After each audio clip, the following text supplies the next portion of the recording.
The story began when Shin Sang-hyun, aged 55, slumped to the ground, his face weary and etched with exhaustion. He muttered to himself, his voice tinged with self-mockery, questioning what he was even doing at his age. While others his age were contemplating retirement, his life felt like nothing but a failure. At that very moment, outside the cave where he sat, 3 wyverns prowled closer, their ferocious eyes locking onto him.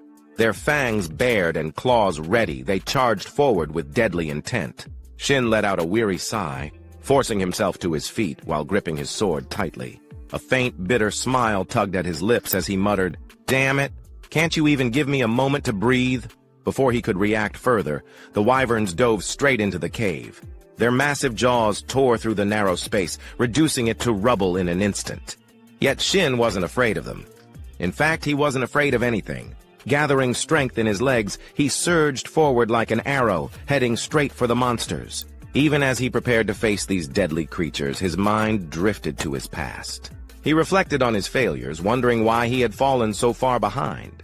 The players of his generation had become legends, sword saints, sword gods, while he had become nothing more than an old man swinging a sword. At best, he was a forgetful swordsman, a title that offered little recognition. He thought to himself, "Isn't that reason enough? I had no family. I grew up in an orphanage. But even the caretaker and the other kids people I considered family were wiped out when Skyfall happened." Skyfall had been a cataclysmic event. The sky itself had split open, and monsters rained down like a storm, taking everything from him. Yet Shin had not despaired. At the brink of death, a miracle had occurred. A silver-armored warrior had streaked through the air, his sword flashing as he cleaved the wyvern, restraining Shin into countless pieces. Then, as if it were nothing, the warrior turned slightly, his voice warm and steady, asking, "Hey kid, you okay?" That childhood memory remained etched in Shin's mind even to this day. He had been saved by that symbol of power, and because of that, he had wanted to become just like them. I really gave it my all, Shin thought. So why? No matter how many monsters I cut down, I never got any stronger. I could never avenge anything. The helplessness of watching his comrades fall one by one had been burned into his soul. Back in the present, Shin had just finished taking down the 3 wyverns that had planned to turn him into their next meal. But as he had admitted earlier, his body had long reached the age of retirement. After dealing with just a few monsters, he was already gasping for air, using his sword as a crutch just to keep himself from collapsing. "Damn it, my body's really giving out on me. This is bad," he muttered, his voice trembling with exhaustion. His body shook, but this was far from over. Those 3 wyverns were just the appetizer. Suddenly the ground quaked. A deep, thunderous tremor signaled the arrival of something far worse. Shin's eyes narrowed as he slowly turned his gaze forward.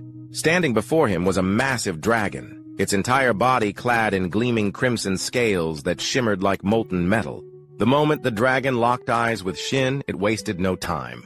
It let out a deafening roar, then opened its jaws wide, gathering a blistering inferno within its mouth. The heat waves radiated outward, distorting the very air around them. Shin could only respond with a strained, bitter smile. "I have no family. My life has been one endless failure, filled with nothing but regrets. Damn it, I'm screwed. To hell with this, I want a regression," he cursed internally. But time did not wait for him.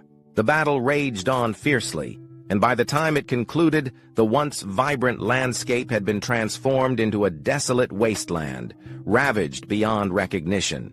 The battlefield was littered with the lifeless bodies of countless dragons, a grim testament to the ferocity of the conflict. Miraculously, amidst the devastation, the protagonist, Shin, remained alive.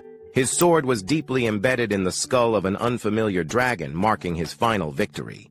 At that moment, a system notification appeared before him. "Congratulations! You have conquered the ancient dragon nest dungeon." However, Shin ignored it entirely. Instead, he threw his head back and let out a loud, frustrated yell toward the sky. "For God's sake, why the hell am I pushing myself this hard when I'm almost 60? He shouted.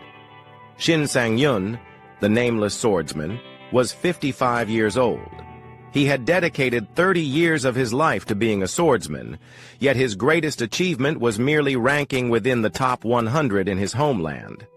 Considering the vast number of players worldwide, this accomplishment rendered him little more than a nameless nobody. Shifting back to Shin's perspective, after leaping off the massive dragon's corpse, he unexpectedly discovered a glowing skill book lying nearby.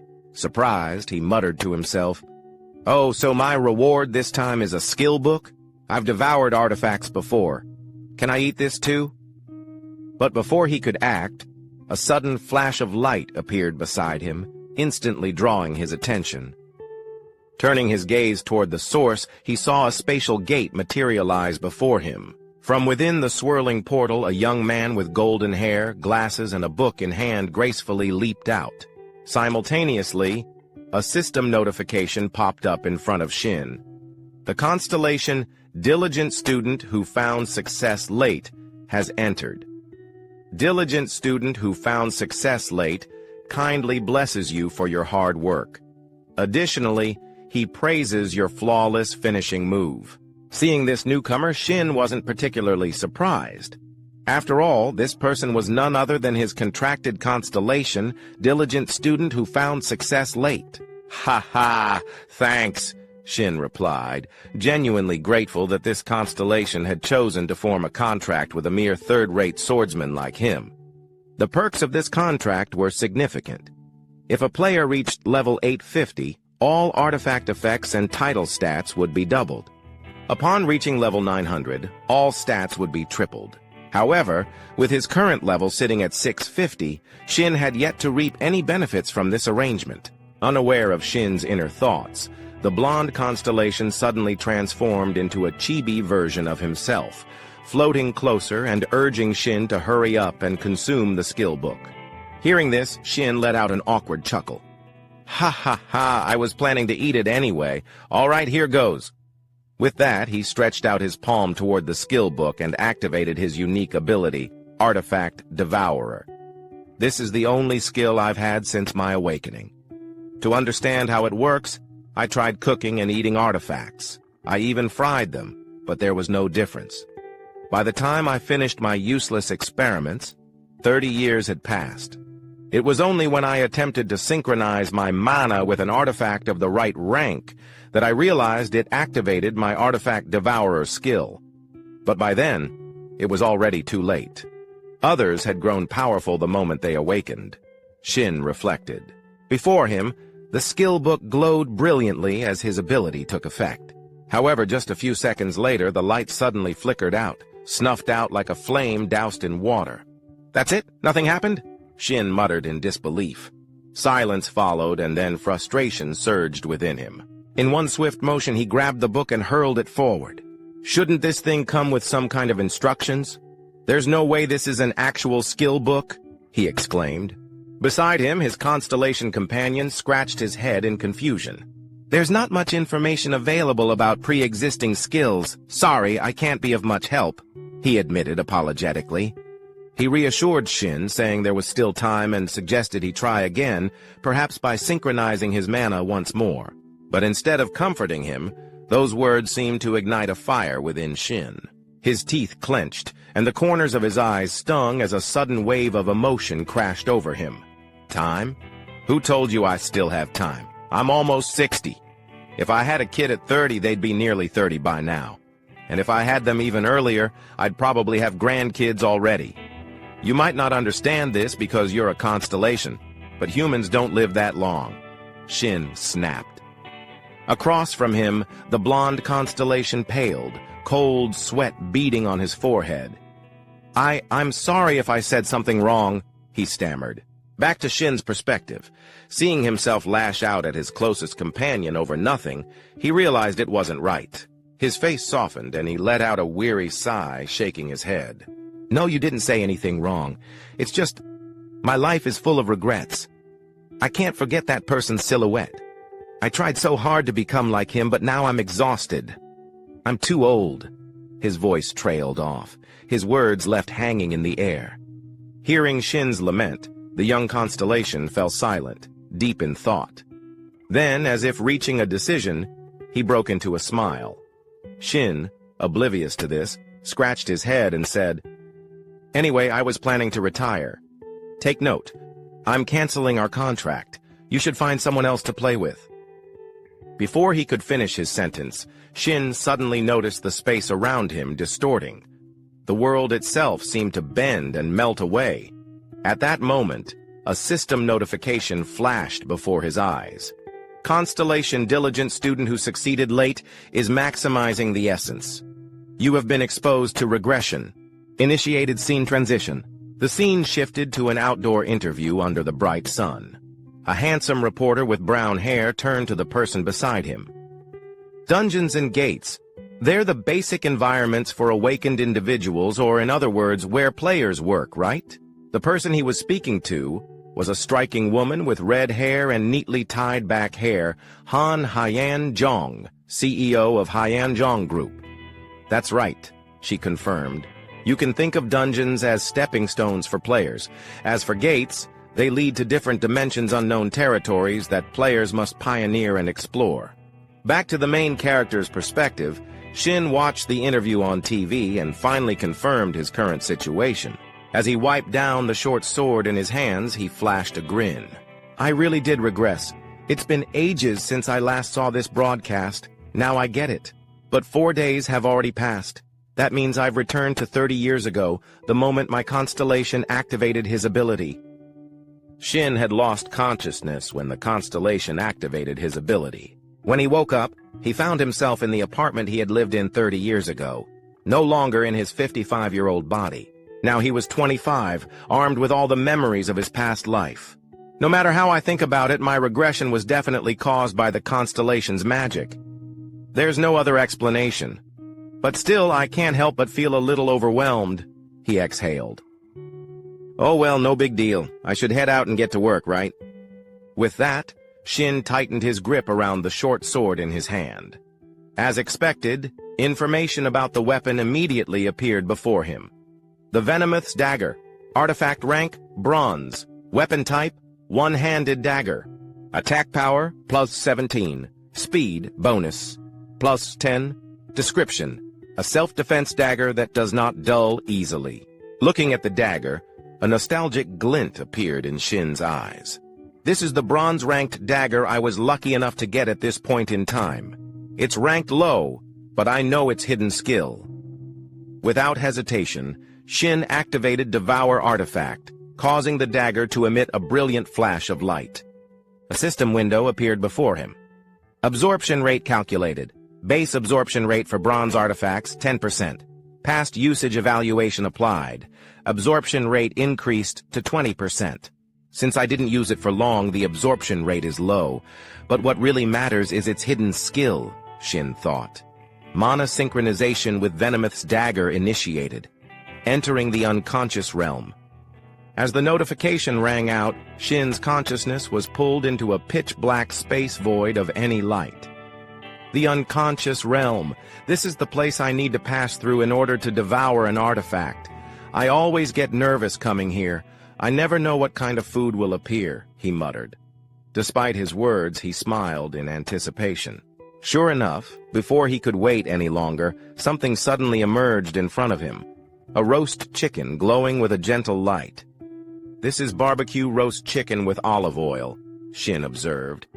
Seeing the dish's appetizing appearance, he let out a sigh of relief. "I'm glad it's something normal. I was worried it might be something disgusting like a swamp centipede, but if it's a meal like this, I can eat it easily." Smirking, he reached out, tore off a drumstick, and took a bite. As each mouthful was swallowed, the system notifications continued. "The Venomous Dagger is being absorbed. Speed +2 acquired. New skill obtained. Phantom Step. Venomous Dagger. The absorbed artifact has been permanently erased." Just like that, after finishing the roast chicken, Shin's consciousness was forcefully ejected from the unconscious realm. He rubbed his stomach, let out a deep sigh, and nodded as he reviewed the system confirmation screen. It's a shame the dagger got destroyed. Well, I wasn't using it anyway. At least I absorbed a useful skill as planned. Now then, time to move on. Time passed quickly, and the scene shifted to a bustling city street where a massive blue portal stood tall in the center. Surrounding it were numerous awakened individuals, all preparing for the upcoming dungeon expedition. This was dungeon number 85. The awakened individuals gathered here belonged to Yoon Daek-young's team. Just then, a man dressed in work attire came rushing toward Yoon Daek-young, visibly panicked. "Captain! Captain Yoon Daek-young!" Hearing someone call his name, Yoon Daek-young paused his paperwork and looked up. "Huh? What's got the gatekeeping team leader so worked up?" The blue-uniformed man scratched his head awkwardly before replying. "Well, one of my team members got pulled out. He's a newbie who joined just 4 days ago. His name is Shin Sang-hyun." "Ah, don't worry about it," Yoon Daek-young replied nonchalantly. "Shin Sang-hyun has already been transferred to the player team." But instead of calming down, the gatekeeping team leader was stunned. His expression turned alarmed as he blurted out, "What? He joined the player team instead of the gatekeeping team? I approved the transfer myself. Is there a problem?" Yoon Daek-young admitted without hesitation. The blue-uniformed man immediately raised his voice in protest. "Of course there's a problem. He just awakened recently, and he hasn't even graduated from the player academy yet. You can't throw a kid like him into your team. If you do that, the whole squad will be unbalanced. How am I supposed to—" Before he could finish his rant, Yoon Daek-young let out a sigh and took a step forward, standing right in front of him. His piercing gaze locked onto the gatekeeping team leader. "The gatekeeping team handles all logistical matters, don't they?" Yoon Daek-young muttered. "That includes my team and the system's contribution distribution, right?" His eyes narrowed sharply, radiating an oppressive aura. The gatekeeping team leader gulped nervously, realizing the intimidating pressure exuding from Yoon Daek-young. Awkwardly scratching his head, he forced out a weak chuckle. "Ha ha, oh, of course, my apologies." With that, the man quickly scurried away. Watching the man's retreating figure, Yoon Daek-young scoffed and muttered with disdain, "Seriously, if you give those damn gatekeepers a chance to talk, this is exactly what happens. Balance? What a load of crap." Beside him, a young blonde awakened looked slightly surprised and asked, "But sir, why did you let him in? I didn't expect that at all." Hearing this, Yoon Daek-young smirked mockingly. "What, you two? Ha ha. If someone has to die, it'll be him, not us. He needs to cause trouble and die. That way, those damn gatekeepers will finally shut up, and just like that, we'll maintain our own value. Besides, what can a clueless rookie do?" Understanding the implication, the blonde subordinate burst out laughing. "Oh, ha ha! I had no idea that was your plan." At that exact moment, while they were still laughing among themselves, a voice suddenly interrupted them. "Hello. Starting today, I'll be working as a player. My name is Shin Sang-hyun." The moment he introduced himself, every pair of eyes in the area locked onto him, none of them particularly friendly. The gatekeeper team members glared at Shin, their eyes filled with resentment, while the awakened players eyed him with cunning amusement. Being stared at so intensely by so many people made Shin's scalp tingle slightly. "I expected this, but they're not even trying to hide their emotions." From Yoon Daek-young's perspective, he quickly masked his true expression and put on a bright smile. "Finally, our new recruit has arrived. Shin, right? Nice to meet you. I figured you'd be late for your first day as a player." As he spoke, his gaze shifted to the weapon Shin was carrying, and he narrowed his eyes slightly. "Oh, your weapon. Is that a longsword?" Opposite him, Shin put on a polite smile and explained, "Yes, that's right. I've learned from watching a lot of YouTube videos." Yoon Daek-young raised an eyebrow and gave a pointed reminder. "You do know that the longsword is one of the hardest weapons to wield, right?" Shin clenched his fist and responded, his voice filled with determination. "I'll do my best to protect myself. Trust me." Shin's response seemed to amuse the captain. With a wide grin, Yoon Daek-young threw an arm around his shoulder and spoke enthusiastically. "Ha ha, good spirit. That's what I like to see. A real man should have that kind of drive, just like me." After saying that, he turned to address the rest of the team. "All right, let's get this dungeon run started. Time to fight." Hearing his command, the other team members cheered loudly, raising their fists into the air.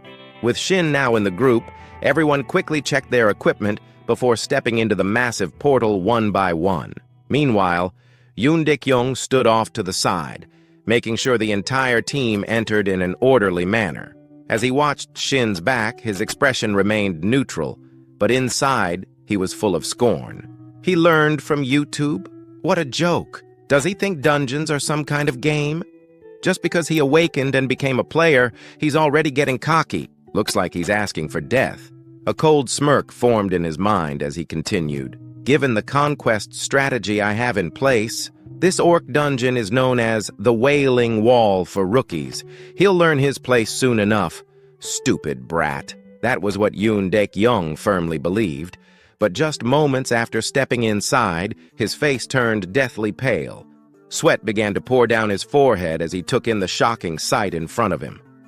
Lying all across the dungeon floor in a horrifying mess were the corpses of countless orcs, completely obliterated. And the cause of this carnage? None other than Shin himself. In that instant, Yoon Dik-young's mind screamed in disbelief. This is insane! Who the hell is this guy? Orcs were creatures that almost exclusively appeared in games, novels, and fantasy films. Because they were so frequently depicted, it was easy to assume they were weak compared to other monsters like dragons. They were often portrayed as dumb, violent, and little else. This misconception led many new players, filled with arrogance, to rush into battles with orcs without a second thought. In reality, their attributes were anything but weak. On average, an orc stood around 250 centimeters tall and weighed roughly 180 kilograms. Their sheer size alone granted them overwhelming strength compared to humans, earning them the infamous nickname, the Wailing Wall. The scene shifted to the inside of a dungeon, which resembled the long corridors of an ancient fortress. As the group moved forward, a dark-haired man glanced back and reminded the protagonist, Shin Sang-yun, not to expect any special treatment just because he was new. He sternly told Shin that from that moment on, he would be on his own.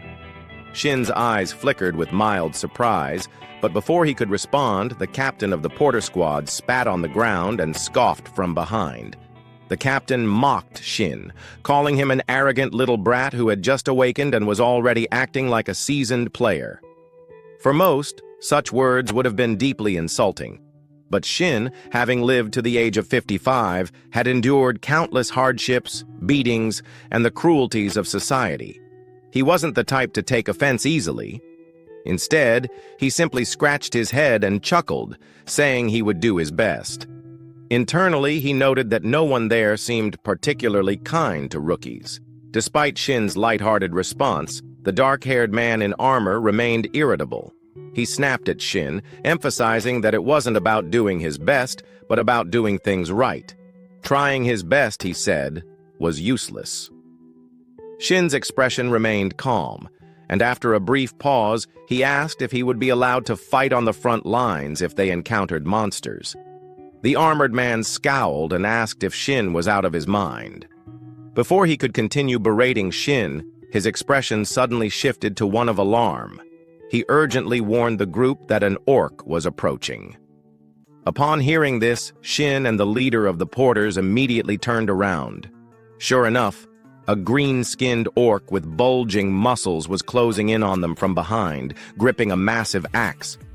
Instead of feeling fear, Shin felt a surge of excitement. He thought to himself that this would be his first battle since his regression and decided to take it on. Before Shin could even finish his thought, the armored man rushed forward, shield in hand, slamming directly into the orc's body and temporarily stopping its movement. Seeing this, the black-haired man's face twisted in shock as he yelled at Shin, calling him an idiot for moving so slowly and questioning his ability to wield a great sword properly. Shin calmly reminded him that he didn't have to help. The black-haired man, now even more frustrated, shouted at Shin to prove his skills. In his flustered state, he failed to notice that the orc had already raised its axe high, preparing to strike. Shin quickly pointed this out, but the black-haired man scoffed and turned back, only to realize too late that the orc's axe was inches from his face. He could even smell the rusty metal and the dried blood clinging to its surface. For a split second, he thought he was done for. Just before the deadly blow could land, Yoon Daik-young, the leader of the team, barreled in like a human tank. With sheer brute force, he slammed his shield directly into the orc's face, sending the massive creature flying backward and crashing into the ground, leaving a small crater upon impact. Seeing that the orc was temporarily incapacitated, Yoon Daik-young turned and bellowed at the two of them, demanding they focus and stop treating the situation like a playground. The black-haired man stammered an apology, while the others looked on, amazed by Yoon Daik-young's quick reflexes. Yoon Daik-young drew his sword and took a battle-ready stance, ordering the others to fall back as he would handle the orc. At the same time, the orc had already recovered, letting out a terrifying roar before charging forward in a blind frenzy. Its axe came crashing down against Yoon Daik-young's shield, creating a deafening clang that echoed through the air. However, Yoon Daik-young lived up to his title as the team leader. His strength was extraordinary, and the moment he blocked the orc's attack, he drove his sword straight into the left side of the monster's chest. Thick streams of green blood poured out as the orc staggered.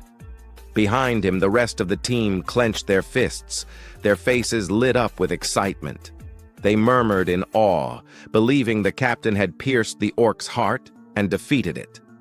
However, things didn't go as expected. Despite having a sword embedded deep in its chest, the orc suddenly grinned, its expression wild and exhilarated, as if the injury were nothing more than a minor inconvenience. Letting out another deafening roar, it gripped its axe tightly and swung it forward with tremendous force. The sheer power of the strike shattered the ground beneath them, leaving a small crater in its wake. Fortunately, Yoon Daik-young had sensed the danger just in time and leapt backward to create distance. From Shin's perspective, as he watched the two muscular figures clash, his experience told him there was a problem. Yoon Daik-young was likely the highest-leveled fighter there, but at best, he was only around level 50, nowhere near strong enough to land a fatal strike on the orc. Shifting back to the battlefield, Yoon Daik-young let out a fierce battle cry, tightening his grip on his sword before launching himself forward. Seizing the opportunity while the orc was still reacting to its previous attack, he drove his blade deep into its body once more. This time, it was a perfectly executed critical strike. No matter how resilient the orc was, there was no surviving such a blow. As the massive creature finally collapsed to the ground, lifeless, the lower-ranked hunters erupted into cheers, praising Yoon Daik-young for taking down an orc by himself. Yoon Daik-young let out a small breath of relief before turning back to check on his team. He asked if everyone was all right, and the older awakened ones responded with cheerful grins, calling him seriously reliable.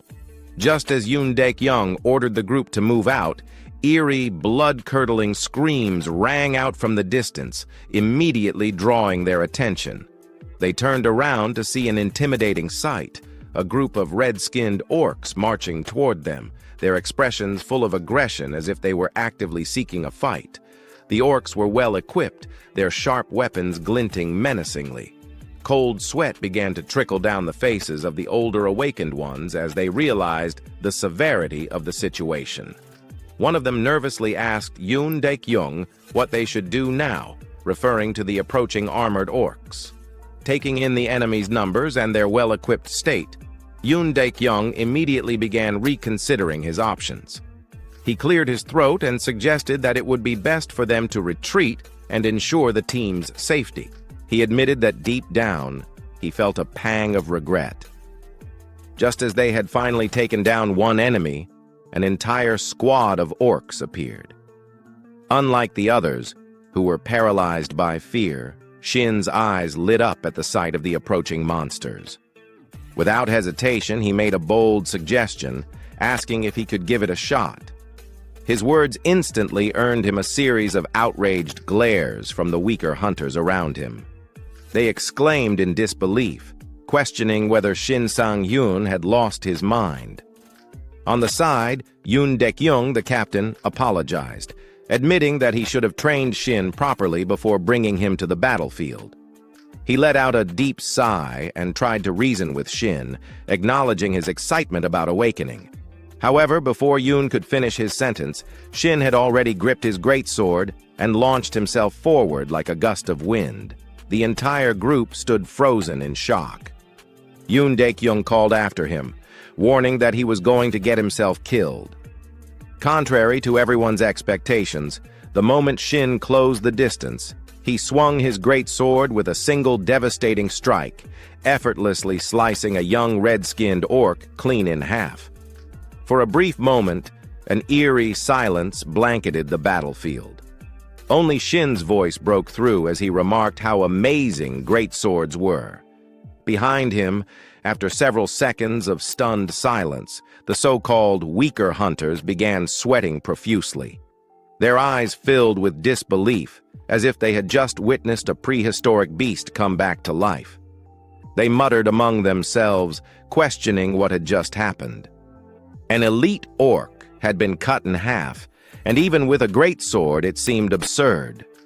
Ignoring their murmurs, Shin casually rested his greatsword on his shoulder and chuckled, wondering if he was still level 1.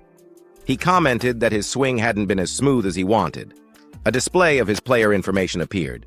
Name, Shin Sang-hyun, level 1, title, None, constellation, None, unique skill, artifact absorption, artifacts consumed, 1, health 25, energy 20, experience 40. On the other side, the remaining orcs clenched their teeth, veins bulging across their furious faces as they watched their comrade get effortlessly cut down. Then, as if some unspoken command had passed between them, they all roared in unison and charged at Shin like rabid dogs lunging for a bite. Seeing this, Shin tightened his grip around his sword, his voice cold and unwavering. He stated that his level might be low, but he had experience to spare. In a blur, both sides dashed past each other. With a single, almost effortless swing of his great sword, Shin sliced through the orcs with ease, their bodies cleaving apart like fragile dolls. However, at that very moment, an orc wearing a bone mask lunged at him, its sharp axe arcing through the air, aiming straight for Shin. Without breaking a sweat, Shin twisted his body slightly, sidestepping the strike with minimal movement. Then, in one swift motion, he swung his sword upward, severing the orc's arm and splitting its face in two. He scoffed, his voice dripping with amusement, asking if the orc had any idea how many monsters like it he had killed in his younger days. Meanwhile, the awakened hunters in the back could only stare in utter disbelief. Someone muttered in shock, questioning if that was really Shin Sang-hyun. They speculated that he might just wipe out all of them at this rate, calling the situation insane. Back on the battlefield, Shin now stood face to face with the leader of the orc squad. He declared that only the orc warlord remained, his eyes locked onto his final opponent. Unlike the others, this orc was a towering figure, dwarfing even the already massive members of its species. But it wasn't just its size that made it dangerous. It was clad in full armor, heavily equipped for battle. The warlord scanned the battlefield, its bloodshot eyes taking in the remains of its fallen kin. Rage swelled within its chest, and with a deafening roar, it lifted its massive spiked club and swung it downward with overwhelming force, aiming to crush Shin in a single blow. Seeing this, Shin wasted no time and leapt to the side, dodging the attack in a blink. The unfortunate wall behind him, however, wasn't so lucky. It exploded into rubble under the sheer force of the orc's strike. But Shin didn't even glance at the destruction. Mid-air, he twisted his body and swung his greatsword in a clean, decisive arc, slicing straight through the warlord's thick neck. However, the wound Shin had just inflicted was too shallow, not nearly enough to take down the monstrous orc. Seeing this, the squad leader, clearly worried, shouted that the orc's skin was too thick and that their attacks were useless. He concluded that they were screwed. Before the orc leader's words could fully settle in the air, it seized the moment Shin landed, letting out a fierce roar. It swung its massive arm backward, bringing its colossal war club down toward Shin's much smaller frame. Yet, Shin showed no sign of concern whatsoever. "Calm down, will you?" he said casually, his voice steady. At the same time, he activated his skill, Demon Breaker. A system notification appeared. Hidden skill activated. Status abnormality blocked. Cooldown, 15 seconds. Skill level, 1. Effect. When attacking a target, be it human or monster, the target will be immobilized for 2 seconds. Success rate and duration depend on the target's resistance level. The moment the skill took effect, the orc leader's entire body froze in place. Its weapon, which had been mid-swing, halted abruptly, and its massive frame trembled violently as it struggled against the invisible force restraining it. Seeing this, Shin grinned, his eyes narrowing in amusement. "Yeah, just stay put like that," he chuckled. Across from him, the orc leader let out a panicked howl, but before it could even comprehend what was happening, Shin's razor-sharp blade had already sliced clean through its thick neck, sending its head flying. The orc's massive body collapsed to the ground with a heavy thud, while its severed head rolled to a stop at the feet of Yoon Daek-young, who stood watching from a short distance away. The sheer brutality of the scene left everyone in stunned silence. "What the hell did I just witness?" someone muttered. "Didn't he just awaken 3 days ago?" another stammered. "And that disruption skill he used, isn't that supposed to be an advanced ability? I thought even high-ranked players could only stun an enemy for like 1.5 seconds at most, and he's wielding a great sword like he's been doing it his whole life. Should we ask him what kind of YouTube videos he's been watching?" A chorus of whispers and murmurs of admiration spread through the group. Meanwhile, Yoon Daek-young stood frozen, his mind racing. Watching Shin display such overwhelming strength was nothing short of baffling. Did he really just use a high-level skill? And against an armored orc, no less. He's only been awakened for a few days, hasn't he? Where the hell did he even get a skill like that? The more he thought about it, the more intrigued he became. A system notification appeared. "Congratulations! You have leveled up. You have met the requirements to receive a title. You have obtained the title, Fearless Immature Puppy. Title rank, F effect +5 evasion." Seeing the unexpected reward from the system, Shin felt both surprised and excited. "I wasn't really paying much attention to leveling up, but I didn't expect to get a title and a bonus effect on top of that. This is amazing." The system then continued with another notification. "You have unallocated stat points. Please choose a stat to enhance." Available points, 1. At the same time, the system interface shifted to his attribute screen. Seeing this, Shin reached his hand forward to allocate his points. "I already know which stat I want to increase. In my past life, I learned this lesson far too late. Luck directly affects skill accuracy and item drop rates. And right now, I need it more than anything." Without hesitation, he immediately allocated his newly earned free stat point into luck. However, before he could take a moment to analyze things further, Yoon Daek-young suddenly stepped forward from behind and started questioning him. "Are you really Shin Sang-hyun? That skill you just used, disruption, where did you get it from?" Shin found himself slightly caught off guard by the question. "I just regressed, and I've only been using my skills for good, but even so, I can't exactly tell him the truth." With that in mind, he quickly made something up. "Ah, I had it the moment I awakened," he replied casually. Of course, Yoon Daek-young wasn't going to accept such a vague answer. He immediately pointed a finger at Shin and pressed further. "Do you even hear yourself? That doesn't make any sense. Stop trying to dodge the question. Are you absolutely sure? Did you just get lucky and stumble upon a diamond-tier artifact or something even higher?" His gaze then shifted toward the greatsword in Shin's hands, clearly assuming that all of Shin's strength came from the weapon. Noticing the suspicion in Yoon Daek-young's eyes, Shin simply extended his sword toward him and smirked. "Would you like to check it out for yourself?" On this side, Captain Yoon Daek-young was slightly taken aback by how casually Shin handed over his weapon.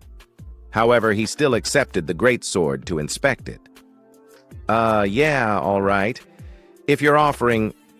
With that, he focused on examining the weapon, and in an instant, all of its details were displayed clearly before his eyes. Faded greatsword. Type: two-handed weapon. Weapon class: greatsword. Attack power: 50. Effect: none. Description: a standard greatsword with a simple design, offering no special abilities. As soon as he saw the information provided by the system, Yoon Daek-young practically screamed like his house was on fire. "What the hell? This is seriously just a normal greatsword? That means that skill was really yours?" His jaw clenched, and veins started to pop on his forehead as he silently cursed in his head. "Son of a... I've been raiding dungeons for 2 damn years, grinding my way up to level 50, and my skills still aren't as good as his. If this keeps up, then the reward distribution today..." Before he could spiral any further, a teammate suddenly shouted, "Captain, the sub-boss just showed up." Hearing that, the rest of the team turned their eyes toward Yoon Daek-young, waiting for his command. His face darkened slightly, but he quickly gave out orders. "All right, let's move then." He turned to Shin and said, "Thanks to you, we had an easier time clearing out those small fry. But don't get cocky and end up dead. A flashy skill like yours won't do jack against the demonic orc we're about to face." Shin tilted his head slightly, finding Yoon Daek-young's attitude a little strange. However, as if remembering something, a smirk slowly formed on his lips. I almost forgot why I joined this team right after regressing. This team distributes rewards based on contribution." With that, he suddenly called out, "Hey, Captain!" Yoon Daek-young turned back with a frown. Shin flashed a bright grin and asked, "If I kill the demonic orc myself, can I take the artifact as my reward?"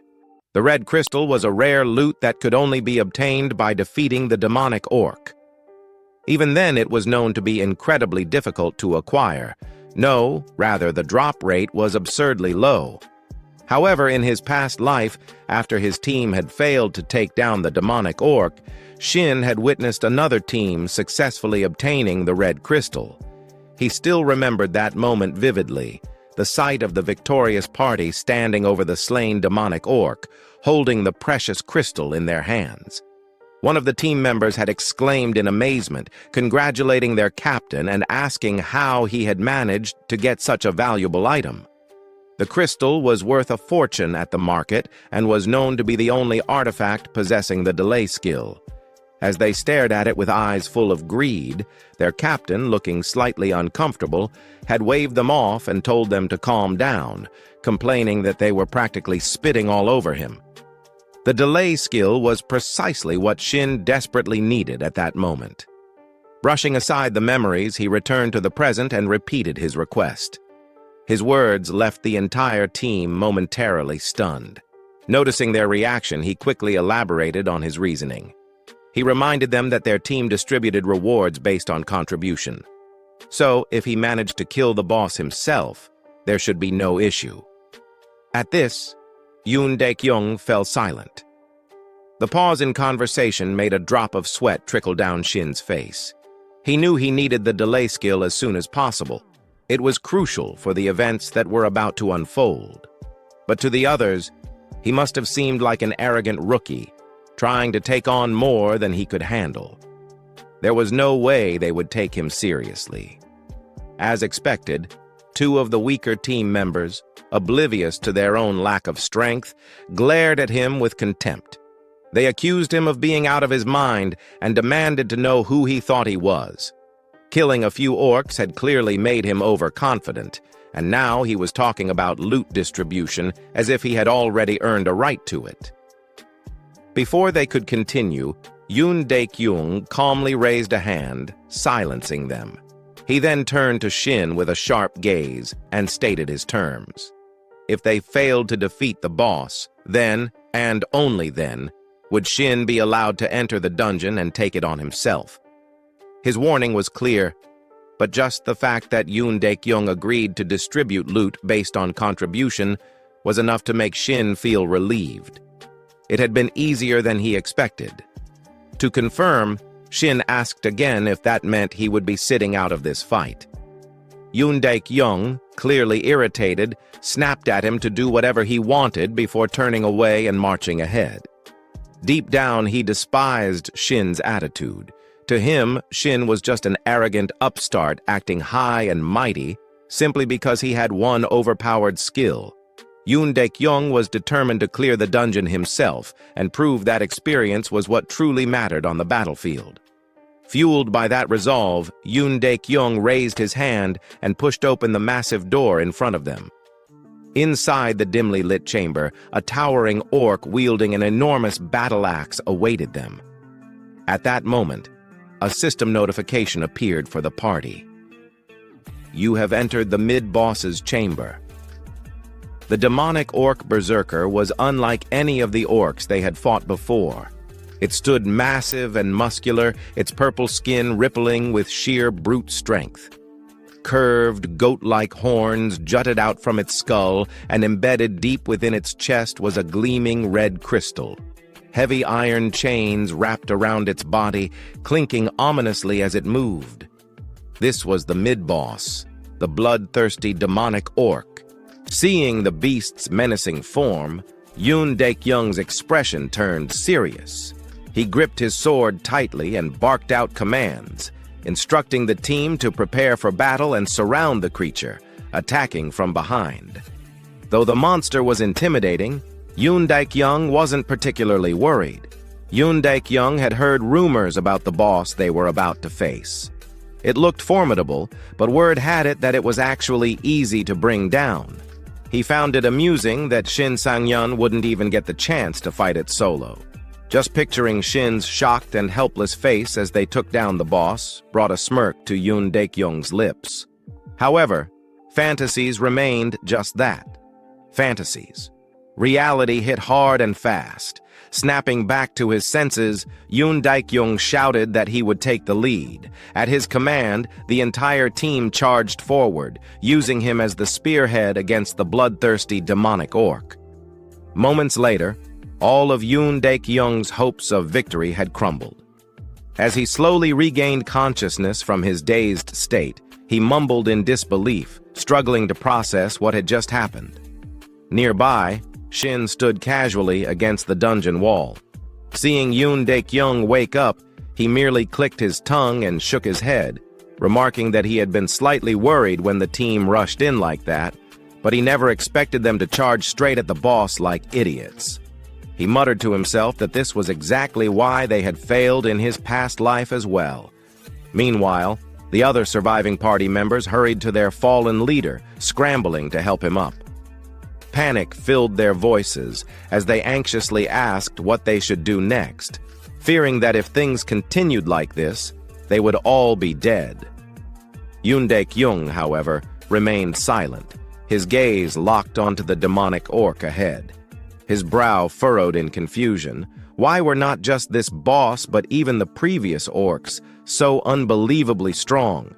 Cursing under his breath, he admitted to himself that he never should have trusted the market intel. Gritting his teeth, he made a bitter decision. They needed to retreat. There was no way they could win today. But just as he prepared to issue the order, something caught his attention. Out of the corner of his eye, he noticed Shin still standing there, arms crossed, a relaxed smile on his face. A sick feeling churned in Yoon Daek-young's stomach. That look, that attitude, Shin still wanted to fight. Unlike Shin's unshaken demeanor, a blonde-haired party member was visibly seething, grinding his teeth in frustration, as if Shin owed him money. He exploded in anger, demanding to know if Shin was insane and questioning what was wrong with him. Before the blonde-haired man could continue his rant, Yoon Daek-young abruptly swung out an arm, silencing him. With a firm voice, he ordered everyone to fall back, explaining that the boss had terrible peripheral vision and that they could slip past its blind spot. The rest of the party exhaled in relief. Someone even muttered a quiet thanks to the heavens. As Yoon Dek-young turned away, blood dripping down his face, he cast one last glance at Shin. He warned him that if he died, he had only himself to blame.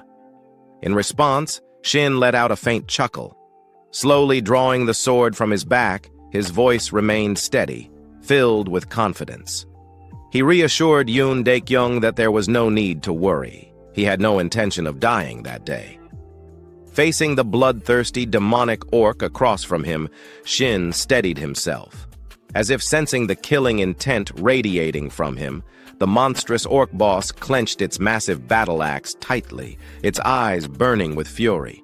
Without hesitation, it charged forward like a raging tank, exuding an overwhelming aura of aggression.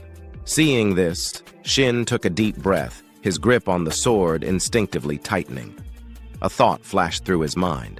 If this fight were purely about stats, he wouldn't stand a chance. But with all the experience he had accumulated, that was no longer an issue. With that realization, he swiftly swung his sword to the right, deflecting the orc's battle axe to the side. In an instant, a piercing metallic crash rang through the air as steel collided with steel. The demon orc let out a low, guttural growl, clearly startled by the unexpected resistance. Meanwhile, the awakened fighters who had been preparing to retreat suddenly halted in their tracks upon hearing a loud metallic clash.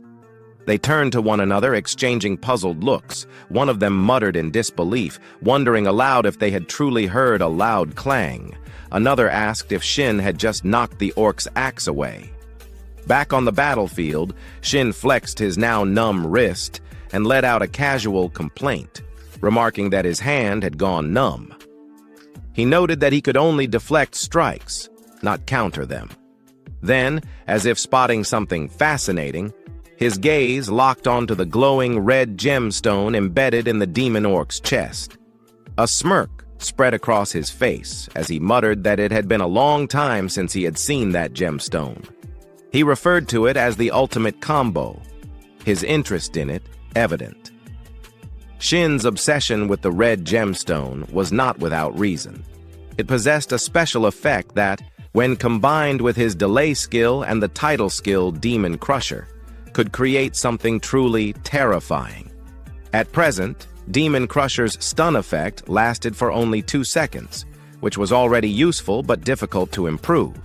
However, with his core skill, Artifact Devourer, he had the ability to merge the effects of different abilities. This gave him an idea. What if he could stack the stun effect from Demon Crusher? He realized that this could lead to the perfect skill combination, an infinite stun lock. If he could obtain delay, this possibility would become a reality. The mere thought of paralyzing enemies endlessly while they remained completely helpless sent waves of excitement surging through him. His smirk widened as he confidently raised his sword and taunted the monster, asking what it was waiting for. As if understanding his provocation, thick veins pulsed across the demon orc's forehead like writhing worms. With an ear-splitting roar, it launched itself straight at Shin, its monstrous energy surging as it prepared to strike with devastating force. However, this was exactly what Shin had been hoping for. He thought to himself that it was perfect, just what he wanted. If the monster charged at him recklessly, he would have the perfect chance to uncover its weaknesses.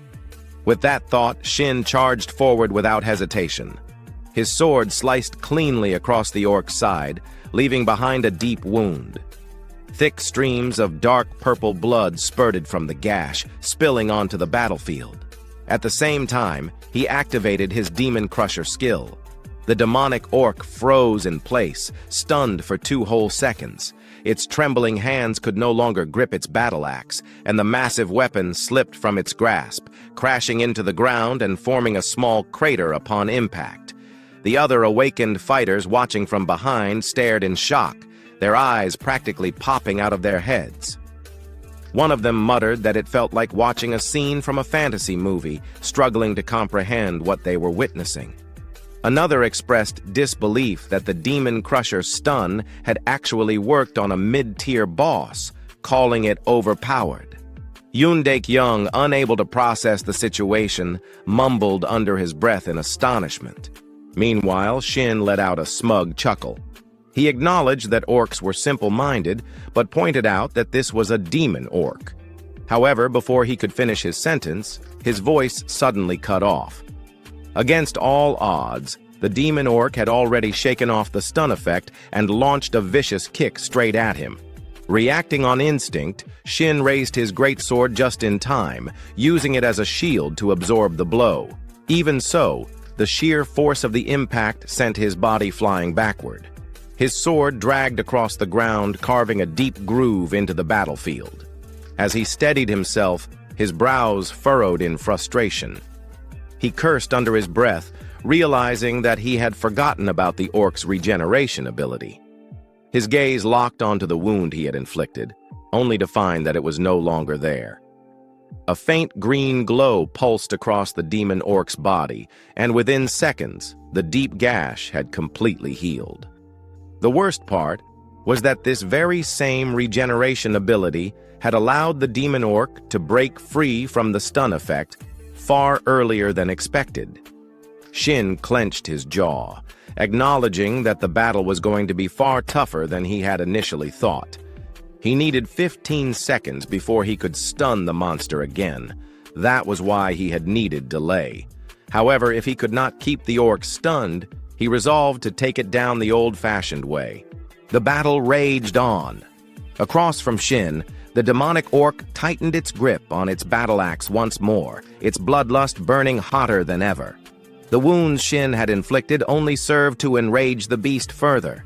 Now, the monster had only one thought in its mind: to crush him. A swift and decisive victory was all it desired. Yet again, the demon orc swung its mighty axe, but Shin deflected the attack effortlessly. He barely twitched a muscle as he guided the attack downward, burying the axe into the ground with a casual flick of his sword. With a grin, he remarked that this was easier than he had expected. And so, their clash continued, sword against axe. Each attack sent shockwaves rippling through the air, shaking the battlefield. Meanwhile, among the spectators, doubt was beginning to take hold. A blonde awakener stood off to the side, seemingly uninterested in the fight. Instead, he turned toward his commander and urged him to leave, insisting that even that bastard's skill was proving useless. Yoon Daek-young, the commander, appeared stunned, his voice laced with confusion. He questioned why the stun skill wasn't working, noting that the level gap was barely noticeable. He couldn't understand why Shin looked so confident. Was he really just a newbie? The thought gnawed at him. Something wasn't adding up. Back on the battlefield, Shin was growing bored. Deciding it was time to finish the fight, he acknowledged that he had been in situations like this before. If he wasn't strong enough, he simply had to put everything into a single decisive strike. Forget slashing the enemy apart. He would use their own power against them. Gripping his sword tightly, he waited, his eyes sharp as they tracked the demon orc's movements.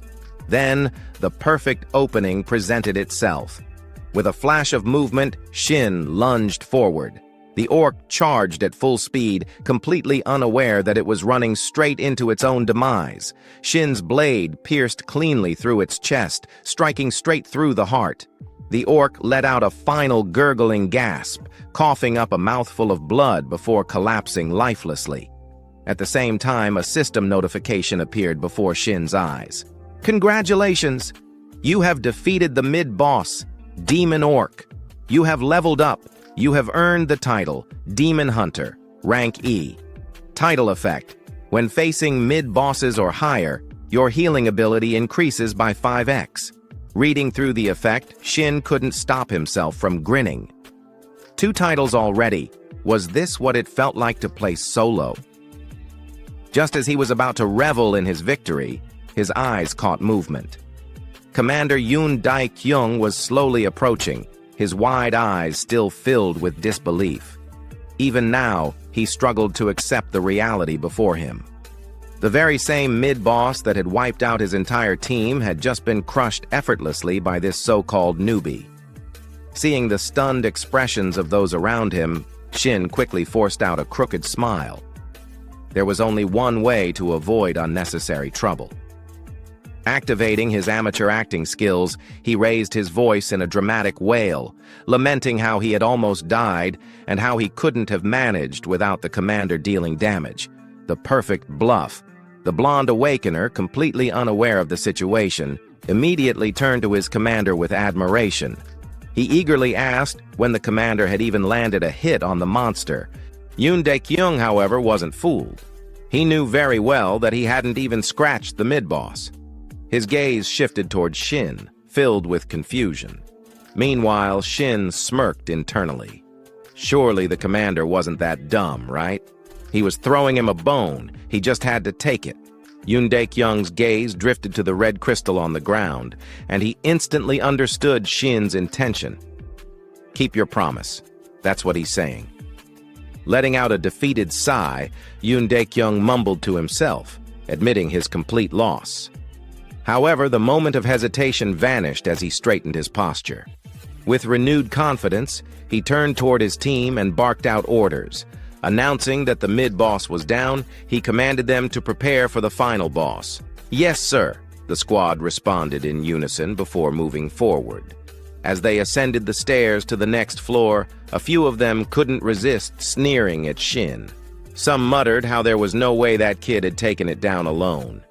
Others wished they had the stun skill, though they admitted it hadn't even worked on the mid-boss. Shin ignored the chatter. His focus was elsewhere, on the true prize. His gaze locked onto the red crystal, the very thing he had been waiting for. Once the audience was gone, he smirked. Time to eat this thing. Item: red crystal. Rarity: silver. Type: special equipment. Accessory. Special effect: delays attribute decay, stat bonuses, +10 vitality, +10 strength. Description: a rare item obtainable only by defeating the demon orc. It contains condensed resilience and endurance. A smirk formed on Shin's lips as he picked up the crystal. Let's see what this thing can really do. A strange feast. The moment Shin absorbed the red crystal, his consciousness was pulled into a subconscious void. Before him sat a steaming dish, spicy cold noodles with jellied meat prepared by the super chef. Just looking at the dish, an uncontrollable hunger surged through him. Without hesitation, Shin grabbed the bowl, lifted his chopsticks, and began eating. As he devoured each strand of noodles, a series of system notifications appeared. You are now ready to absorb the red crystal. Absorbing red crystal. Based on the base absorption rate of 20% for silver tier items, your strength and vitality have increased by +2. You have obtained the special effect. Delay. You can now embed this effect into one of your skills. A bead of sweat rolled down Shin's temple. Why do I feel so uneasy about this? Which skill would you like to combine with delay? Add it to Demon Smash, Shin replied immediately.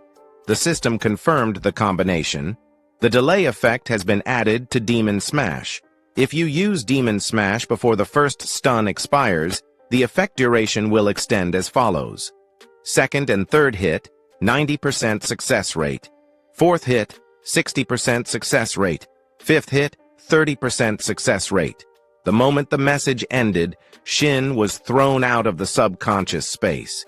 He stared at the system screen in disbelief, eyes wide in shock. A guaranteed 4-second stun? I only thought it was theoretically possible, but it actually works. To confirm, he rubbed his eyes and double-checked the system logs. An unexpected proposal. Just then, a voice from behind interrupted his thoughts. Can we talk for a moment? Turning around, Shin saw Yoon Dae-kyung standing behind him. What now? Sure, what's up? Shin asked. Yoon Dae-kyung's tone was hesitant, but he spoke clearly. Right ahead is the final boss room. Shin raised an eyebrow. You want me to stay behind? But what the captain said next shocked him. No, I'd be a failure of a leader if I didn't know how to use a talent like you. Let's work together, Shin Sang-hyun. As he spoke, he extended his hand. It seemed that after Shin helped him save face, Yoon Dae-kyung had fully regained his composure and was now leading like a proper commander. Shin had no reason to refuse. Ha ha. but my conditions stay the same. He grinned, clasping Yoon Daek-young's hand. Yeah, I know. The captain chuckled in response. The final boss room. At that moment, the blonde awakener approached, arms crossed. Are we finally heading in? Yoon Daek-young nodded firmly. Yeah. From this point on, everyone needs to stay alert. But as they moved forward, the blonde suddenly clicked his tongue, shooting a glaring look at Shin. This left the protagonist utterly confused. The hell's his problem? Did he eat expired food or something? Meanwhile, Yoon Daek-young didn't seem to notice the blonde's sour attitude. With a bright grin, he patted Shin's shoulder. Let's finish this up. Drinks are on me after. Time flew by quickly as Shin's team finally stepped into the last boss room of dungeon number 85. Their opponent this time was a monstrous orc with ash-gray skin covered in strange, spiral-shaped runes that pulsed faintly. In its grip was a blood-stained spiked mace, still dripping from its last victim. An overwhelming savage aura radiated from the creature. This was the final boss, the frenzied orc, a captain's resolve. From Yoon Daek-young's perspective, after witnessing the sheer power of the previous boss, the demonic orc, he no longer underestimated this dungeon. A cold sweat dripped down his face as he took a determined step forward, looking at Shin. I'll go first. However, before the captain could recklessly charge in and get himself obliterated, Shin unsheathed his sword and shook his head. Stay close to me. Yoon Daek-young hesitated. Right now, you shouldn't. But before he could finish, Shin exhaled deeply, lost in thought. The frenzied orc has lower skill resistance than the demonic orc, which means it's easier to stun. As long as I stay calm and attack properly, this shouldn't be a problem. But stay close to me. Since when did I start saying things like that with such confidence? Back then, I was always scared. Even when I grew older, I barely managed to survive. I can't live like that again. I have to change my weak past and my future. And to do that, I'll show everyone here my overwhelming strength. An overwhelming display. With that resolve burning in his heart, Shin swung his sword down, slashing deep into the frenzied orc's torso. The wound tore from its abdomen to its shoulder, causing the beast to howl in agony. Without hesitation, Shin activated his skill. Demon Smash! A shockwave of force crashed into the orc, leaving it staggered and unable to move. It's stunned for 4 seconds, he shouted. Without missing a beat, Yoon Daek-young rushed forward, leading the charge. Now get him! With the boss completely immobilized, the entire team unleashed a relentless barrage of attacks, overwhelming the beast before it could even showcase its strength. And just like that, before the orc could land a single devastating strike, it collapsed. Dead. Dungeon complete. The moment its massive body hit the ground, a system notification rang out. Congratulations! You have defeated the final boss, the frenzied orc. Congratulations! You have completed the dungeon of the Red Orc Altar. Recognition and a glimpse of the future. As the lifeless body of the frenzied orc lay in a pool of its own blood, some members of the party couldn't help but remark, wasn't this dungeon way too easy? I didn't even have to use a single potion. Another adventurer chimed in, grinning. See? I told you that stun skill was amazing! Meanwhile, a group of porters huddled together, whispering among themselves while stealing glances at Shin. Do you think he has his own gate? Should I ask him? Huh? I was about to ask first. So what? I need to make a living too. Another porter scoffed. Their team captain retorted, shaking his head. A fast-changing world. Observing how quickly people's attitudes shifted, Shin couldn't help but feel a little dizzy. These guys flipped sides so fast, I wasn't even planning to do anything for them. Just as he finished that thought, a series of system notifications appeared before his eyes. Congratulations! You have leveled up. You have obtained the rank D title, Overwhelming Power. Effect: status effect durations are increased by 10%. Reading the title description, Shin nodded in satisfaction. Not bad. A 4.4-second stun? That's crazy. In my past life, I never earned a single title. But as he thought about that, his expression darkened slightly. Even so, this is nothing compared to him, Dugansu, the demon sword, the title collector, the perfect blade, the greatest swordsman in South Korea, a legendary player with countless titles. Only 2 years after the player era began, he had already surpassed level 500. Long before Shin's regression, he had always looked up to him, a warrior he deeply respected. But now, maybe I won't fall behind this time. If I start pushing myself now, maybe, just maybe, I'll have a chance. As his determination blazed within him, Shin's nostrils flared slightly, releasing a faint puff of white steam. The sudden sight startled the porters behind him. Even Yoon Daek-young couldn't help but raise an eyebrow and ask, "What are you doing?" Snapping out of it, Shin coughed awkwardly. "Ah, nothing. Just stretching." Yoon Daek-young didn't press further. Instead, he reached into his inventory and pulled out a small ring, tossing it to Shin. "Here, you did great. Take it." Catching the ring, Shin was genuinely surprised. "Wow, did someone possess you?" Yoon Daek-young gave a sheepish smile. "Hey, give me some credit. You really carried the team this time. Still, isn't this a bit much?" Daek-young shrugged nonchalantly. "It's just a bronze-tier item. I can afford to be generous." Shin smirked. "You're a little too honest for your own good, you know." Yoon Daek-young waved him off with a laugh. "Hey, if it were expensive, I wouldn't have given it to you." But even as he spoke, a silent thought lingered in his mind. "I gave this to you because from now on, we'll probably never cross paths again. Like it or not, even I have to admit it, you live in a completely different world from the rest of us now." As Shin and Yoon Daek-young continued to laugh and chat, neither of them noticed the blonde-haired man standing behind them, biting his lip in silent fury. His eyes burned with resentment as he glared at them. "He cares more about that bastard just because he showed off his skills a few times? I've served him for so long, and yet this is how he repays me? This is unfair, completely unfair." A cold, murderous thought crept into his mind. Screw this. They should both just die. Without hesitation, he pulled out his phone and dialed a number. Time quickly passed, and the scene transitioned to Shin's apartment in Jamsil-dong, Sampa district. Sitting in front of his desk, Shin grinned from ear to ear as he checked his bank account. "This is insane. Now, this is why I became a player." A notification flashed on the screen. "Transaction complete. 200 coins received. The main exchange gate alone gives me 200 coins per day?" Shin chuckled, rubbing his chin. "Looks like he gave me twice the amount compared to the others, plus an extra bonus. Damn, I hit the jackpot." He put his phone down and turned his gaze toward the ring resting on the table. Frenzy ring. Rank, bronze, type, accessory, special effect, lightweight, attributes, strength, +10, description. A ring that can only be obtained from the frenzied orc. It causes the wearer to enter a state of rage. Special effect, lightweight.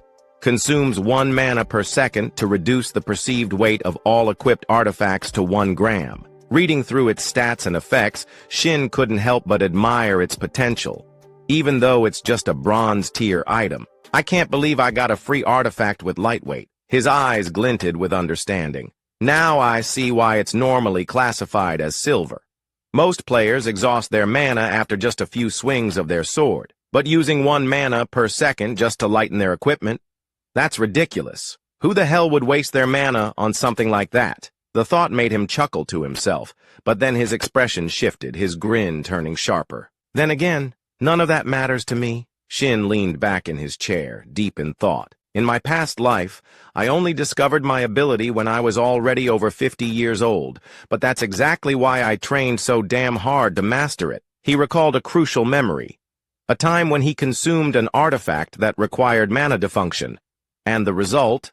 The penalty effect disappeared. Artifacts that drained mana always had a drawback, a side effect that made them difficult to use. But for Shin, when I absorbed them, the penalties vanished completely.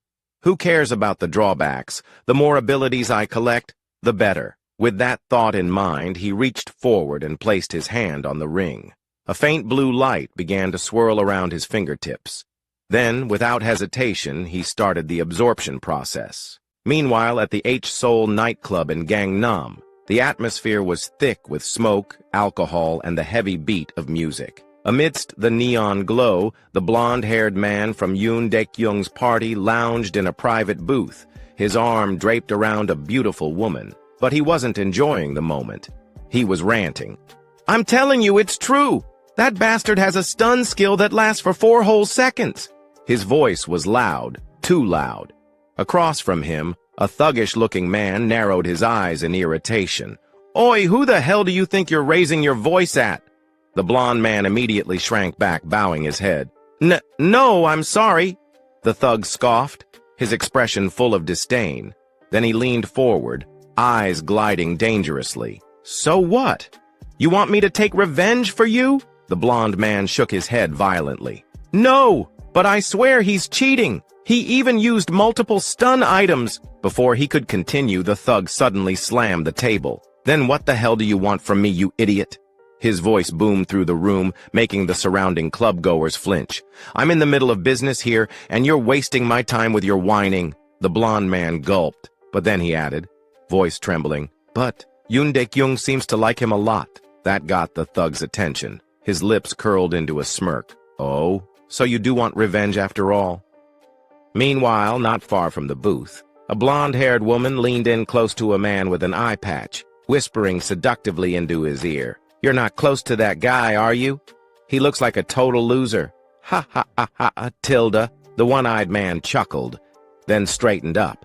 He wanted to impress the woman, so without hesitation he called out, "Hey!" The blond man turned toward him, but before he could even react, schlick!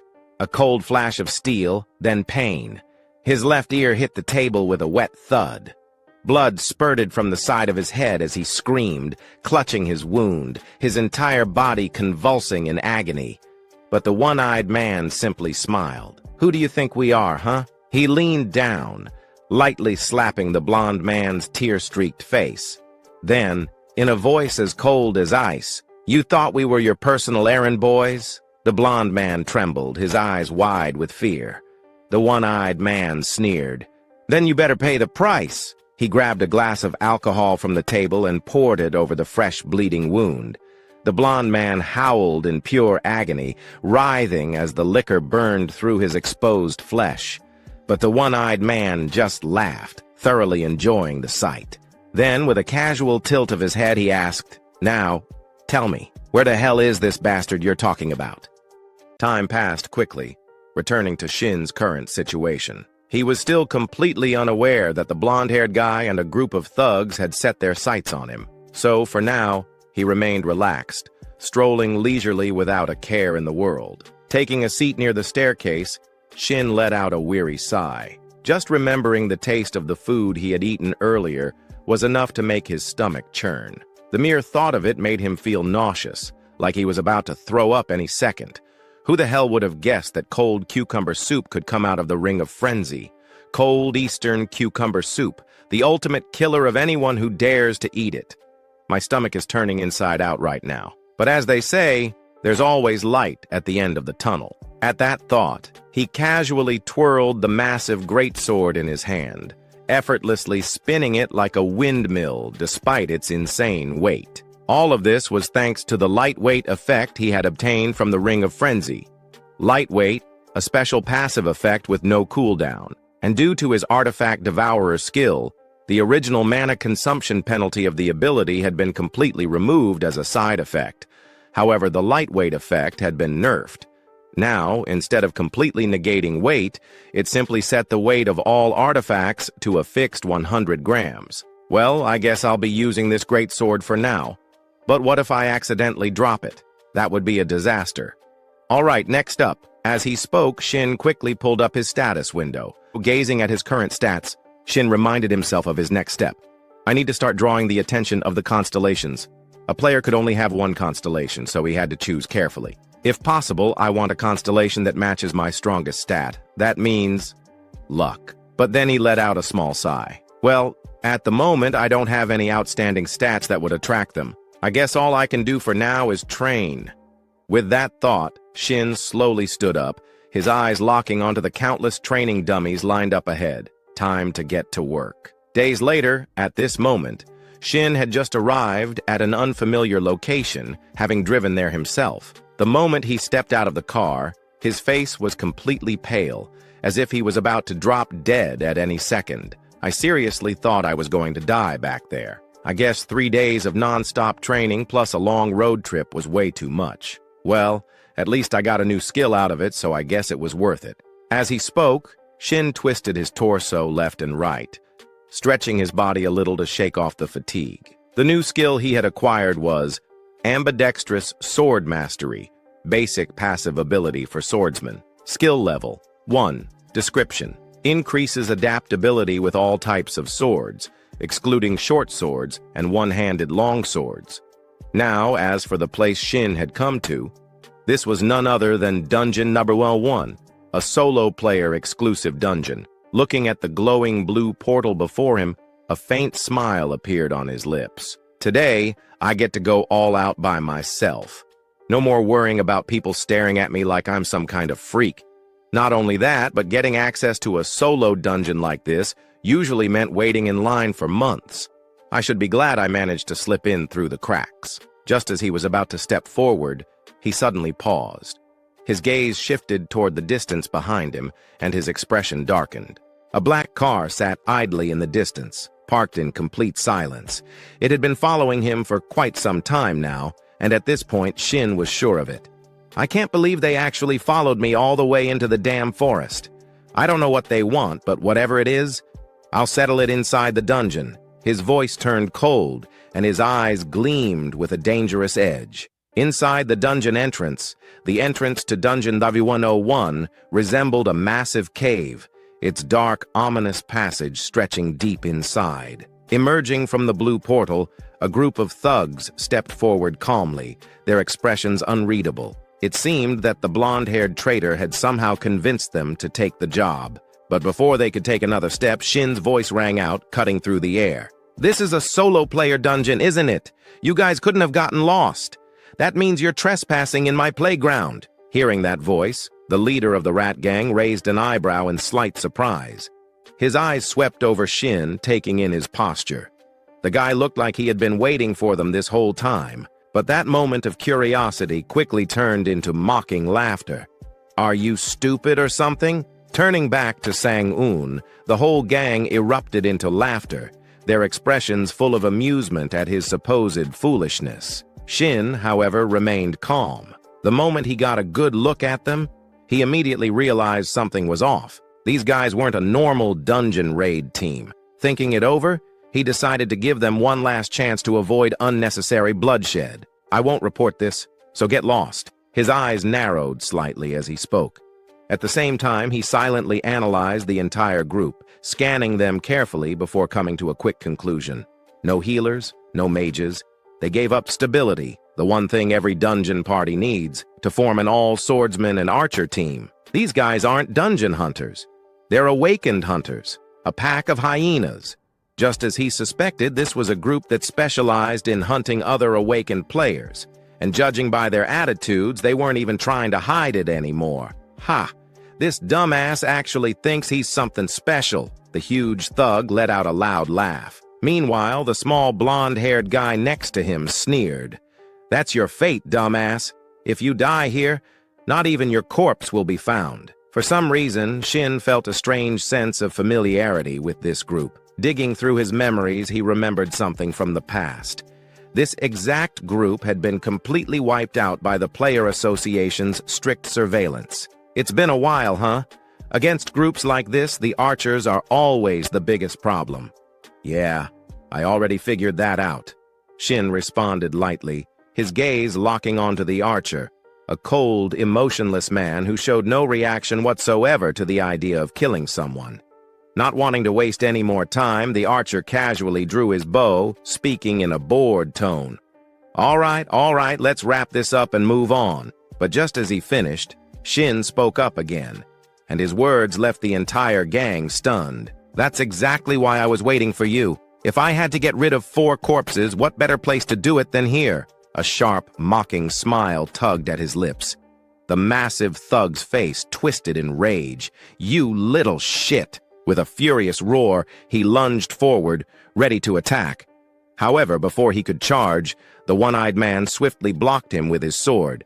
"Let's do this the easy way." His voice was cold and composed. The huge thug's eyes widened in frustration. "This is the easy way. I'm going to rip his throat out. Ahead of them, Shin smirked, his words dripping with provocation. Good boy. Listen to your master. Ha!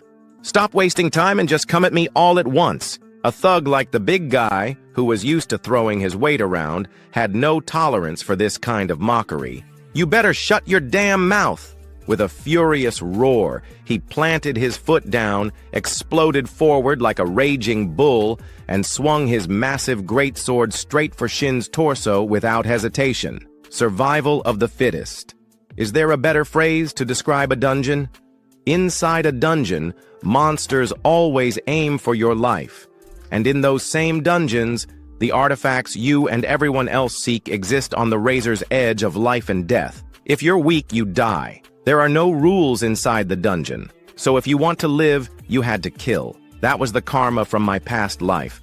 And it still applies even now. In the end, everything that happens here is just self-defense. The entire gang of thugs stood frozen in shock, their eyes filled with disbelief as they locked onto the scene before them. Just seconds ago, the big guy had charged forward, radiating overwhelming aggression, but now he had been sliced clean in half. Not a single scream escaped him. One sword strike. That was all it took. Shin coldly swept his gaze over the remaining three.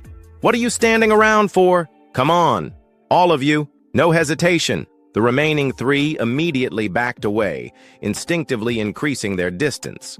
After seeing that level of strength, they all understood one thing. If Shin got close, they were dead. Relying on their experience hunting other awakened players, they quickly adjusted their strategy while running. The blue-haired guy barked out orders. Cover us while we reposition. Got it, the archer responded. But internally, his mind was spiraling in confusion. He killed Sanho? Even if the guy was an idiot, Sanho was still level 100, and that kid had only awakened recently. What the hell is going on? The archer couldn't make sense of it. Meanwhile, on Shin's side, he had started spinning his greatsword, its heavy blade whirling through the air like the blades of a helicopter. The sharp winds it generated howled ominously, sending shivers down the spines of those who heard it. Hey now, where are you running off to? Shin teased, his smirk widening. Motherfucker! What kind of monster is this? The archer cursed. Even as he spoke, his hands moved instinctively, drawing his bow and letting loose 2 arrows at blinding speed. But to Shin, it was child's play. With one effortless swing, he sliced both arrows in half before they could even get close.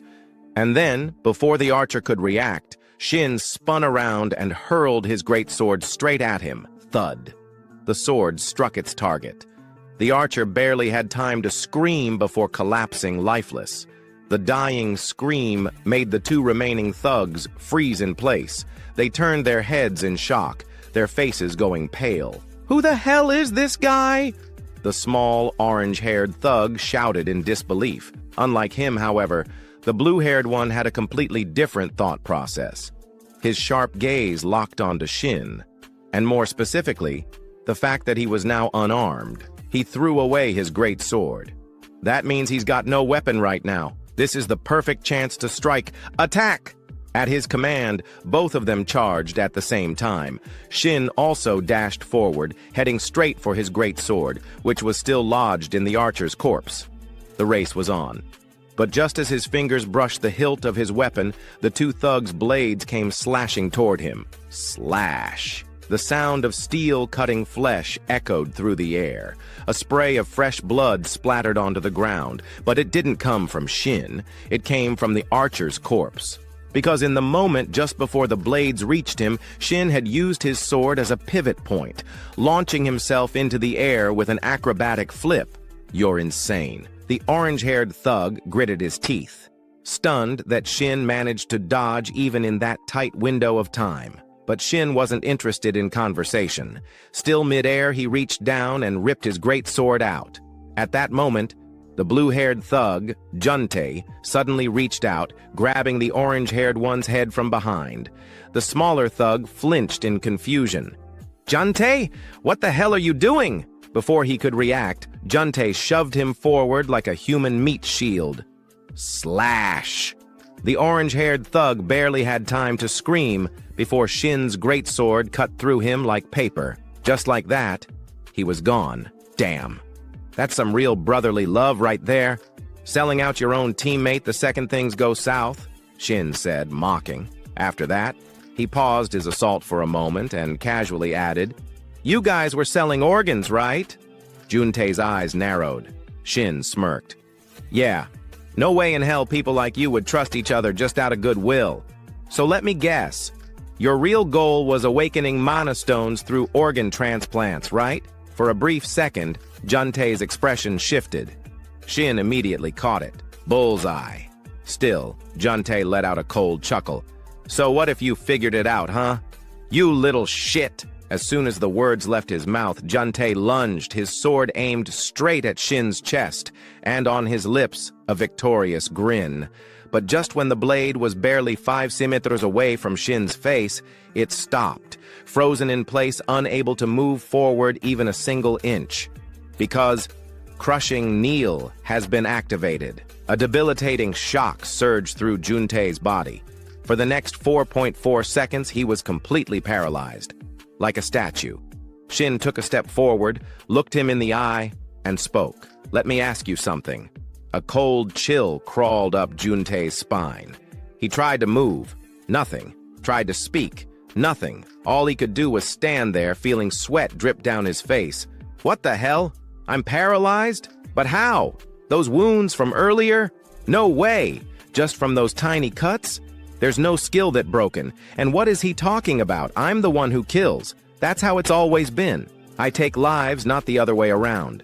Yet now, for the first time in his life, he saw the end. And as death loomed closer, his mind flashed back to the past.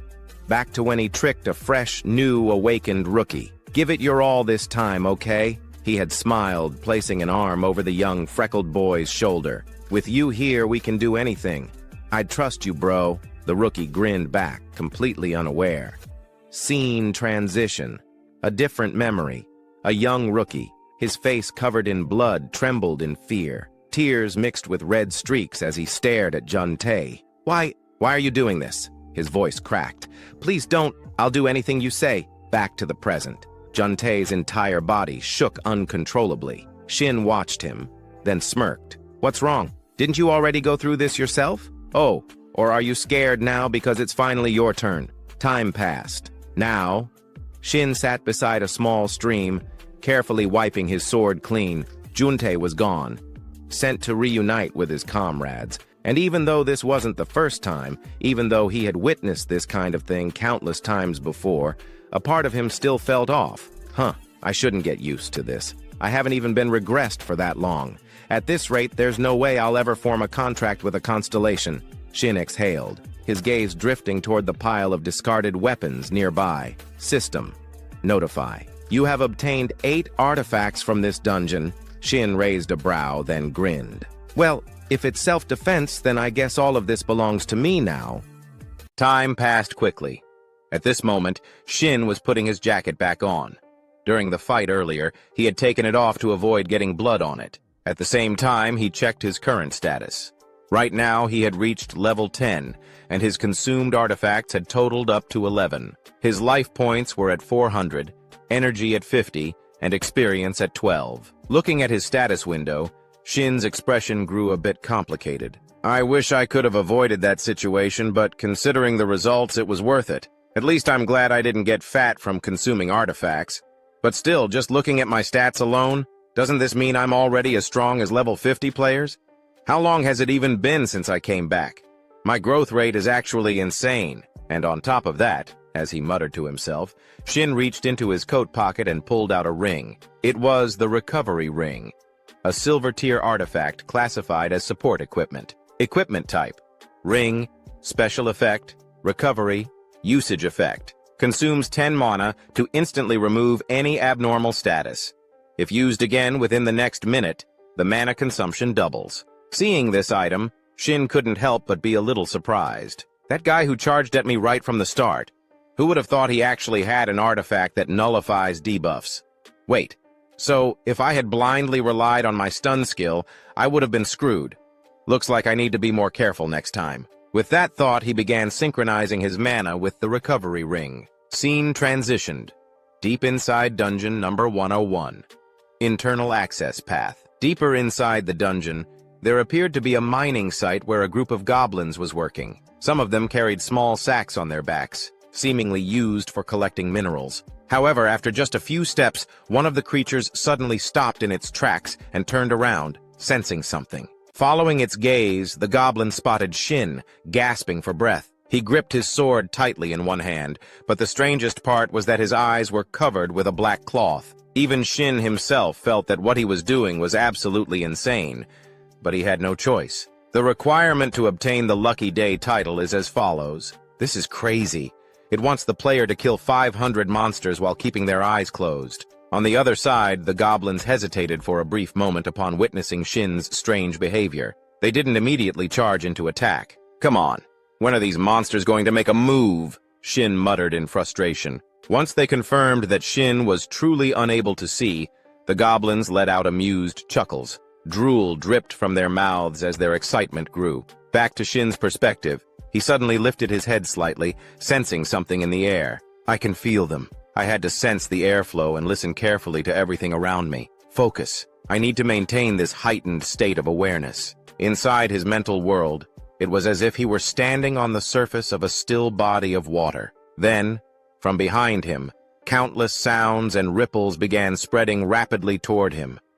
The sounds and ripples became increasingly clear and intense, surrounding Shin from all directions, appearing and disappearing unpredictably instead of following a linear path. I can do this, he reminded himself. At that very moment, one of the goblins let out a roar, gripping its axe tightly. It swung straight at Shin. However, what it didn't know was that Shin's heightened perception had already detected its movement well in advance. Without a moment of hesitation, he swung his sword in a sweeping arc, slicing through the air with breakneck speed. In an instant, 4 goblins were cleaved in half simultaneously. A rain of blood erupted, and the area was instantly suffused with the thick stench of fresh blood. And yet, rather than feeling repulsed, Shin seemed almost exhilarated. This feels damn good, he let out a low chuckle. Just then, a blinding streak of light shot toward him at breakneck speed, aiming straight for his head. For an ordinary person, there would be no time to react. But Shin? Not a chance. The moment it entered his range of perception, Shin's hand snapped up, effortlessly catching the arrow mid-flight before crushing it into pieces in a single motion. The goblin archer in the distance broke into a cold sweat, letting out an unintelligible noise. Back to Shin's perspective, his perception was expanding in all directions, allowing him to sense countless pairs of eyes watching him from within the darkness. And yet, he felt no fear whatsoever. Just moments ago, I was in a terrible situation, but because of it, I got to relive my past. Maybe that's why my senses have been sharpened, huh? Well, either way, come at me, you bastards! He taunted them outright. And how could these green-skinned creatures possibly hold back after hearing that? With their overwhelming numbers, the goblins charged forward like moths to a flame, but the only thing awaiting them was death. Shin's sword whipped through the air at lightning speed, slashing and cutting down the goblins before they could even get close. His attacks were so relentless and precise that the goblins collapsed into pieces mid-charge, never even realizing how they had died. Rather than slowing down, Shin grinned in exhilaration. He lunged forward aggressively, cutting down everything in his path without the slightest hesitation. Only one goblin, lagging behind, had the misfortune of witnessing everything. It stood frozen, watching its comrades get obliterated in an instant. Terror was etched all over its face, but before it could even think about running, it soon joined its fallen brethren in the afterlife. Having temporarily wiped out the group of monsters ahead, Shin finally stopped for a moment. The tip of his sword still smoldered with heat, drenched in the blood of the fallen goblins. The scene around him was even more gruesome than a slaughterhouse. Every single monster's sacrifice had become fuel for Shin's growth. Suddenly, a notification popped up before his eyes. Congratulations! You have leveled up. You have obtained the title, Lucky Day, rank D. Hearing the announcement, Shin ripped off his blindfold in one swift motion. There was no need for it anymore. Doesn't even feel like I did much, he shrugged, taking a moment to check out his newly acquired title. Lucky Day, rank D. Primary effect, luck plus 20. Secondary effect. Each time you defeat a monster of the same type, your luck stat increases by 0.1. Maximum increase, plus 10. Reading the description of his new title, Shin couldn't hold back a chuckle. Ha ha! I'm finally gathering all the titles I need. Meanwhile, a new group of goblins had been drawn to the area by all the commotion. But the moment they arrived, their eyes landed on the horrifying sight before them. Limbs and body parts of their fallen kin scattered all over the place. Every hair on their bodies stood on end. But before they could even think about retreating, Shin was already standing right in front of them, flashing a deranged smile. Ha ha ha! Can't let this opportunity go to waste. More stats for me, and they even walked right into my lap, drenched in blood, his face twisted into that of a bloodthirsty executioner. Even goblins who lived for slaughter couldn't suppress their terror. They screamed at the top of their lungs, as if their village had just caught fire. Time passed quickly. The unfortunate goblins that had arrived late had now joined their fallen comrades in the afterlife. And as for Shin, he was so thrilled that his whole body was trembling, as if he were having a seizure. Ha! My luck stat went up by 30 just from this one title. This is even better than most platinum-ranked titles. This has to be worth 500 million. No, maybe even 1 billion yuan. In this lifetime, I can finally afford a house, he shouted in pure exhilaration. But then, at that exact moment, a crimson spatial crack suddenly appeared behind him, crackling with violent lightning. At the same time, a notification popped up before his eyes. The space around you begins to fade. Shin didn't even need the warning. He could already feel the disturbance in the space behind him. His expression instantly stiffened as he whipped around to see what was happening. Cold sweat dripped down his face, and that grin he had just moments ago, it vanished completely. A series of notifications began to appear in front of him. 3 constellations have taken an interest in you. The constellation Dimensional Ruin Cleaner asks, "Are you interested in bringing misfortune to others?" The constellation Grand Voyager of the Void is intrigued by your mysterious nature and wishes to converse. The constellation Goddess of Luck smiles at you while extending her hand. At this moment, the physical manifestations of the 3 constellations stood before Shin. First was the Dimensional Ruin Cleaner, a grotesque entity resembling a giant insect, yet it had a pair of wings and an unnervingly long tail. Next was the Grand Voyager of the Void, shrouded in mystery, draped in a flowing white robe. An enigmatic and unfathomable aura emanated from his presence. Lastly, there was the Goddess of Luck, an overwhelmingly beautiful figure capable of captivating one's very soul. Switching to Shin's perspective, he couldn't help but feel a mix of excitement and nervousness upon witnessing all 3 of his close friends being noticed by the 3 Grand Elders at the same time. That was fast, and all 3 of them too, he thought to himself, a bit overwhelmed. Then, in an attempt to draw some attention to himself, he spoke up half-jokingly, "Ha ha, did you guys see my performance?" To his surprise, the Goddess of Luck suddenly floated right in front of him. Rather than being mesmerized by her beauty, Shin felt a creeping sense of unease. Had I done something to offend them? Wait, was my tone too arrogant? I've never been in this kind of situation before, not even in my past life.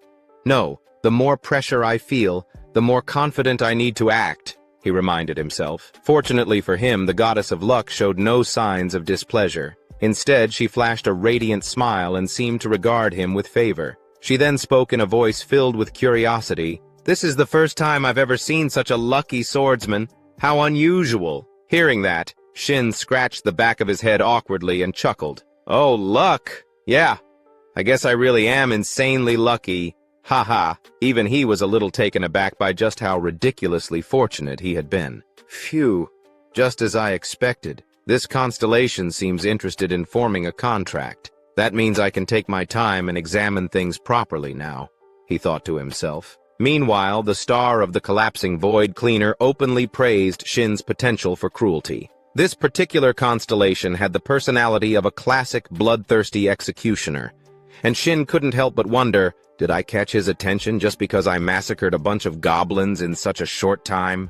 On the other hand, the Grand Wanderer of Space seemed more intrigued by the hidden depths of Shin's psyche. This left him puzzled. Why was this constellation here? I've heard that the Grand Wanderer of Space only appears before players who possess the aura of a saint. So does that mean they're actually here because of her? He murmured, his gaze shifting forward with a hint of doubt. At that moment, the goddess of luck was happily chatting with the other two constellations. She even reached out and ruffled the Grand Wanderer's hair, causing his face to flush a deep red. Seeing this, a rumor from Shin's past life suddenly resurfaced in his mind. The goddess of luck. Even in the world of constellations, there were rumors that she had incredibly vast connections. Across from him, the beautiful goddess caught his skeptical gaze, noticing how he was staring at her intently. In response, she turned to face him and casually reassured him, "I'm not possessive. Even if you choose me, you're still free to form contracts with other constellations." Reading this system message, Shin was momentarily stunned. This offer was almost too good to be true. "Wait, seriously?" He blurted out before thinking to himself, "This is a massive advantage. A sharpshooter can hit their mark even when firing into the air under the blessings of the world. They never run out of arrows." The miracle archer, among all archers, Hashimoto Yugi, was the one who had defeated countless top swordsmen. Not only did he have an absurdly high luck stat, but his destructive power was overwhelming. People suspected he was cheating or exploiting a loophole, but in reality, it was simply because he had contracts with two constellations, and it was the goddess of luck who made that impossible feat a reality. With that thought in mind, Shin knew better than to offend these three constellations, so he could only force a smile and chuckle awkwardly. Ha ha ha. Having three constellations appear at once sure makes it hard to choose. Across from him, the emotional state of the three constellations shifted instantly. They urged him to cast aside the petty concerns of a mere mortal and make a decision of fate. One of them even began to question whether they had chosen the wrong person. From Shin's perspective, however, it wasn't that he was playing mind games to raise the value of his contract.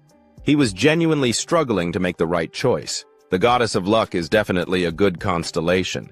But if choosing her means no other constellations will appear in the future, then this decision is practically locking in my entire fate as a player. Over the 10 years I spent as a player, only one constellation ever approached me, the model student who succeeded late in life. When he appeared, it was like a beacon of salvation. I was overwhelmed with joy. No matter how much I struggled, I believed that the future would be bright. But nothing ever changed. Not until I turned 55. That's right. I never got any real benefit from my constellation. The activation condition was absurd. The ability required me to reach level 850 before it would double all stat effects from artifacts and titles for my entire life. I couldn't use the constellation's most important power. No. More than that, I didn't even dare to dream of using it. But in the end, maybe that constellation was the reason I got to turn back time. So, for that, I'm grateful. Which is why, this time, I had to be more careful than ever. From now on, I had to accept that there won't be another chance to rewind time. As he thought this, he carefully studied the three constellations before him. Should I choose divine power, destructive power, or luck? And just like that, after a brief moment of contemplation, Shin made his decision. Without hesitation, he pressed the confirmation button on the system screen. Immediately, a notification popped up. You have signed a contract with the constellation, Goddess of Luck. Once the contract is established, even if the player dies, it will remain in effect for 30 years without disappearing. In another realm, an entity was closely monitoring the contract between the reincarnated player and the Goddess of Luck. Shin, friendly constellations sincerely congratulate your contract and wish for your victory. Hostile constellations have decided to use their players to hinder your growth. A series of notifications flooded the screen, causing Shin to glance nervously at the bright red warning messages before him. Haha, what the hell is this?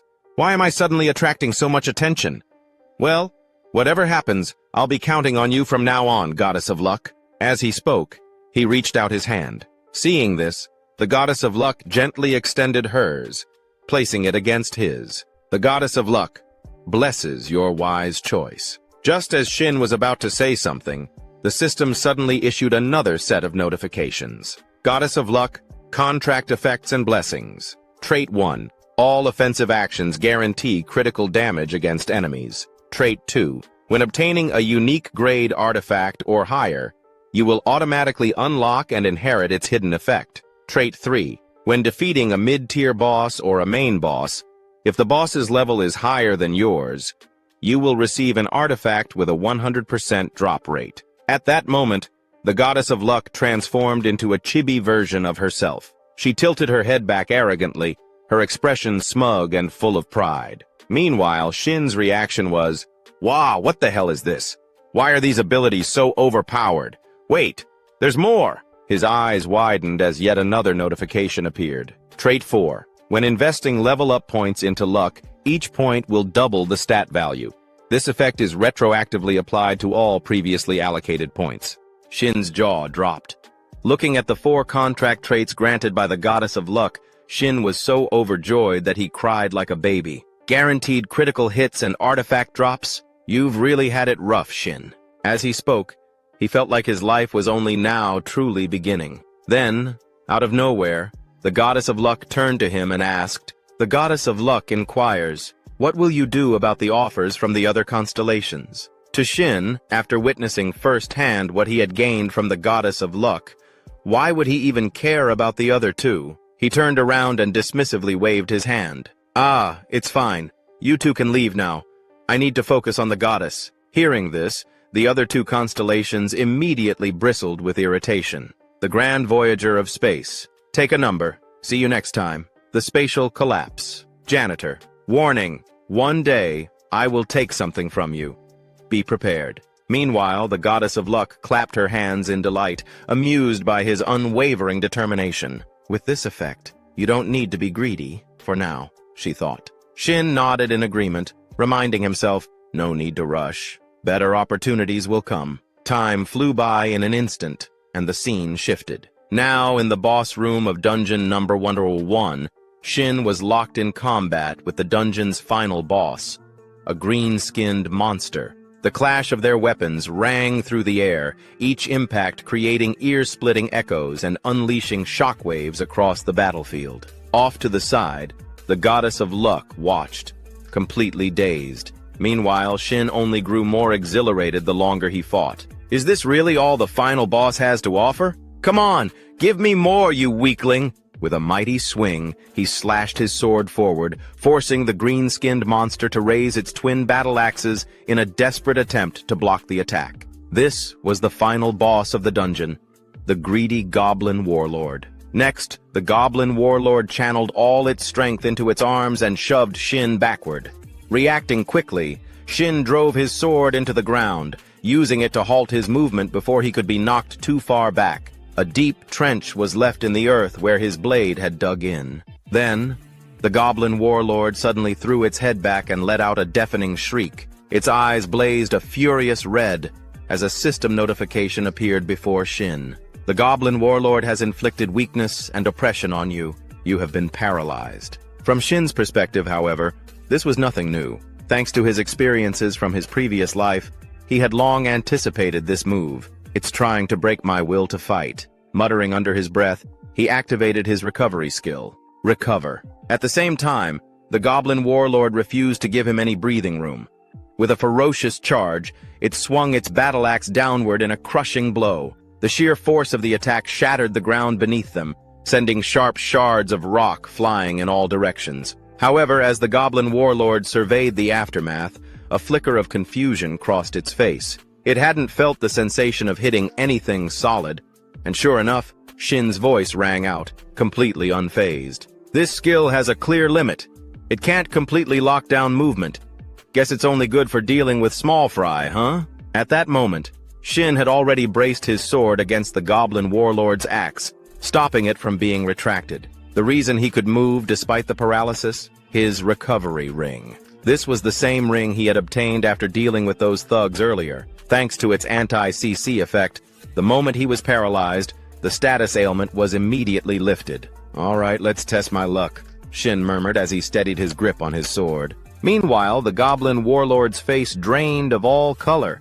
Panicking, it attempted to inflict weakness on him again. However, this time, Shin simply smirked coldly. You think that trick will work twice? With a lightning-fast dash forward, Shin slashed his blade across its chest, carving a deep wound into its left side. The goblin warlord let out a blood-curdling scream as pain surged through its body. Without wasting a second, Shin activated his skill, Demon Breaker. The effect was immediate.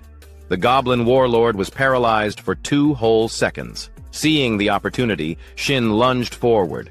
His sword became a blur, striking with machine-like precision and speed, as if it were a high-powered milling cutter tearing through steel. Only 2 seconds, then let's make it 4. With that, he applied a delay effect, extending the paralysis for another 2 seconds. The goblin warlord's face froze in sheer disbelief. It couldn't move a muscle, but that wasn't the end. Shin immediately picked up speed, darting around the stunned goblin and launching a flurry of attacks from every possible angle. Secondary delay effect activated.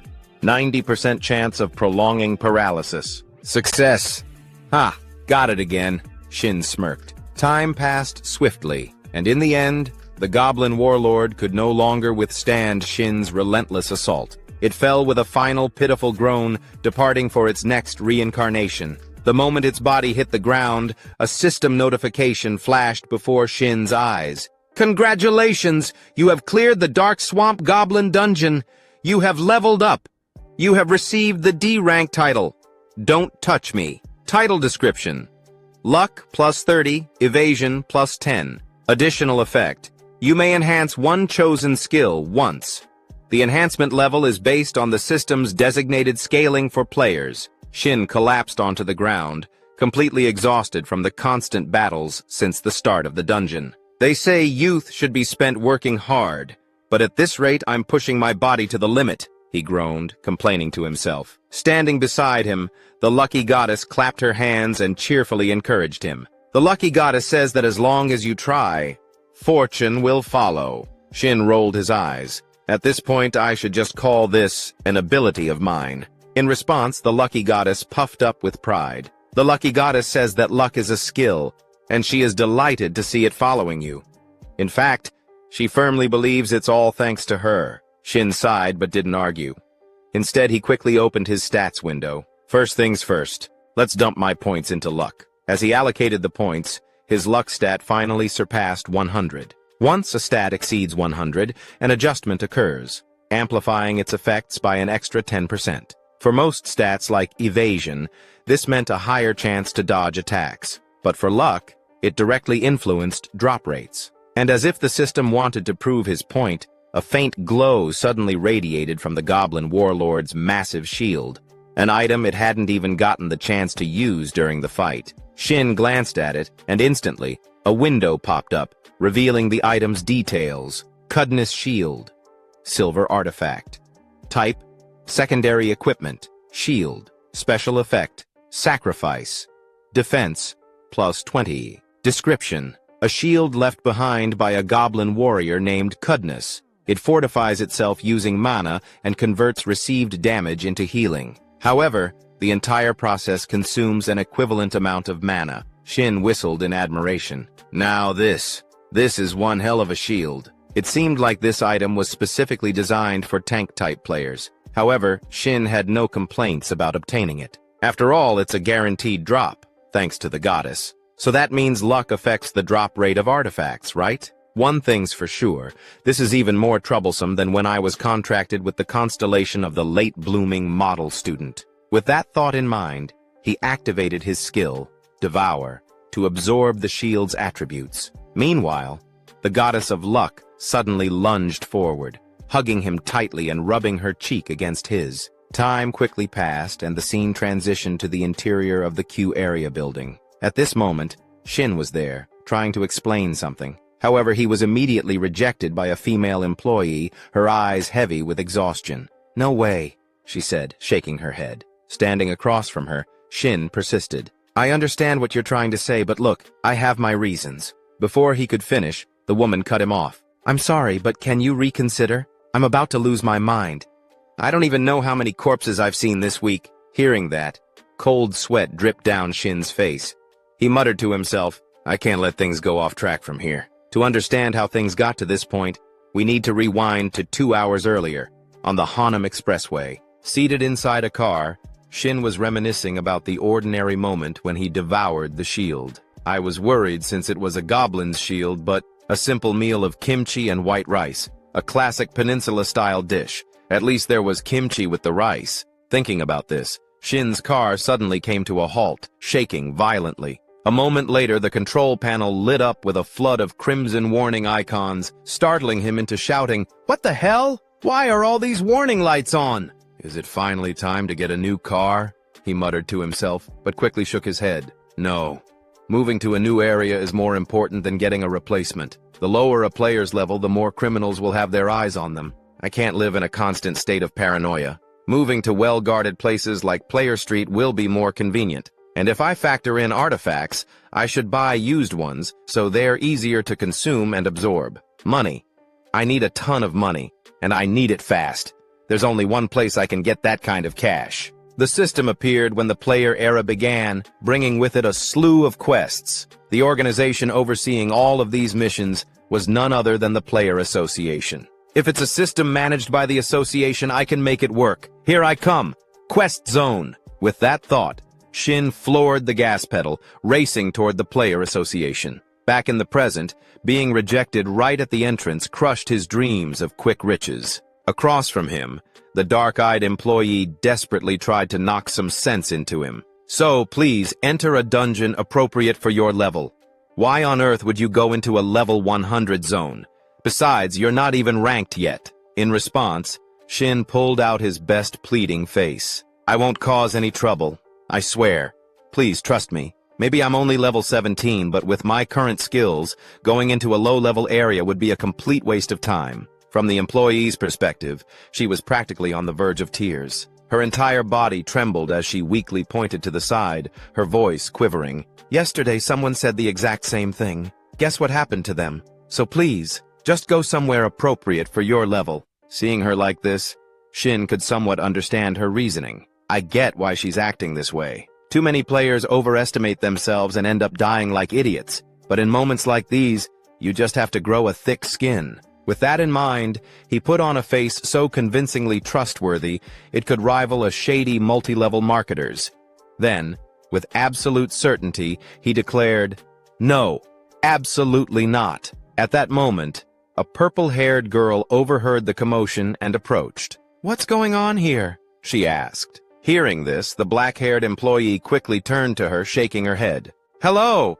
It's nothing, really." This purple-haired girl was Miso, a member of the Eden Guild, a level 100 player, and an A+ ranker. When Shin recognized her face, his eyes flickered with shock for a brief moment as he realized who she was. She's called the Slaughter God Archer, Kim Miso, the first level 100 player to reach A+ rank and earn the title Divine Archer, a rising star. But more than her skill, what truly makes her stand out is the fact that she's the daughter of Kim Yun-cho, the chairman of Holy Biotech. That means she's also known by another alias, Shadow Reaper, alongside Shinty Rei, the country's top assassin player, and Do Jinho, one of South Korea's best swordsmen. Her family holds the most shares in the Eden Guild. You could say she's the most privileged player in history. Miso, noticing Shin staring at her, turned to him and asked, "This is our first time meeting, isn't it? I've been watching for a while. Why are you insisting on taking a level 100 quest?" Without hesitation, Shin replied, "Because it pays well." At that moment, he caught the murmurs of nearby players. "Whoa, Kim Miso is the one who started the conversation? But what's with that guy's attitude? Is he insane?" "Hey, just drop it. She's about to say something to that level 17 trash," a guy in a cap muttered, holding his friend back. Hearing their words, Shin simply closed his eyes in silence, though in his mind he was cursing them all. "I can hear you, you bastards." Unaware of his inner thoughts, Miso warned him, "That zone is going to be difficult for you." Shin sighed and shrugged. "Of course I know that, but the greater the risk, the greater the reward." He paused for a moment, thinking to himself, "I'm definitely not doing this out of personal feelings. Even though in my past life, I applied to join Kim Misa's party and got rejected, I'm absolutely not doing this out of spite." Unaware of Shin's petty inner thoughts, Miso remained enthusiastic as she continued speaking. But you do know that completing a mission alone is against the association's regulations, right? Her words immediately snapped Shin back to reality. He quickly realized the problem. Now that I think about it, solo missions won't have their restrictions lifted for another 4 years. Knowing that he wouldn't be able to go at it alone here, he scratched his head awkwardly and said, "I guess I didn't read the details carefully. Well then, I'll be on my way." With that, he quickened his pace. However, he failed to notice that his odd behavior had caught Misa's attention. Out of nowhere, she suddenly made an unexpected offer. "Then, do you want to form a party with me?" Around them, the nearby players who overheard her words widened their eyes in disbelief, as if they couldn't trust what they had just heard. "Whoa, is she crazy? Why the hell would she pick that bastard? I could go too, damn it. This is so unfair, I'm so jealous." From Shin's perspective, he wasn't naive enough to believe that a golden opportunity had simply fallen into his lap without reason. Suspicious of Misa's true intentions, he immediately asked, "What's the catch?" Hearing that, Miso gave him a look of approval and smirked. "Oh, so you don't believe this is just a simple favor, huh? Haha, I tend to trust circumstances more than people," Shin replied with a grin. Meanwhile, Miso revealed her true motive. "Hey, interesting, but there's no catch. If anything, let's call it a promise instead. If your skills don't match your confidence, you'll have to pay the price. Of course, if it turns out the other way around, I'll give you a sincere apology." Her voice was ice cold. Hearing that, Shin smirked. He had already figured out Misa's angle. "So this is a test, huh?" Kim Misa's influence extends far beyond just being a famous player. The brand value of any outfit she wears skyrockets instantly. With just a few words, she can flood the news. The moment she labels someone as an arrogant player, their career is as good as over. This is going to be interesting. With his usual, "if I like it, I fight" attitude, Shin accepted without hesitation. "Then let's head out right now." From Miso's perspective, just a few minutes earlier, as Miso stepped out of her car, the driver had reminded her, "I'll be waiting here, miss." In response, Miso waved her hand dismissively. "Do whatever you want. This might take a while." After that, she couldn't help but feel a little frustrated about having to go alone. All the guild members are busy. How annoying. Guess I'll have to find a party member for myself. Just as this thought crossed her mind, she overheard Shin's conversation with the association staff. Coincidentally, Kim Miso had a reason to team up with Shin Sang-hyun. The minimum party requirement for missions was just as much of a hassle for her as it was for him. Among all these circumstances, she suddenly came across a player exuding confidence, someone whose true abilities were unknown to everyone. That in itself was quite an intriguing situation for her. And so, their unexpected partnership was formed. Meanwhile, the staff member caught between the two was sweating profusely. Then, out of curiosity, Miso casually asked, "By the way, what mission was Shin Sang-hyun planning to take?" Hearing a famous player ask about him, the staff member fumbled for a moment before responding, "Ah, yes. Please wait a moment." She quickly checked the system screen in front of her, and then tilted it toward Miso for her to see. The mission details read, "Defense Mission. Eliminate all monsters approaching the Guardian Tower. If the Guardian Tower's core is destroyed, the mission will fail. Monster type: wolf-type creatures. Number of monsters: 300. Recommended: level 100. Mission reward: 500 million yuan." After reading the mission description and its requirements, Miso's gaze shifted slightly. Even for a level 100 player like her, this was not a mission to be taken lightly. What the hell is this? This isn't a simple collection quest or a standard hunting mission. It's a defense mission. That means they have to wipe out every last monster to succeed. One of the most crucial principles of a 4-player team is having at least one ranged damage dealer. And he planned to do this alone? If I weren't here, he'd be dead for sure. The more she thought about it, the more convinced she became that Shin Sang-hyun was out of his mind for even considering this mission solo. Seeing the slight hesitation in Miso's gaze, Shin smirked and provocatively asked, "What's wrong? Are you scared?" Miso blinked in disbelief for a moment. "Did I hear that right?" Shin grinned and replied casually, "Oh no, it's just that you suddenly went quiet, so I was wondering if you were having second thoughts. If it's too much, we can always recruit more members before heading in. Maybe a tank or a high damage range DPS. As Shin continued listing off suggestions, the staff member beside them broke into a nervous sweat. She noticed that Miso's entire body was trembling, but not from fear. It was pure, unfiltered rage. Feeling her pride taking a serious hit, Miso suddenly grabbed Shin's wrist and hissed through gritted teeth, "No, Shin Sang-hyun, this mission is perfectly fine." Before he could say another word, she slammed the accept button. The moment she did, a system notification appeared before them. Mission accepted. You will now be transported to the designated mission area. As the message flashed on their screens, a dazzling light engulfed both of them. Bolts of energy crackled wildly in all directions as the teleportation process began. Meanwhile, the staff member watching this unfold had gone completely pale. She mumbled anxiously to herself, "Since Kim Miso is going with him, nothing bad should happen, right? Hopefully. I really hope nothing bad happens. No one knows how this is going to turn out." Elsewhere, a black-clad player who had been watching them disappear into the mission zone scratched his head in confusion. "Do you guys think he'll actually pull it off?" Hearing this, the burly player in the iron helmet scoffed and responded with absolute certainty, "No way. He's only level 17. How the hell is he supposed to fight level 100 monsters?" Unlike the others who dismissed Shin outright, the blue-clad player had a different perspective. "Hey, do you really think Kim Miso would just randomly bring him along for no reason? She's currently being praised as the youngest A+ ranked player. Do you think her ability to judge people is that poor?" He crossed his arms and continued, "You guys know about the ranking system that the Player Association recently restructured, right? It was created because evaluating a player's strength purely based on level was inaccurate. There are 2 criteria for ranking. First, the number of dungeons cleared. Second, an overall assessment of the player's combat sense. And that means Kim Miso reached A+ rank purely based on her combat sense. The 2 other players listening to him already knew this information, but they still had some lingering doubts. One of them asked, "I get that, but why A+?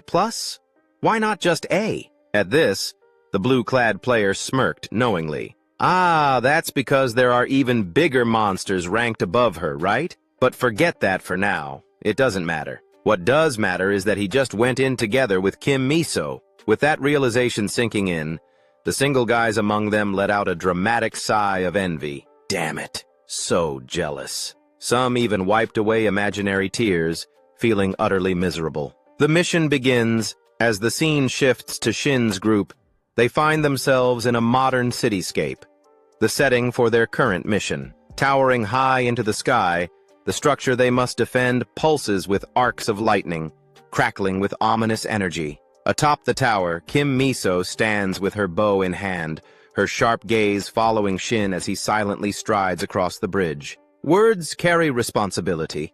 If things get too dangerous, of course, I'll step in.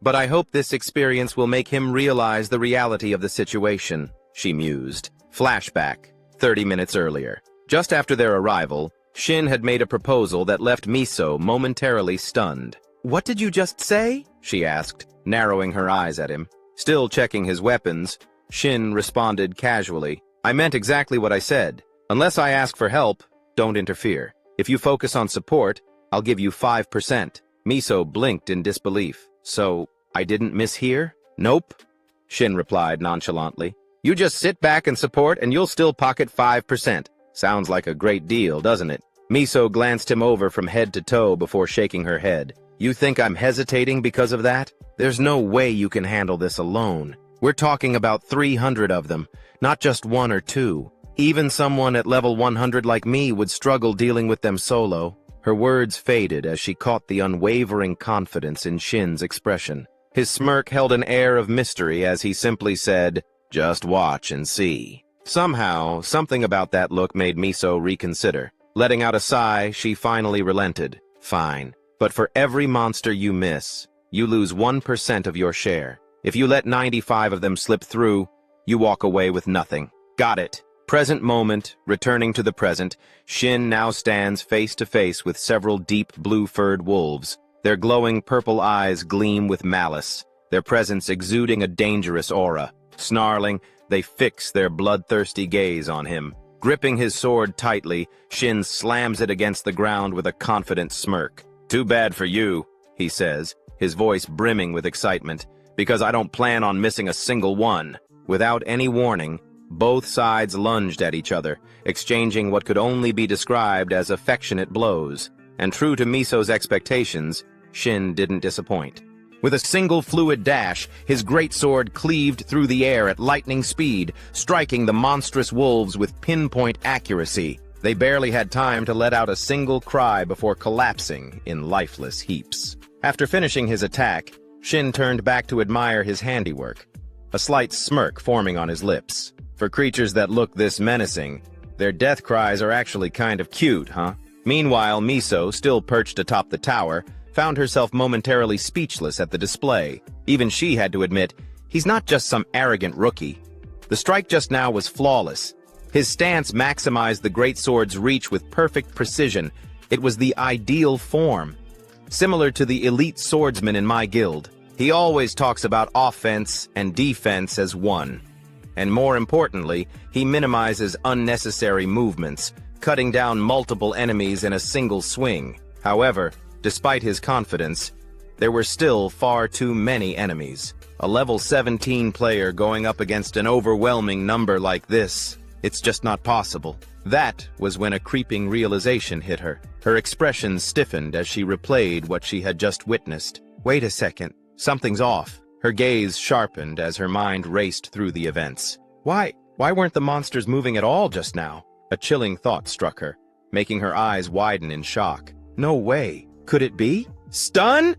She shouted, her voice echoing in disbelief. The realization hit her so hard that she lost balance, tumbling forward in a panic. Fortunately, at the last second, she managed to grab onto the railing, swiftly pulling herself back up. She clutched her chest, still reeling from the shock. Damn it, that was close. Almost fell right off. But her mind wasn't on her near accident. It was still racing over what she had just witnessed. That was definitely a stun effect, and I counted 4 whole seconds. If that's really the case, then he even surpasses Jinho in that regard. That means he can leisurely apply crowd control and wipe out enemies at his own pace. Her heart pounded as she processed the implications. Just who the hell is this guy? From Shin's perspective, with his stun ability, cutting down the monsters was as effortless as slicing through paper. Haha, why is this so easy? He laughed, thoroughly enjoying himself. But as if the heavens decided to spice things up, the difficulty of the mission was suddenly cranked up a notch. Without warning, one of the wolves was sent flying forward, forcing Shin to halt his movements. His eyes flicked toward the source of the disturbance. In the distance, something massive was hurtling toward him at an astonishing speed. Every wolf in its path was being tossed aside like rag dolls. The sight made a bead of sweat roll down Shin's temple as he muttered, "So it's finally here." Black wolf. Standing before him was an enormous black wolf, its sheer size rivaling that of a truck. Its imposing presence filled the air with a terrifying aura, and the moment it locked eyes on Shin, it unleashed a deafening roar. Black wolf. I didn't encounter it too many times in my past life. But is this why it feels so familiar? At that moment, Shin felt his entire body seize up. A system notification flashed before his eyes. Black Wolf has inflicted the negative status, stun. And it wasn't just him. The wolf's powerful stun effect extended all the way to Miso, who had been observing from afar. However, just as the effect should have taken hold, a protective aura shimmered around her due to her artifact's effect. The negative status, stun, has been nullified. Seeing this notification, Miso's eyes snapped open in realization. That's right, the Black Wolf can use stun too. I was too caught up watching him fight that I completely forgot, and to think I was considering teaching him a lesson, that was reckless. Her gaze turned sharp as she swiftly drew her bow, preparing to provide support. I can accept that he somehow has an extended stun duration. Fine. But for him to also have a way to nullify status effects at such a low level? That's practically unheard of. But before she could even let loose an arrow, Shin had already taken action. Using his recovery ring, he instantly dispelled the stun effect. The next second, his body shot forward like a bullet. Miso, still holding her bowstring tight, froze in place, her eyes widening in disbelief. There's no way. A nearly flawless greatsword stance, an abnormally long stun effect, and now the ability to negate status effects. Is he really just a level 17 player? The Black Wolf's downfall, unaware of Miso's internal thoughts, The black wolf, originally charging in to get a bite of Shin, suddenly skidded to a stop, its massive paws carving deep grooves into the ground. Seeing its prey casually shake off the stun effect, the beast's once ferocious eyes now flickered with a hint of panic. Shin, amused by the wolf's dumbfounded expression, let out a chuckle. "Surprised, huh? You thought your prey would be paralyzed, completely defenseless. But here I am, moving freely. That moment of hesitation has already decided the outcome of this battle." Without giving the wolf a chance to recover, Shin shifted his weight backward, lowering his stance before executing a swift slide under its belly. In the same motion, he thrust his great sword upward, slicing deep into the beast's underbelly, leaving behind a long, gruesome wound. The mighty black wolf, without ever getting a proper chance to show its strength, could only let out a regretful whimper before succumbing to the abyss. Standing beneath its massive body, Shin grabbed its tail and gave it a yank before sighing in annoyance. "Damn it, my clothes are covered in blood. Thought I'd make it through clean." He clicked his tongue, glancing down at the crimson-stained fabric. Then, as if a mischievous idea struck him, his lips curled into a grin. "Well, since I'm already messy, should I just go all out for fun?" His gaze lifted toward the remaining monsters, his eyes gleaming with danger. Miso's realization. Meanwhile, from her vantage point, Miso's expression had completely transformed. No longer was she merely observing with mild curiosity. Instead, her eyes sparkled as if she had just discovered a rare diamond hidden within a pile of rubble. Just like that, before long, Shin had nearly wiped out the entire horde of monsters in the mission, slashing through them like a man possessed. Around him lay the corpses of countless green wolves, their blood soaking into the battlefield. A glowing message appeared before his eyes, notifying him. Monster Defense Mission. Enemies eliminated. 299 out of 300. You have leveled up. You have earned a Rank D title. Fearless. Title, Rank D. Fearless. Effect. Grants full resistance to status effects caused by the roars of wolf-type monsters. Even though the effect was limited to a single monster species, Shin didn't mind at all. A new title was a new title, and one more step forward. A small smile crept across his face as he took a moment to breathe, then turned his gaze behind him, where Miso, the archer, was standing watchfully. "They're not looking at me with suspicion anymore," he thought. "Those doubtful stares, they're gone now. They're genuinely watching me, watching to see what I'll do next. And with people watching, a performer like me can't afford to rest." He cracked his knuckles and smirked to himself. "Guess I'd better wrap this up quick, huh? So, are you ready for me, Grey Wolf?" As he muttered those words, he glanced upward, and there it was. The final boss had arrived, the Lord of Werewolves, half human, half wolf. It towered over the battlefield, its entire frame rippling with thick muscle. The moment it laid eyes on him, it let out a thunderous roar, slamming its clawed hand straight toward him. The impact was so powerful that the ground beneath them exploded into fragments. But Shin didn't flinch. Drawing on his combat experience, he instinctively dodged to the side with ease. Not only that, he even had the nerve to taunt the beast. "Your attacks are known for being unpredictable, right? But that was 30 years ago. These days, every move of yours has been analyzed to death. At this point, shouldn't we be calling them predictable instead?" He narrowed his eyes, his tone growing sharper. "Sorry, but I've already got every one of your moves and skills figured out." The words had barely left his lips before he launched himself forward, legs coiled with power, blasting toward the werewolf lord like a bullet cutting through the wind.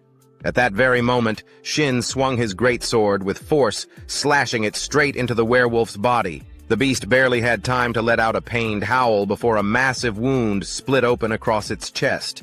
And yet, looking at the result, Shin didn't seem particularly impressed. "Just as I thought," he muttered. "Even with all its movements predicted, a level 100+ boss like this still packs a punch.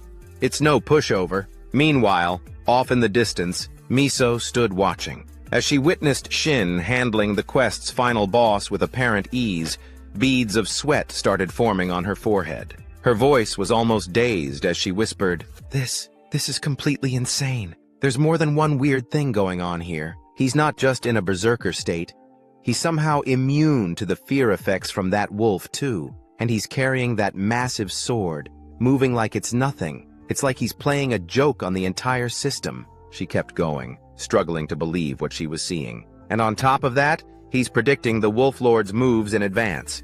He's going toe-to-toe with it and not losing an inch. The longer she watched, the more surreal it felt. Her eyes stayed locked on the battle. By now, the Werewolf Lord had completely lost it. With a feral snarl, it opened its jaws wide and lunged at Shin, aiming to crush him in a single bite. But Shin was already one step ahead. He twisted his body, dodging to the side just in time. However, the beast wasn't done. Letting out a furious roar, it slashed out with one of its razor-sharp claws, aiming straight for Shin's exposed flank. Forced onto the defensive, Shin raised his great sword like a shield and blocked the blow. Even the Wolf Lord seemed stunned. Its eyes widened slightly, not expecting its attack to be stopped. But what it saw next wasn't fear or hesitation.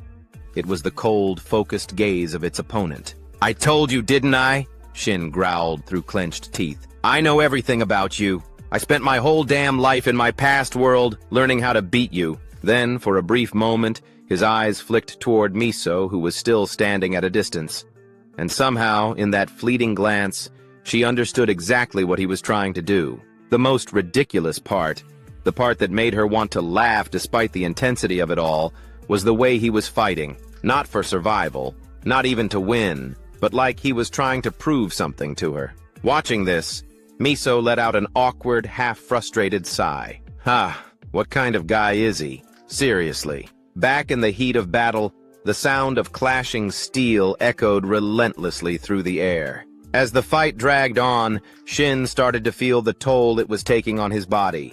His stamina was dropping fast. "This fight's dragging out way longer than I thought it would," he muttered under his breath, frustration building. "I've been showing off trying to look cool in front of Kim Miso, and now it's eating into my time with this boss. If things had gone according to plan, this thing should have been out of gas by now. So why the hell is it still going strong?" Behind him, the Werewolf Lord continued its relentless pursuit. It was like the beast wouldn't be satisfied until it had landed a few solid blows on him. Shin could hear the piercing whoosh of claws slicing through the air at his back. The sound alone was enough to make the hair on his neck stand on end. "This isn't good," he thought, beads of sweat forming on his brow. "If I let my guard down even once, I'm done for. My stamina is already taking a serious hit." At the same time, the boss monster seemed to be losing patience. No longer content with simply chasing him down, it suddenly gathered strength and lunged forward with explosive speed. Shin, sensing the shift, snapped his head around just in time. But then something clicked. "That movement. I know this." His thoughts raced. It's one of the boss's high-tier attacks, designed to bait its opponent into dropping their guard. A powerful fake-out that opens the door for a devastating follow-up. This move has killed so many players before. Though he'd never tested it in live combat, Shin knew what he had to do. Now isn't the time for hesitation. No turning back, he told himself. Sometimes bold moves are the only way forward. With resolve hardening in his eyes, Shin spun on his heel, gripping his sword tighter. He made the split-second decision to meet the boss head-on. In an instant, both combatants hurled themselves at each other. Shin swung his sword in a sweeping arc, slashing clean across the monster's right arm, severing it entirely in a single fluid motion. But the Werewolf Lord didn't even flinch. Taking advantage of Shin's unguarded moment just after his attack, the beast swung its remaining arm with brutal force, its claw raking straight across Shin's chest, digging deep into his flesh. A sharp spray of blood burst into the air, painting the battlefield in red. The metallic tang of it filled the space around them. Off in the distance, Miso fell to her knees in a daze as she witnessed the brutal scene unfold before her eyes. Her vision blurred with tears. "For someone I've barely even known," she whispered shakily. "Shin Sang-hyun, this is so stupid. I should have jumped in to help him right away. Even if he showed unbelievable skill just standing here doing nothing, it's no different from killing him with my own hands. I'm sorry. I'm so sorry, Shin Sang-hyun." The archer could barely contain the guilt in her voice as she berated herself. But of course, there's no way our protagonist would go down that easily, right? Then, at the center of the battlefield, a soft green glow began to emanate from Shin's body. The light was gentle, almost calming. Miso's sobs faded as she lifted her head to watch in stunned silence. To understand what was happening, we need to rewind a bit, back to the time when Shin had cleared out the goblin dungeon and obtained a shield, Cutness's barrier. That item had long since been absorbed and reduced to ashes, but now, its special ability was finally being activated. The effect was called Sacrifice. Sacrifice. Conditional passive skill. Activates under specific circumstances. Fully restores any damaged body part, selected in advance. Converts the damage received into restorative energy. If the incoming damage exceeds the player's max HP, the effect revives the player with full health, using the value of that lethal blow. After reading the effect's description, Shin instantly understood how the skill worked. A conditional healing skill that only triggers in specific moments. It becomes insanely useful after taking fatal damage, so I need to select a body part for it to protect, right? A system screen popped up, displaying a selection of body parts that he could assign to activate the sacrifice effect. Seeing the options laid out before him, Shin couldn't help but swallow hard. What is this? They've broken it down way too specifically. There are 16 sections in total. That's insane. The safest choice would usually be the back, but even the back is split into 4 sections.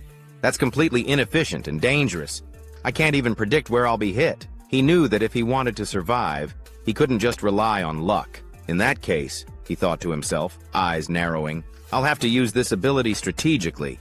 Back in the present moment, thanks to the sacrifice ability, all the damage Shin had just taken from the boss's vicious strike was instantly converted into life force. His health bar surged to full in the blink of an eye. Still, even Shin couldn't help but break into a cold sweat from the gamble he had just taken. Phew, it worked. If I had miscalculated even a little, I would have been dead on the spot. That was way too risky, he muttered to himself, but I guess I pulled off a lucky 2-for-1. In front of him, the werewolf lord was now stunned, its body locked in place, frozen by the effect. Seeing this, Shin gave a small shake of his head and chuckled at the monster's misfortune. I can't tell if I got lucky or if you got unlucky, he said aloud. The right arm you used as bait to lure me in. It got chopped off. Who would have thought you'd lower your guard just to land a lethal blow? But now, how about we test your endurance at a whole different level? And with that, the tide of battle was sealed. Missing an arm and stuck in a stunned state, there was no way the bulky boss monster could withstand what came next. In no time at all, it had collapsed before Shin, down on its knees, barely clinging to life. Only the faintest trace of breath remained in its massive body. Shin exhaled deeply, finally allowing himself to relax. That's the end of it. The stun didn't last long, but it was enough to take you down. Just then, he heard footsteps rushing toward him from behind. Turning, he saw Miso sprinting up beside him. He greeted her casually. You made it, Kim Miso. But instead of returning the calm tone, Miso snapped at him in frustration. If you had a healing ability like that, you could have at least told me beforehand. I nearly had a heart attack watching you die. And seriously, what was that just now? Did you resurrect or something? How the hell did you know the werewolf lord's every move and skill so precisely? I've seen a lot of sword wielders before, but none of them have been as mysterious as you, Shin. It's like you're... Before she could finish her sentence, Shin cut in with a cold, almost amused smirk and asked, like I'm what, exactly? As Shin spoke, he suddenly noticed the strange look Miso was giving him. Her eyes were fixed on him with a mix of curiosity and awe, which piqued his interest. What's with that look? He asked. Miso quickly shook her head. Oh, it's nothing. It's just... You really seem like a high-ranking player, that's all. Her comment left Shin mentally spiraling. Wait, that's what she was going to say? I thought she was going to question how I took down the boss so easily. But actually, she's not wrong. No average player could have pulled that off. Brushing the thought aside, Miso turned her attention toward the massive corpse of the werewolf and asked, Anyway, are you going to finish it off or what? Just then, the werewolf let out a faint groan, signaling it was still barely clinging to life. Shin, not in the mood to drag things out, muttered, I'll make this easy for you. I almost forgot you were still breathing. With a final swing of his sword, he sent the beast off to join the rest of its underlings in the afterlife. The reward was definitely not something to scoff at. A system notification popped up in front of him. You have obtained a rank C title, Fight to the Death. Title rank C. Description. When in isolation with no allies within a 5-meter radius, the fight-to-the-death state is activated, temporarily boosting all stats by 20%. The effect ends immediately when isolation ends. Seeing the reward, a grin spread across Shin's face. He couldn't hide his excitement. A special title for one-on-one combat. And it's my first rank C title. Man, this brings back memories. From the side, Miso caught the glint in his eyes and made an educated guess. You got a new title, didn't you? Not bothering to hide it, Shin shot her a look. Wait, you knew that would happen? Miso, you fought this boss before, haven't you? Standing proudly, Miso responded with a smug smile. Well, yeah. Of course, I've soloed it before. As Miso finished her sentence, her voice suddenly trailed off. A hint of embarrassment flashed across her face, and she let out a quiet sigh before admitting, honestly, there's nothing to brag about. I only managed to beat that thing thanks to an artifact. I can't exactly say it was because of skill, like you. Shin waved his hand dismissively. Using an artifact is a skill in itself, so thanks for the compliment. Miso forced a small, awkward smile. Her eyes briefly drifted to the gear Shin was wearing, and she didn't know what to make of it. Internally, she sighed. The artifacts I'm using are worth over 200 billion yuan, and here he is using a mass-produced greatsword. You could probably find in every corner shop. Honestly, it's kind of embarrassing. Of course, she kept that thought to herself. Instead, she quickly changed the subject and offered a suggestion. Anyway, don't you want to test out that new title's effect? Before Shin could even register what she meant, a symbol suddenly appeared above his head. 2 swords, crossing each other, accompanied by a system notification. Title: Fight to the death has been activated. Isolation detected.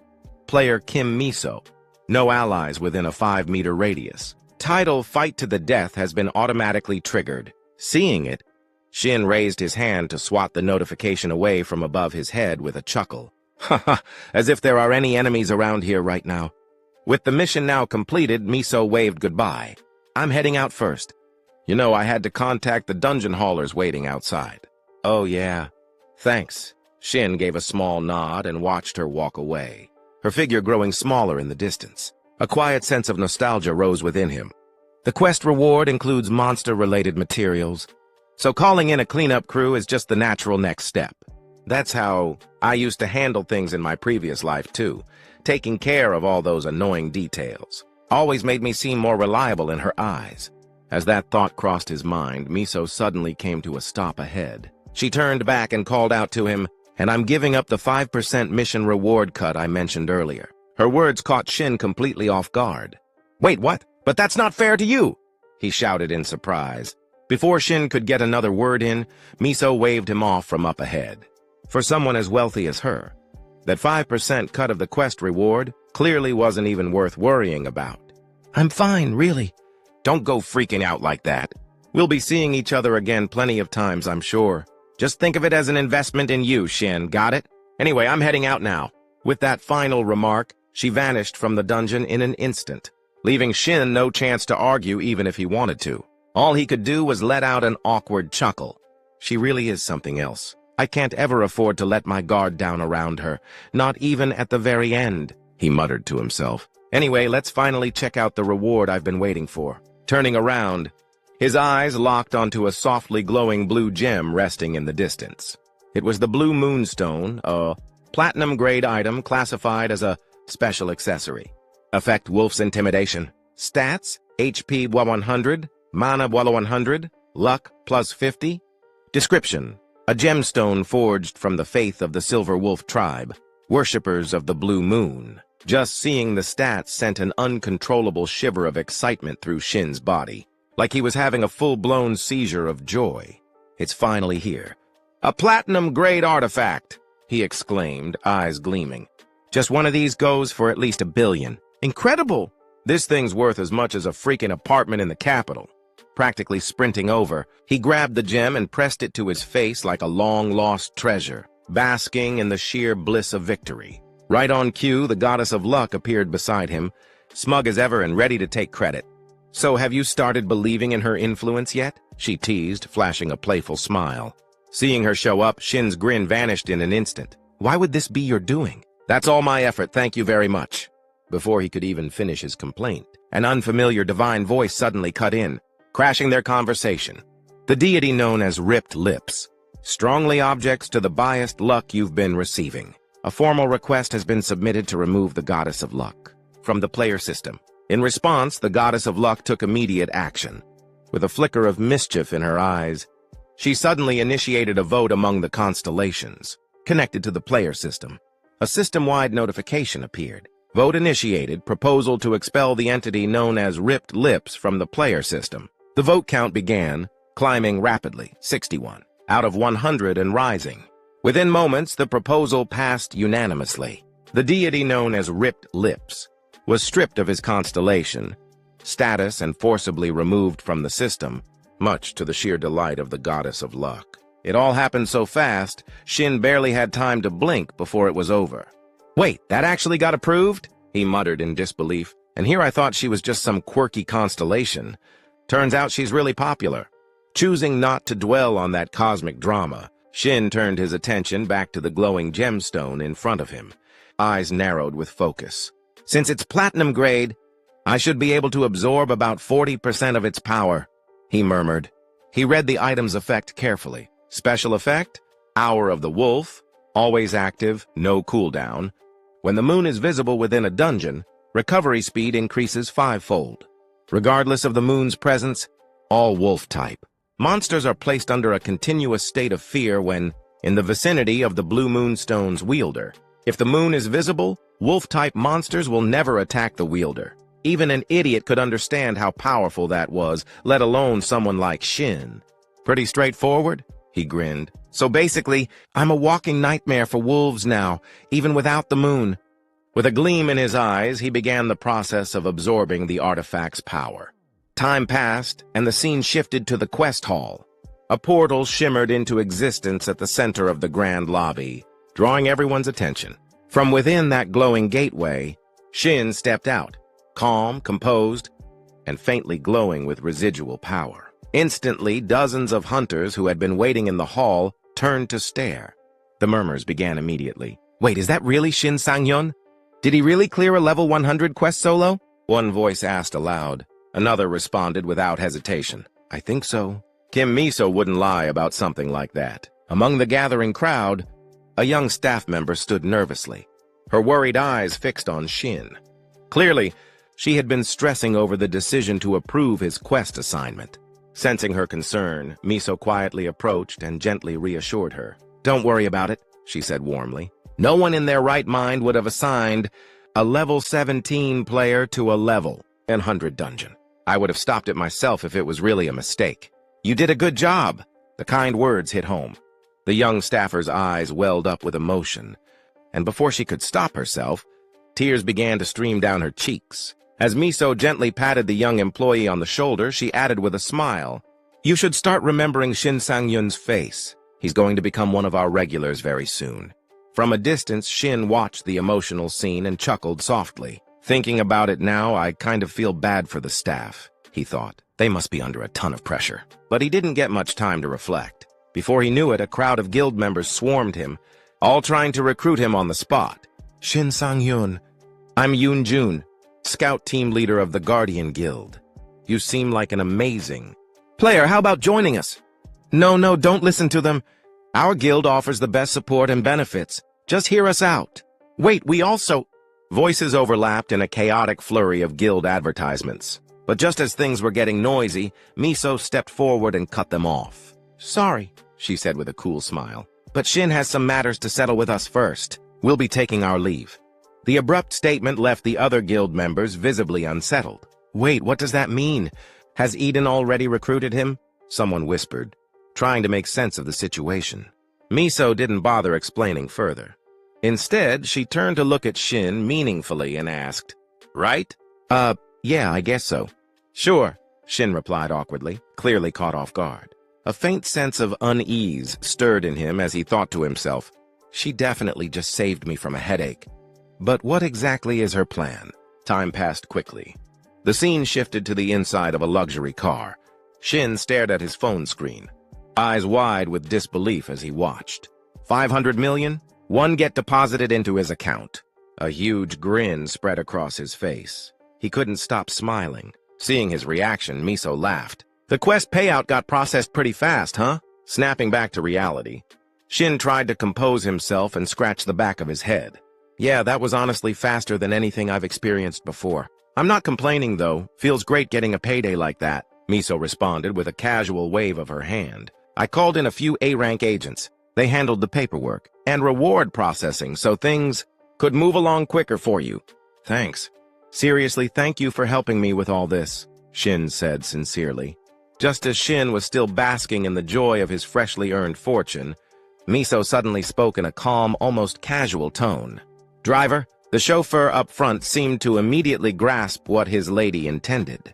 Without needing further instruction, he responded promptly. Understood, Miss Miso.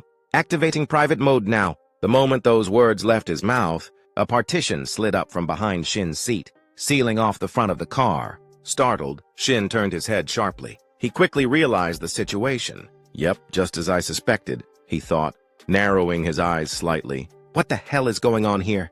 Nobody does anything this nice without wanting something in return. Shifting his gaze to Miso, he waited for her to explain herself. Miso didn't bother dancing around the topic or sugarcoating anything. She leaned in slightly with a grin and went straight to the point. Haha, I'm not good at sweet talk, she said. Shin Sang-hyun joined my guild, Eden. Even though Shin had already seen it coming, hearing Miso lay it out so directly still threw him off a bit. You're surprisingly straightforward. I expected more small talk and dancing around the subject, he said, clearly flustered. Miso just smiled, her eyes narrowing with amusement. Well, there's a reason we're called Eden. It's supposed to be a paradise for players. I don't think you'd regret joining us. Shin fell silent, her offer making him pause. I'd be lying if I said I didn't see this coming. Back in my previous life, I joined an average guild after I was reborn. At the time, being part of something gave me a sense of security. It was a small guild full of nobodies with nowhere else to go. But it was fun and comfortable, at least until that accident happened. Now I'm growing so fast that fancy facilities don't matter much. And sure, having a big opportunity like this could give me an edge. But it would also come with restrictions. Right now, fighting solo is helping me grow faster. After sorting through his thoughts, Shin finally made up his mind and opened his mouth to respond. I'm sorry, but before he could finish, Miso cut in, as if she had read his mind. You're planning to start a one-man guild, aren't you? That caught Shin completely off guard. He blinked, stunned. Apparently, the idea of a one-man guild had never even occurred to him. Still, he played it off like it was old news and nodded like a pro. Wow, you really do catch on fast. Not knowing his true thoughts, Miso simply shrugged. Well, I am the daughter of a major conglomerate's chairman. Considering your potential, Shin, it wasn't hard to figure out. And the thing is, I'm the only one who knows that right now. As she said this, she looked at him with clear intrigue in her eyes, like she was thoroughly enjoying the moment. All Shin could do in response was smile awkwardly. Even though she figured out that I'm planning to start a solo guild, she still made her move, showed her interest, and created a connection she can leverage later. Honestly, she's one hell of a negotiator, he thought to himself. Time passed quickly, and the scene shifted to the player district, specifically, Building C near Jamsil Station. As planned, Shin was in the process of securing a place to live in this area for safety reasons. Standing in front of him was a cheerful employee, smiling from ear to ear after closing a contract. As I mentioned earlier, the deposit is 100 million won, and the monthly rent is 5 million won, she said, her expression like a wolf eyeing a sheep. Shin couldn't help but scratch his head, slightly uncomfortable. You say that price with such a big smile that it almost doesn't sound too bad? He joked. She laughed brightly. Haha, well, you're actually getting a pretty sweet deal. Places like this usually have a long wait list. Anyway, I'll get going now. Feel free to reach out if you run into any problems. With that, she turned and walked off. Shin waved at her from behind. Of course. Take care on your way back. Once she was gone, he let out a long sigh. I managed to find a place faster than expected. Everyone else on that wait list probably has to keep grinding it out. Now, I guess I should thank the goddess of luck for this one too, huh? So much had happened in such a short amount of time. His mysterious return to life, the strange new changes. It was all still kind of mind-blowing. For days, he'd been wrapped up in trying to make sense of everything, even if none of the information really helped in the immediate moment.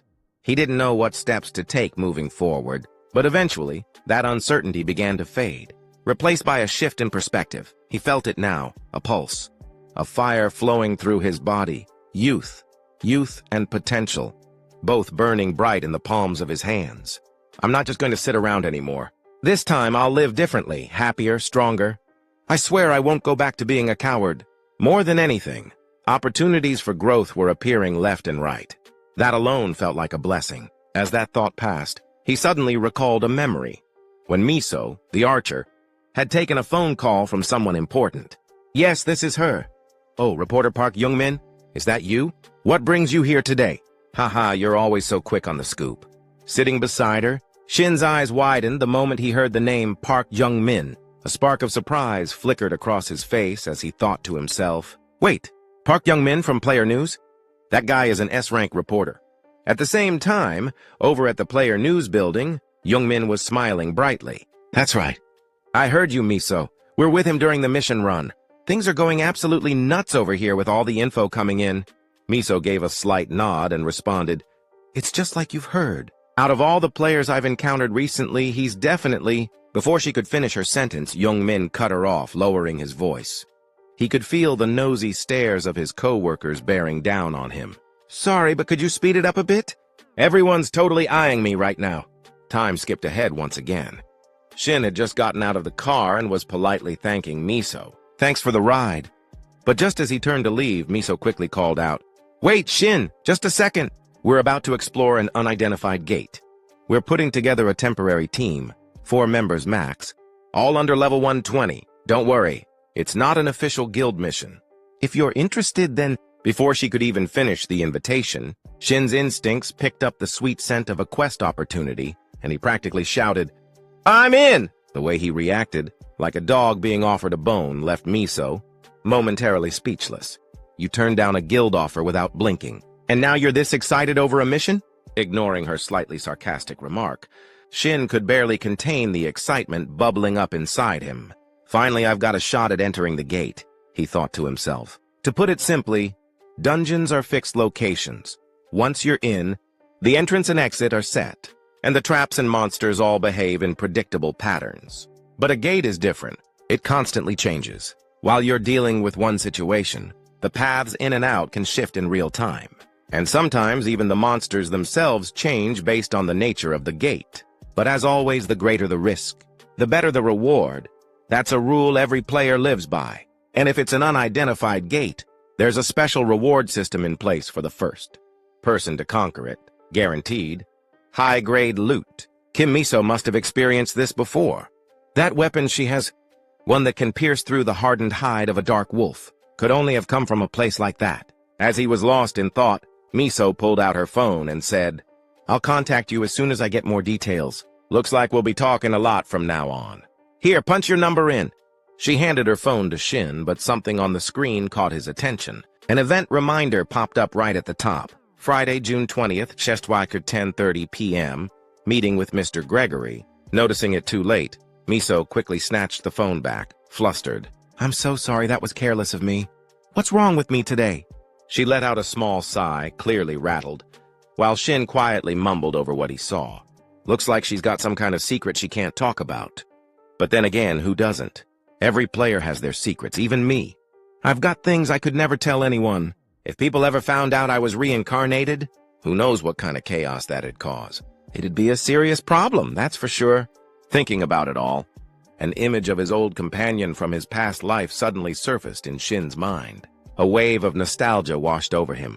I have no idea where he is now or what he's doing, but we spent so many years working side by side. He sighed internally. It's not easy trying to track him down now. Meanwhile, over at Eden Guild's VIP lounge, Miso was sitting across from a tall man dressed in a striking orange outfit. But instead of engaging in conversation, she was completely focused on her phone screen, her eyes fixed on it. Noticing this, the man tilted his head. Curiosity piqued. It's been a while since we grabbed coffee together, hasn't it? He said casually. But are you waiting for someone to call? You've been staring at that phone like it owes you money. Miso looked up and replied with a faint smile. It's Shin Sang-hyun. We're preparing to explore a gate together. Oh, wow, the man said with a teasing grin. You two are already that close. Flustered, Miso quickly waved it off. No, it's not like that. With that, the conversation naturally shifted to Shin. The man leaned back and asked, "Isn't he the one who can maintain combat focus longer than even I can? And he straight up rejected a recruitment offer from Kim Miso herself? I mean, if it were me, I'd probably like the guy too." Across the table, Miso didn't deny it. In fact, she added a subtle warning. "You should probably start getting a little worried, Appa." "Huh? Me? Why would I be worried?" he asked, genuinely puzzled. Miso explained with a steady voice, "His swordsmanship is sharp, really sharp. Almost on par with yours. Maybe even better." Hearing her unusually high praise for Shin, the man couldn't help but burst out laughing. "Haha, you're only saying that because I teased you, right? I'm sure the guy's talented, but comparing him to me, that's a stretch." That man, with his rugged, masculine features and confident demeanor, was none other than Joe Giho, an S-rank player from Eden Guild, currently at level 700. Time passed quickly, and before long, it was already the next morning. At that moment, Shin suddenly received a phone call from Miso the archer. He immediately answered, "Yes, this is Kim Miso, right? I'm listening." On the other end, Miso got straight to the point. "You're picking up? Good. I'm calling to talk about the gate situation." "So soon? I can talk now," Shin replied, clearly surprised. Not wanting to waste time, Miso dove right in. "An unidentified gate has just appeared about 500 meters northwest of the mountain shelter on Route 7. We've already done a preliminary scout of the middle zone, and I'm sending the info over to you now." Hearing that, Shin's eyes lit up. He quickly pulled up the data Miso had just sent. "Ah, okay. Give me a sec while I check it." As he read through the information on his phone, his eyes narrowed slightly. The screen displayed, "Mid-zone boss. Second gate, Hellhound Cerberus. Considered a wolf-type monster. Estimated level 100. Known traits, biting and multiple heads." Gate 3 details followed, along with a stream of additional data. Thanks to his experience, Shin already had a good sense of what kind of opponent he'd be facing. "What the hell? I just got this new skill, and now a monster like this shows up already?" Cerberus. Looks like it fits the conditions for that skill perfectly. Shin possessed the skill, Threshold Between Day and Night, which had a unique effect. It was always active and had no cooldown period. Whenever the moon appeared inside a dungeon, health and wound recovery speed increased 5-fold. Additionally, regardless of whether the moon was visible, any dog or wolf-type monster would fall into a fear state if the player possessed a blue moonstone. Even better, if the moon did appear, these types of monsters would never attack the player holding the blue moonstone. Back to the conversation. Shin smiled and nodded as he replied to Miso, "Yeah, I just finished checking the info. Thanks for sending it over." His polite tone made Miso chuckle on the other end. "Sharing info like this is the least we can do, right? I'll reach out again later, okay?" Nearby, a tall man overheard their cheerful exchange and cut in, clearly curious. "What's with all the loud chatting? Something going on?" Shin quickly turned toward him, a little flustered. "Ah, sorry about that, Captain." Before he could finish, the tall man waved it off with a laugh. "Hey, I'm just messing with you. You're a celebrity now, I totally get it. And hey, I'm not your captain anymore. Just call me Hung from now on." This guy was none other than Captain Yun D. King, the same man who had once led Shin into the Orc Dungeon, a place rookies often referred to as the Wailing Wall. Back to Shin, the compliment from Yun D. King made him a little flustered. He scratched his head awkwardly and said, "Come on, Hung. I'm not that famous. I've still got a long way to go." Hearing that, Yun D. King let out a chuckle and raised an eyebrow. "The way you're talking, I'm guessing you haven't gotten that call yet." "Huh?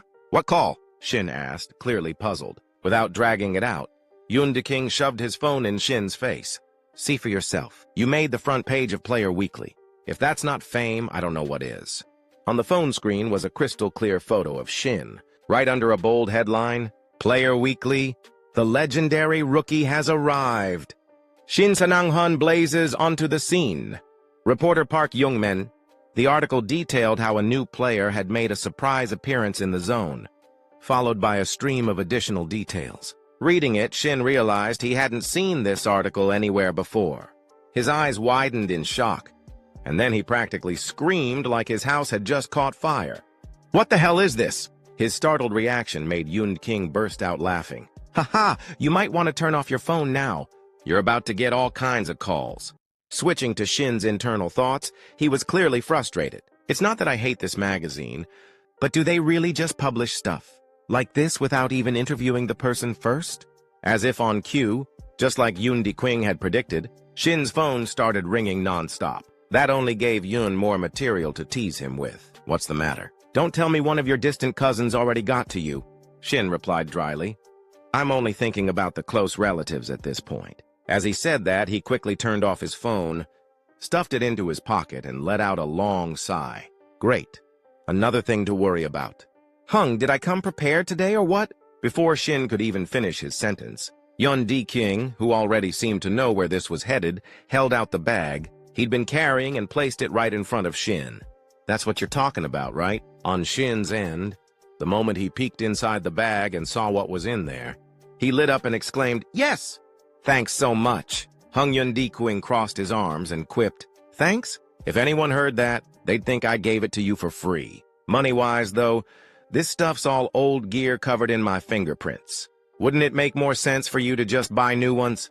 There was a clear note of curiosity in his voice. After all, Shin was now a well-known player with serious skills. Picking up new gear should have been no problem at all for someone like him. Of course, Shin couldn't exactly tell Yoon Dae-kwing that he planned to absorb the old gear to boost his powers, so he gave an awkward, half-hearted excuse instead. "Maybe I'm just trying to inherit your fighting spirit, you know? The way you handle things." The more he spoke, the more Yoon Dae-kwing's expression darkened. Eventually, the man couldn't hold back and muttered, "Ha, there you go, talking nonsense again." Shin gave a sheepish grin. "Well, just think of this as a way to shake off some bad luck or something." Meanwhile, Yoon Dae-kwing silently shook his head. "Yeah, right. Like that explains why old gear has a higher absorption rate." Just as he was about to press further, a voice suddenly cut in from behind, a woman's voice. "Sorry I'm late. Parking here's a nightmare. Let's get the appraisal started right away." The voice belonged to a strikingly beautiful woman. As she approached, Shin gave her a quick glance, then turned to Yoon Dae-kwing and asked, "Huh? Who's that?" "Oh, that's the appraiser I called in to help with our transaction," Dae-kwing replied casually. "Brought her along so you don't get ripped off. Gotta look out for my people, you know? Ha." He threw an arm around Shin's shoulder. Wasting no time, the appraiser got straight to work. A soft purple glow shimmered from her lips as she cast a skill that enveloped all the items in a faint light. Moments later, she let out a relaxed breath, nodded, and turned to both of them. "All set. The evaluation's complete. You two can go ahead and trade based on the pre-agreed price. Looks fair." Hearing that, Yoon Dae-kwing shot a sideways glance at Shin. "So you were planning to haggle, huh?" "What? Of course not!" Shin shook his head firmly. Then, maybe because his hands were starting to itch for action, Yoon Dae-kwing suddenly drew his sword and said with a grin, "All right then. Before we lock in the deal, how about you take a look at my swordsmanship first?" Shin quickly raised his hands in refusal. "No way, Hung! I'm not qualified to judge something like that." But before he could finish, Yoon Dae-kwing cut him off, blunt and honest. "Quit pretending to be humble. I'm not dumb. I know full well you're way better than me. And I'm not stupid enough to let my pride get in the way of improving myself. No, really, I mean it," Shin tried to explain, genuinely hating how awkward and complicated this was becoming. But when he saw the serious look on Dae-kwing's face, he sighed inwardly. Turning down someone who's that sincere would just be rude. So in the end, he agreed. "All right, just pretend I'm not even here. Do what you usually do." At that, Dae-kwing's face instantly brightened. He got into his stance, ready to go. Shin, watching him, turned to the appraiser and gave a quick heads up. "You might want to stand behind me for this." "Oh, right. Got it." The appraiser nodded, quickly stepping aside to give them space. Once she moved to a safe distance, Yoon Dae-kwing shouted, "Here I come!" and charged forward. His movements were sharp, and each strike of his sword sliced through the air, stirring up powerful gusts that whipped outward in all directions. Even Shin couldn't help but be impressed, thinking to himself, "Whoa, he's gotten way stronger since the last time we met in that dungeon. Looks like he hasn't stopped training for even a second." But then he noticed something off. "Hold up for a second, Hung," Shin called out. "Huh? Already? I've still got more," Dae-kwing said in surprise. But Shin walked over and pointed something out. "Your left arm, is something wrong with it?" That caught Dae-kwing off guard. "How'd you know?" Shin explained. "When you swing with your right, your left shoulder opens up too much. It felt like you weren't fully aware of that side of your body." "If I'm right," Dae-kwing let out a resigned breath and finally admitted it. "You nailed it. I've had a minor injury on that side. Something from blocking hits with my left shoulder. Guess I couldn't hide it, huh? Most of the damage I've taken during training or in dungeons has ended up on that side. I know it's a problem, but there's not much I can do. As he spoke, he reached up to rub his left shoulder with a frustrated expression. But what Shin said next left King stunned. That injury? It's treatable. It's actually way easier to fix than you think. Don't hide it. Own it. Choose a sword style that flows better with your current form. Make it your strength, from the way you control your movement to the rhythm of your steps. It won't be easy to adjust everything, but trust me, you'll improve a lot.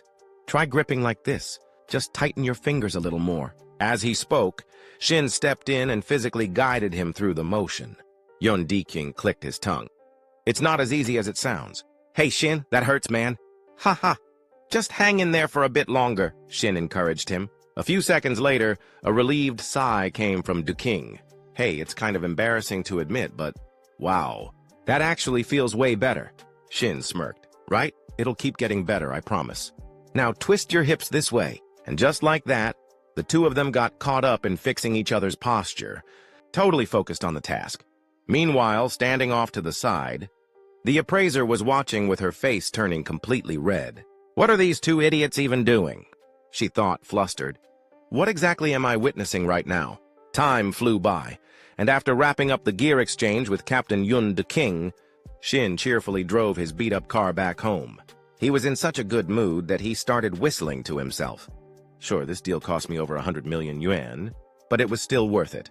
What I'll gain from this far outweighs what I paid. King seemed satisfied after the little sword training session, but that appraiser girl looked kind of weird toward the end. Was she just tired? Whatever. I can't wait to devour these items and see how much stronger I've gotten. There's no way I can wait until the next gate opens. Maybe I should just call Kim Miso already. As he spoke, Shin gave a quick glance at the gear bag on the passenger seat. But that one moment of distraction nearly cost him. He almost hit two people walking in front of his car. Slamming the brakes just in time, Shin stuck his head out the window, flustered. I'm so sorry. Are you okay? You were right in my blind spot. Before he could finish, one of the men, dressed like a total thug, cut him off, clearly having waited for this moment. Took you long enough. I'm sick of standing around waiting for your sorry ass. What are you staring at? Get out of that piece of junk car now! His tone was more of a command than a request, leaving Shin confused and annoyed. What the hell? Debt collectors or something? Who are these guys? Seeing the look on Shin's face, the scrawny blonde one just shrugged and mocked him with a smirk. Ha, you clueless types always react the same way, huh? What, did I hear that right? Then, just to drive the point home, the heavy-set one suddenly activated a skill, summoning a searing fireball right in front of his chest. His voice turned cold and threatening. Cut the small talk. You want to burn up with that crappy car of yours, or are you getting out right now? From Shin's perspective, he finally realized who these two idiots were. Faces from his past life. Oh, right. I remember now. These guys are Choi Yongchol and Choi Sangho from the Unopia Guild. Yongchol, in particular, always preyed on those weaker than him. Sangho was his lackey, the one who filmed all his YouTube videos. Thanks to his toxic, extreme content, he had a handful of loyal followers who always watched his stuff. But after crossing the line one too many times, he ended up with a life sentence and faded into obscurity. So yeah, in other words, both of them are absolute scum. Thinking about all that, Shin let out a deep sigh, not knowing what was going through his mind. Yongchol and Sangho looked at his face and started mocking him. Haha, look at that, Yongchol. This kid's frozen stiff. Yeah, why is he pissing me off so much already? But with just one glance, Shin had already read their stats like an open book. Choi Yongchol, level 100 B-rank player. His lackey, Sangho, level 75 C-rank. Just realizing these two trash bags were targeting him to film. Some kind of video again made Shin feel tired. Seriously? I just wanted to test out my new artifacts and see how much stronger I've gotten. Why does annoying trash like this keep finding me? Huh. These guys aren't even worth using as test dummies. Still, not wanting his car to end up a flaming pile of scrap metal, Shin grabbed his gear, stepped out, and said, All right, so what's your deal? Seeing that Shin didn't look like someone easy to push around, the fat one snapped his fingers, extinguishing the fireball he had conjured earlier. He scoffed and said mockingly, You want to know? Chill out, man. We're just the local peacekeepers around here. Keeping this multiplayer city safe and sound, you know? We've been getting complaints about someone, apparently. There's this jackass driving a piece of junk car all over town. People say they're sick of having to deal with it just being around. Know who I'm talking about? As he spoke, he raised one foot and slammed it into Shin's car. Shin's expression darkened immediately, but Yongchol, clueless as ever, didn't pick up on it. He kept flapping his mouth with a smug grin. Now do you get it? Unless you want this trash heap of yours to rot away right here. Pack your junk and get lost, got it? Meanwhile, the commotion had caught the attention of nearby pedestrians. A few people were already starting to murmur, as they noticed who was causing the disturbance. Hey, what's going on over there? Isn't that Yongchol and Sangho again? Those jerks are picking fights like always. Just then, a guy with reddish-brown hair suddenly recognized someone in the middle of the scuffle. Wait, I know that guy. Isn't he the one who was featured in Player Weekly? He's the one who went into that mission zone with Kim Miso. What was his name again? Shin Sanang-hyun, right? Their voices got loud enough for Yongchol to overhear. His smirk faded a bit, a trace of unease appearing on his face. He turned to his sidekick and muttered, "Wait, is he strong?" Sango quickly pulled up something on his phone, squinted, then rubbed his chin. Yeah, I remember now. This guy entered the mission zone with Kim Miso. There's a rumor he completed a level 100 mission solo. Yongchol clearly didn't buy any of it. He did it solo? No way. That guy looks weak as hell. Sangho just smirked and replied, "Haha, come on. Yongchol, Kim Miso was there too, remember? You really think she'd let some rookie hog all the glory for himself? No chance, I already got the title for our next video." Hearing that, Yongchol instantly caught on to whatever twisted idea. His buddy was cooking up and laughed along. "Haha, can't believe you're this good at milking this stuff." Without wasting another second, Sangho whipped out his phone, turned on the camera, and gave a little cue. Time to teach the rookie that Kim Miso's been babysitting a real lesson. "We're live!" At that, the fat one stepped up and glared coldly at Shin. "Hey Shin Sanang-hyun, I'm going to be generous here. Let's switch to training mode and have ourselves a duel. If I win, you pack up and leave Player Town immediately and, of course, you'll star in our next video. But if you win, we'll back off and stay out of your way. Fair deal?" Switching back to Shin's point of view, he was already livid after they messed with his car, so he didn't even hesitate before spitting out his reply. "Fine by me. But you're adding 500 million yuan and your damn wrist into the bet. If you're too scared, get the hell out of my face." His voice was razor sharp, and his eyes burned with a wild, unhinged fire like a rabid dog ready to bite. That did it. Veins popped across Yongchol's neck as his temper flared. Just as he was about to curse Shin out, his partner suddenly called out from behind. "Hey yo, wait a sec." Annoyed, Yongchol snapped back, "What now, dumbass? Can't you see I'm busy?" But Sangho didn't flinch. His face had turned pale and sweat dripped down his temples. "Look, check the chat channel right now." On the public channel, messages were flooding in, all echoing the same thing. 500 mil. Everyone watching was already on board with Shin's raised stakes. Yongchol couldn't hold back a string of curses. Shin, meanwhile, didn't take his eyes off him for a second and added, "What's it going to be? You in or are you scared?" Back on Yongchol's side, a realization finally hit him like a brick. Wait a minute. If we actually go through with this, the video won't even be monetized. Too much violence might even get flagged as adult content. Still, with his pride on the line and rage boiling under the surface, he muttered, "Screw it. Maybe this is just the outlet I need to blow off some steam." Time passed quickly, and the scene shifted to the plaza in front of Building C, deep in Player Town. By now, Shin had arrived with Yongchol and Sangho, drawing the attention of a growing crowd of curious onlookers. A girl with jet black hair spoke up first. "What's going on here? Is that really Shin Sanang-hyun?" Next to her, a guy in a blue jacket looked a bit worried for Shin. "Those guys are just punks. They're always pulling stunts and picking on new players. Hey, do you live around—" Before he could even finish his sentence, the girl cut him off flatly. "I have a boyfriend." Just then, a system announcement echoed across the square. Training mode has been activated. All participating players have received the protective shield buff. Training setup is complete. Players, please begin your combat training. At this point, Yongchol still had no idea just how dangerous the person he was provoking really was. He kept running his mouth, laughing loudly. "Just like you said, 500 mil and our wrists on the line. And don't worry, I keep my promises, so don't chicken out now. If you're smart, you'd turn around and walk away while you still can. Up front, Shin didn't say a word. He just let out a long, slow breath like he was trying to keep himself calm. Meanwhile, Yang Chol continued to flap his gums. You hear me? Let's get this started. I don't mess around when it comes to fighting, but before he could even finish his sentence, a panicked voice rang out. Yang Chol! Startled, Yang Chol looked up and his eyes went wide. Shin was already airborne, leaping down at him from above, sword in hand. His gaze was icy cold, his voice even colder. I'm not playing either. Even if you beg, I'm not going to spare you. And just like that, their fight exploded into action, streamed live on YouTube for everyone to see. By pure chance, someone else happened to be watching. Kim Miso. The moment she saw what was happening, her eyes went wide with shock, completely frozen in place. Miso couldn't help but feel curious, wondering what the hell was going on with Shin. But once she got a better look at his opponent, her expression shifted as she recognized the man.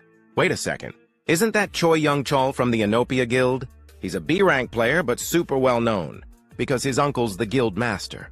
What's he doing messing with Shin? Right then, a voice called out from nearby. Hey, Miso, what's going on? Why the long face? The voice belonged to a woman with short hair and a physique, like a panther, Shintiri, a top-tier S-rank player from the Eden Guild, level 700.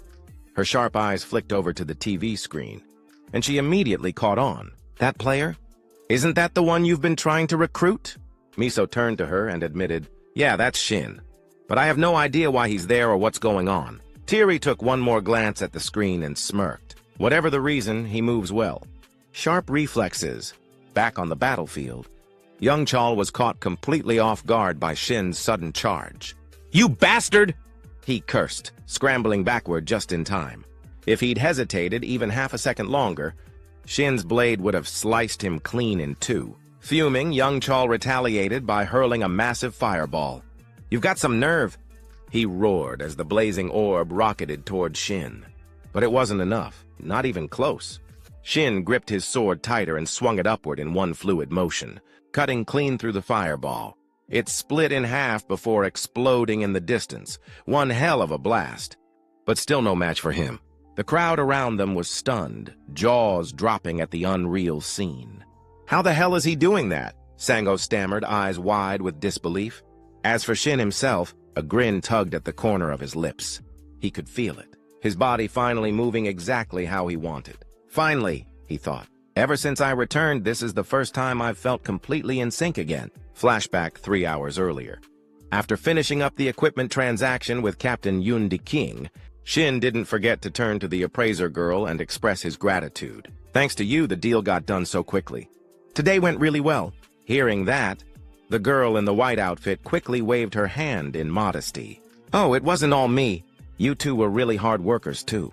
Plus, I benefited from it as well, she said, her cheeks slightly flushed, which left Shin completely confused at that moment. Captain Yun Di King burst out laughing. Ha ha, a day like this we've got to go out for drinks. You should join us. Now that we've got money, we can eat whatever we want, salmon or beef. Despite being very tempted to go, Shin awkwardly declined. Sorry, I have some errands to run.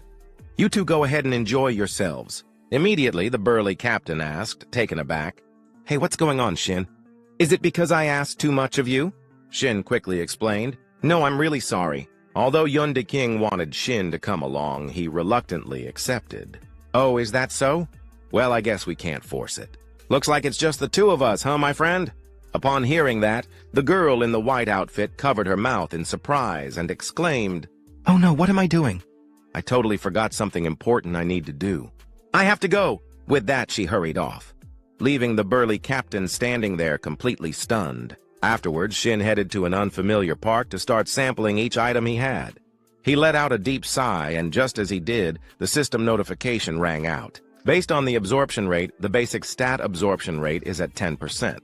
The previous artifact usage has activated, increasing the absorption rate, finally reaching 90%. Upon hearing this, Shin's eyes widened in disbelief. 90%? He exclaimed. At that moment, the goddess of luck appeared beside him. The goddess of luck believes all this joy you're feeling comes from her good fortune, she said, her voice light and teasing. This time, Shin didn't claim the luck for himself. His face showed a hint of annoyance as he said, "Normally, I only get around 10% due to the absorption limit. As expected, the items used by the appraisers are truly on another level." Then, as if suddenly remembering something, Shin turned to the goddess and asked, "Oh, right. There's something I wanted to ask you, goddess. You're really famous in the constellations, right? Have you heard of the constellation called the Late Blooming Model? Student success?" In response, the goddess of luck looked irritated. She pointed a finger directly at Shin and questioned, "The goddess of luck is angry that you're paying attention to other constellations." Shin quickly raised his hand in a calming gesture. "I only asked out of curiosity. I didn't mean anything by it. It's just that the constellation has some personal meaning to me, but I didn't realize it would upset the goddess like that. I'm sorry, please forget I even mentioned it." Seeing the sincerity on Shin's face, the goddess of luck's anger began to subside. "The goddess of luck grants you her forgiveness. Due to her generosity, she will help you find that constellation." Hearing the goddess's consent, Shin was overjoyed. "Really? Thank you, goddess. All right, now I can finally put my full focus into this." As he spoke, he began using his absorption ability to start feasting. His consciousness was sent into the mental world. A system notification rang out, syncing with 5 artifacts, the top 5 dishes of humanity. Before Shin was a feast of various delicacies, enough to make anyone's mouth water. Just looking at it made Shin do the same. It took him a few seconds to snap back to reality, wiping the drool from his mouth. No matter how surreal the artifacts are, I never thought a banquet of food could be this enticing. "I really love this," he grinned. "With over a 90% absorption rate, when this ends, who knows how strong I'll be. I can't even begin to guess." Back in reality, a symbol of 2 crossed swords appeared above Shin's head, and a system reminder followed. The True Rival title has been activated. Isolating player Choi Young-chol. No allies detected within a 5-meter radius. The True Rival instincts have been triggered. The player information appeared.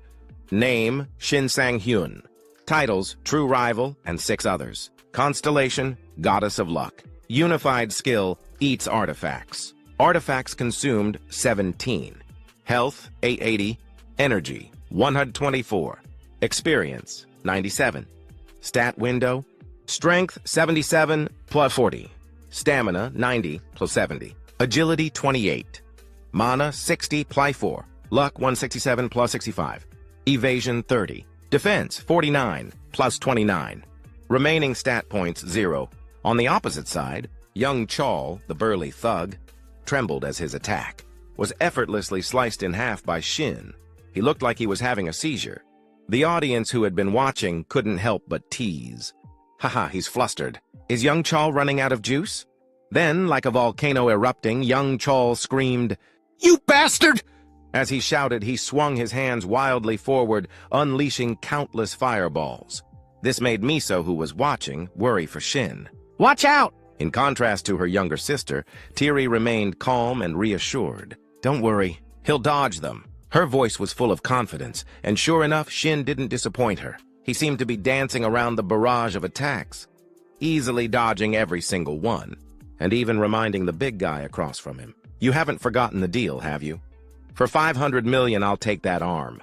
With that, he dashed forward. However, this was exactly what Songho had been waiting for. He muttered to himself, "That's right. Charge in, gotcha now." While no one was paying attention, Songho secretly activated some kind of skill, and suddenly, Shin's steps were bound by a stream of white light. Seeing this, young Chol grinned wickedly, flashing Shin the middle finger. "I win, you idiot!" He laughed with a cunning, malicious look on his face. Back on Shin's side, his entire body was now locked in place by a frosty magic circle beneath his feet. A system notification flashed before him. Condition met, player Shin Sang-hyun. Skill, forced freeze, activated. Right after, jagged pillars of ice erupted from the ground, encasing his body in a prison of frost. Elsewhere, Tiri watched the scene unfold on a monitor and gasped in surprise. "Oh, so he can use magic other than burn? Not bad at all." At her words, Miso burst into a fit of amused giggles. "Sis, don't be too surprised. Shin can even use status effect nullification. You really underestimated my judgment. Just keep watching. You'll understand why I was so eager to test him." As she spoke, she casually glanced back at the screen, only for her expression to freeze. From her perspective, A large hole had just appeared in the block of ice that had been containing Shin, and he himself was nowhere to be seen. Back in the battlefield, young Chal, the bulky one, blinked in disbelief. What the hell? Where'd that bastard go? A flicker of doubt ran through his mind. The skill definitely activated. Unless he has status effect nullification, there's no way he could have escaped. Is he really a rookie? But just then, Shin's figure appeared right above his head. With a fierce grip on his great sword, Shin launched himself downward. His feet slammed into young Chal's back with full force, driving the heavy man straight into the ground. The impact cracked the earth beneath him into a spiderweb of fractures. Yet, despite the clean landing, one thing left Shin visibly displeased. His blade, aimed directly at young Chal, had failed to strike the target as intended. Something had disrupted the finishing blow. All around them, the spectators froze in shock. Sung-ho, the scrawny one, stammered, barely able to form a sentence. Meanwhile, the chat channel exploded. Oh my god. Shin Sang-hyun, did he just use status effect nullification? But more importantly, doesn't he seem different from earlier? The comments jolted Sung-ho out of his daze. He quickly turned to examine Shin again, sensing something strange in the air. Now that I think about it, that guy's entire presence feels completely different from before. What the hell did he do? His gaze sharpened. Shin's eyes, once normal, had turned pitch black. He didn't look like a player anymore. He looked like a demon. Back at S-rank Hunter Tiri's position, it seemed her younger sister Miso was just as curious. The white-haired girl tilted her head slightly and said, "Looks like some kind of awakening skill." Miso glanced at her with wide eyes. Her voice filled with curiosity. "An awakening skill? You mean Shin Sang-hyun?" Tiri nodded, her tone more thoughtful now. "Yeah, it seems to branch from either transcendence or illusion. Judging by those pitch-black pupils, it's probably illusion. From what I know, taking damage while using that kind of skill causes severe exhaustion. Didn't he just say he was going to take them down without getting hit once? Talk about confidence." She let out a sigh, equal parts exasperated and impressed by Shin's sheer nerve. Miso, meanwhile, just broke into a wide, excited grin. "Ha ha! No, sis, he never used anything like that when he was with me. And that kind of skill isn't exactly easy to trigger either." Tiri shrugged, casually analyzing the situation. "Then it's one of two things. Either he had no reason to activate it around you, or he didn't have it at all." A brief pause. Tiri's face suddenly grew more contemplative. She muttered to herself after a second or two of silence, or maybe he just figured out a way to get it recently. Cut to the appraisal center. The female appraiser who'd handled Shin's gear stared at the report in her hands, stunned. Her lips parted slightly as she mumbled, "Oh no, this could be a problem." The artifact Shin Sang-hyun just bought had to go through a potential trade assessment. According to her screen, the chance that the item contained a hidden skill was 0.02%.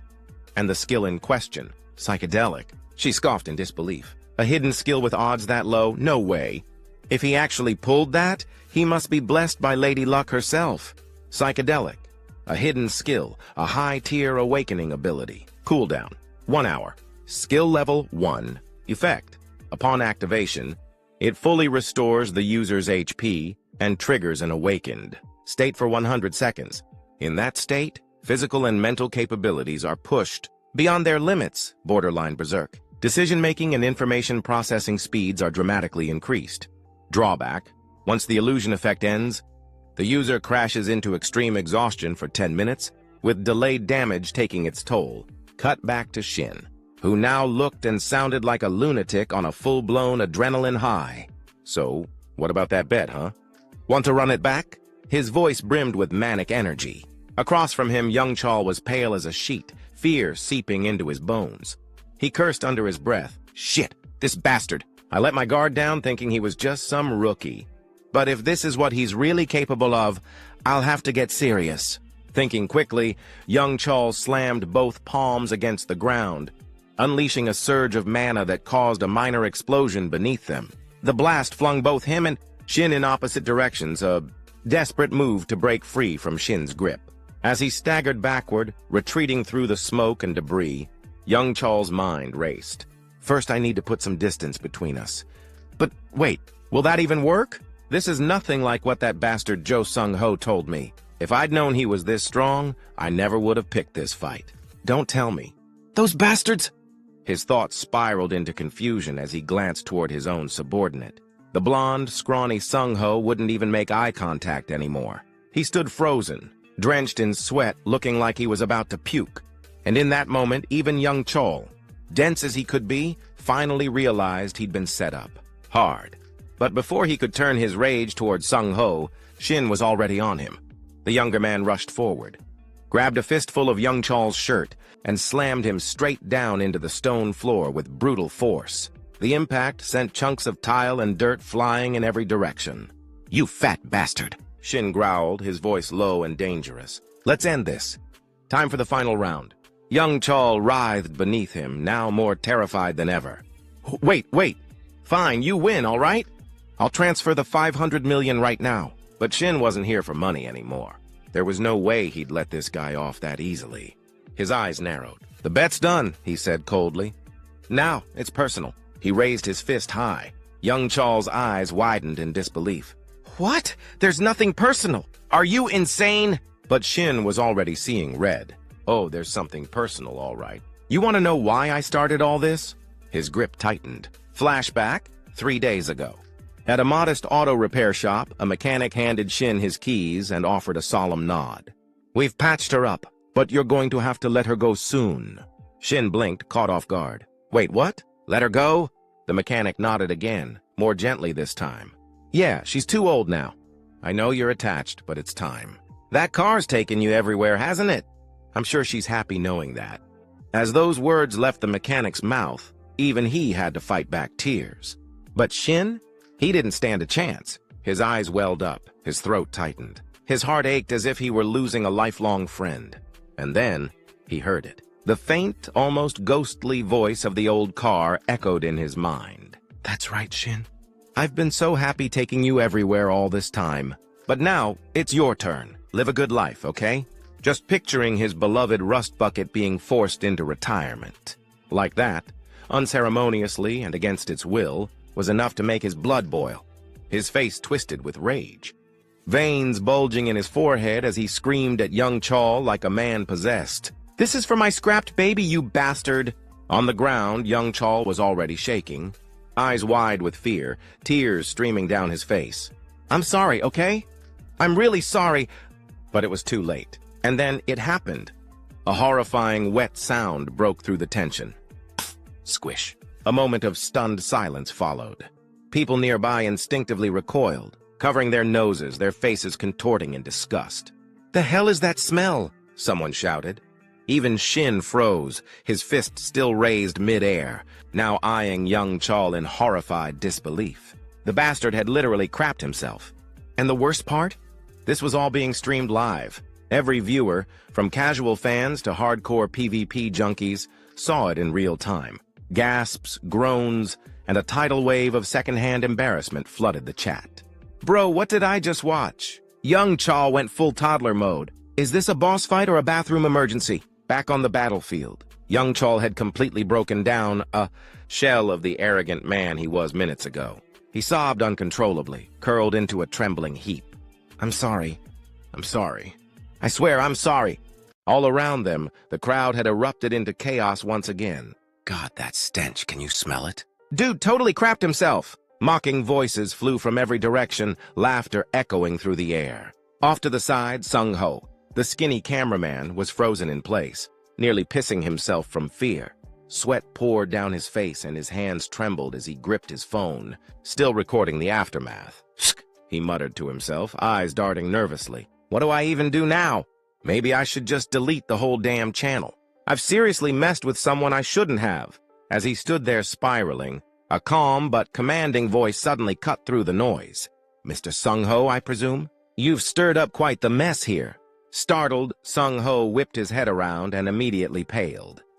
Manager! The man approaching was Moonbake Yang, the zone administrator for the Gangdong, district under the Utopia Guild. Seeing him, Sung-ho quickly bowed his head in apology, but Bake Yang barely acknowledged the gesture. His attention was focused elsewhere, locked on Shin.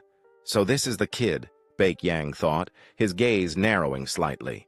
Freshly awakened, yet he took down Choi Yong-chol, a seasoned awakened fighter. Impressive, very impressive. Let's see what kind of player he really is. With that, Baek-yang stepped forward, his expression friendly but analytical. You must be Shin Sang-hyun, yes? I'm here on behalf of Utopia to handle the incident report and, of course, to offer compensation for what you've endured. Do you have a moment to talk? Across from him, Shin raised an eyebrow slightly, his voice firm and unyielding.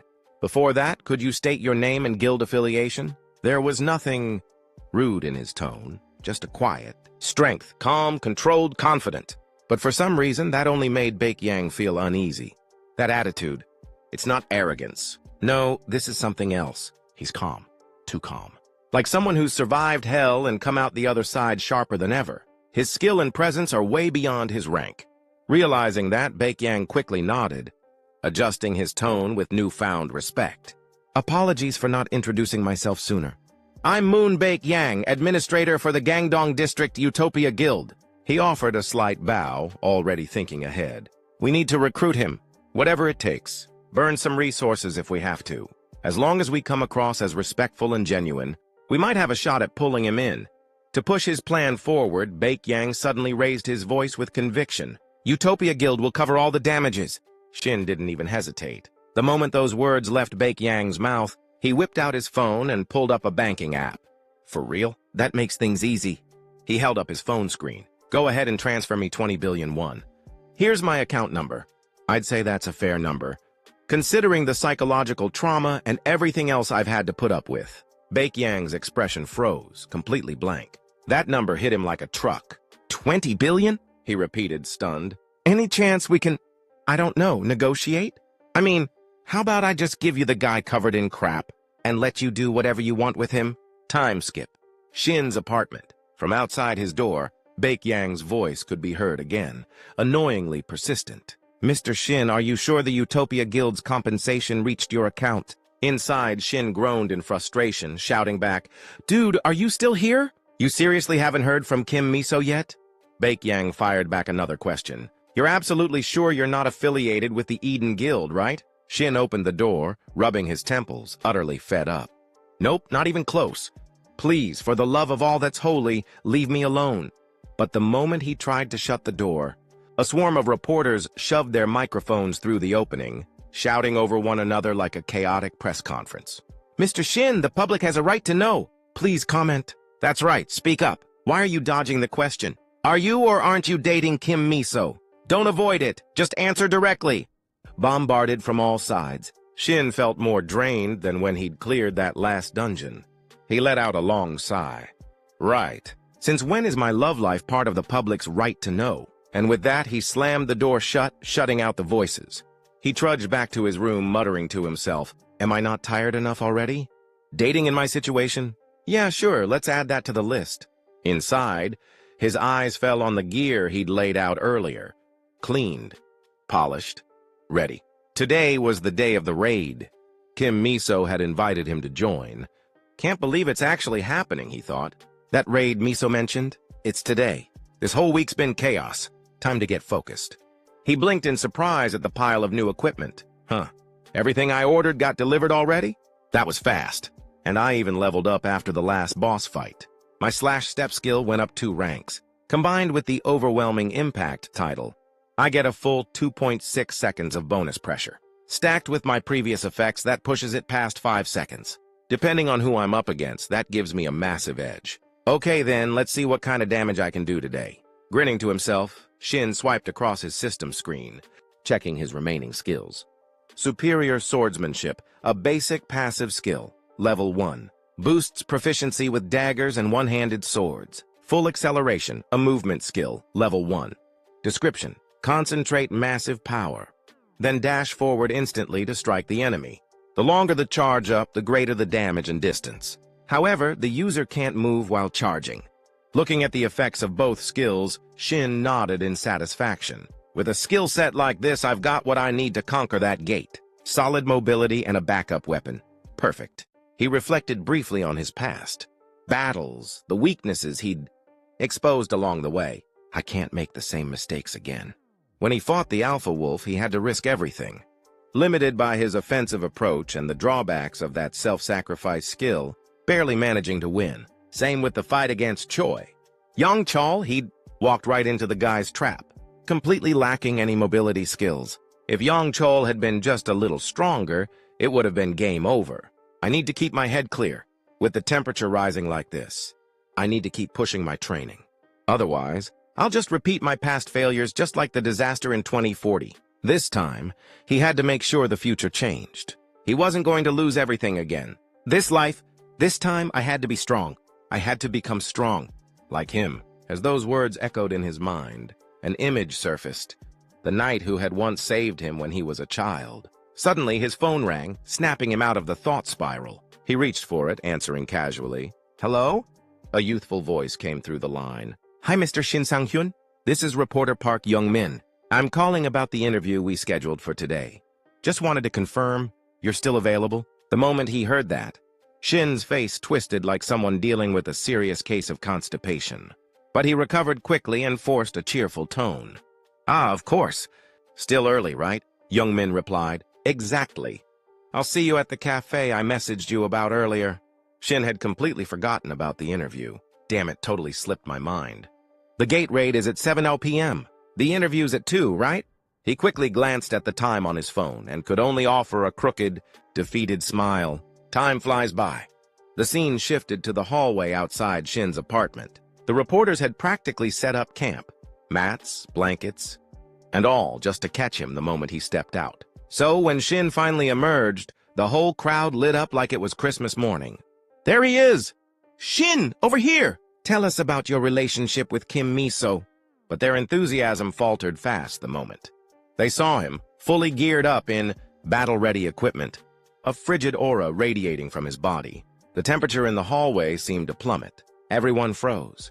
The air was heavy, almost suffocating. Shin barked, "Move! Now!" Without waiting for a response, he activated every buff and enhancement skill he had, launching himself forward at breakneck speed. He wasn't just running, he was flying through the streets like a missile. He had one goal: get to the interview, fast. Cut to a quiet cafe. Reporter Park Young-min was calmly waiting when a loud yelp from a startled employee drew his attention. He turned to look and immediately saw the blur that was Shin storming toward him. "Shin, over here!" Young-min waved, smiling. "I already ordered coffee. You can just sit down." But then he paused, his cheerful expression faltering. "You okay? You seem kind of intense." Shin was drenched in sweat, his breathing heavy, eyes sharp. "I'm fine," he said simply. "Were you just in a dungeon?" Young-min asked, half joking. Shin scratched his head and gave an awkward chuckle. "Nah, no way, haha." But internally he was grumbling. Getting here was more exhausting than any dungeon I've ever cleared. He slumped into the seat and gave a quick apology. "Sorry for being late." Young-min waved it off. "No worries." Then, with a bright smile and eyes narrowing in excitement, the reporter leaned forward. "Actually, I was originally going to ask about your recent raid, but something bigger came up. You haven't heard yet, have you? It's blowing up among players all over the world." He paused dramatically, then continued. "Until now, everyone believed player level was the only measure of strength. But you flipped that idea on its head. Low level, high power. You're rewriting the rule book. Shin, people are calling you the legendary rookie."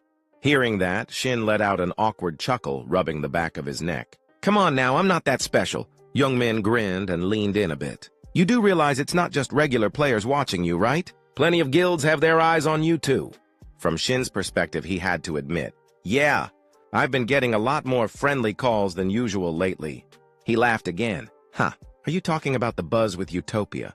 Or are there others I should be worried about?" Young-min shook his head, then dropped the real bomb.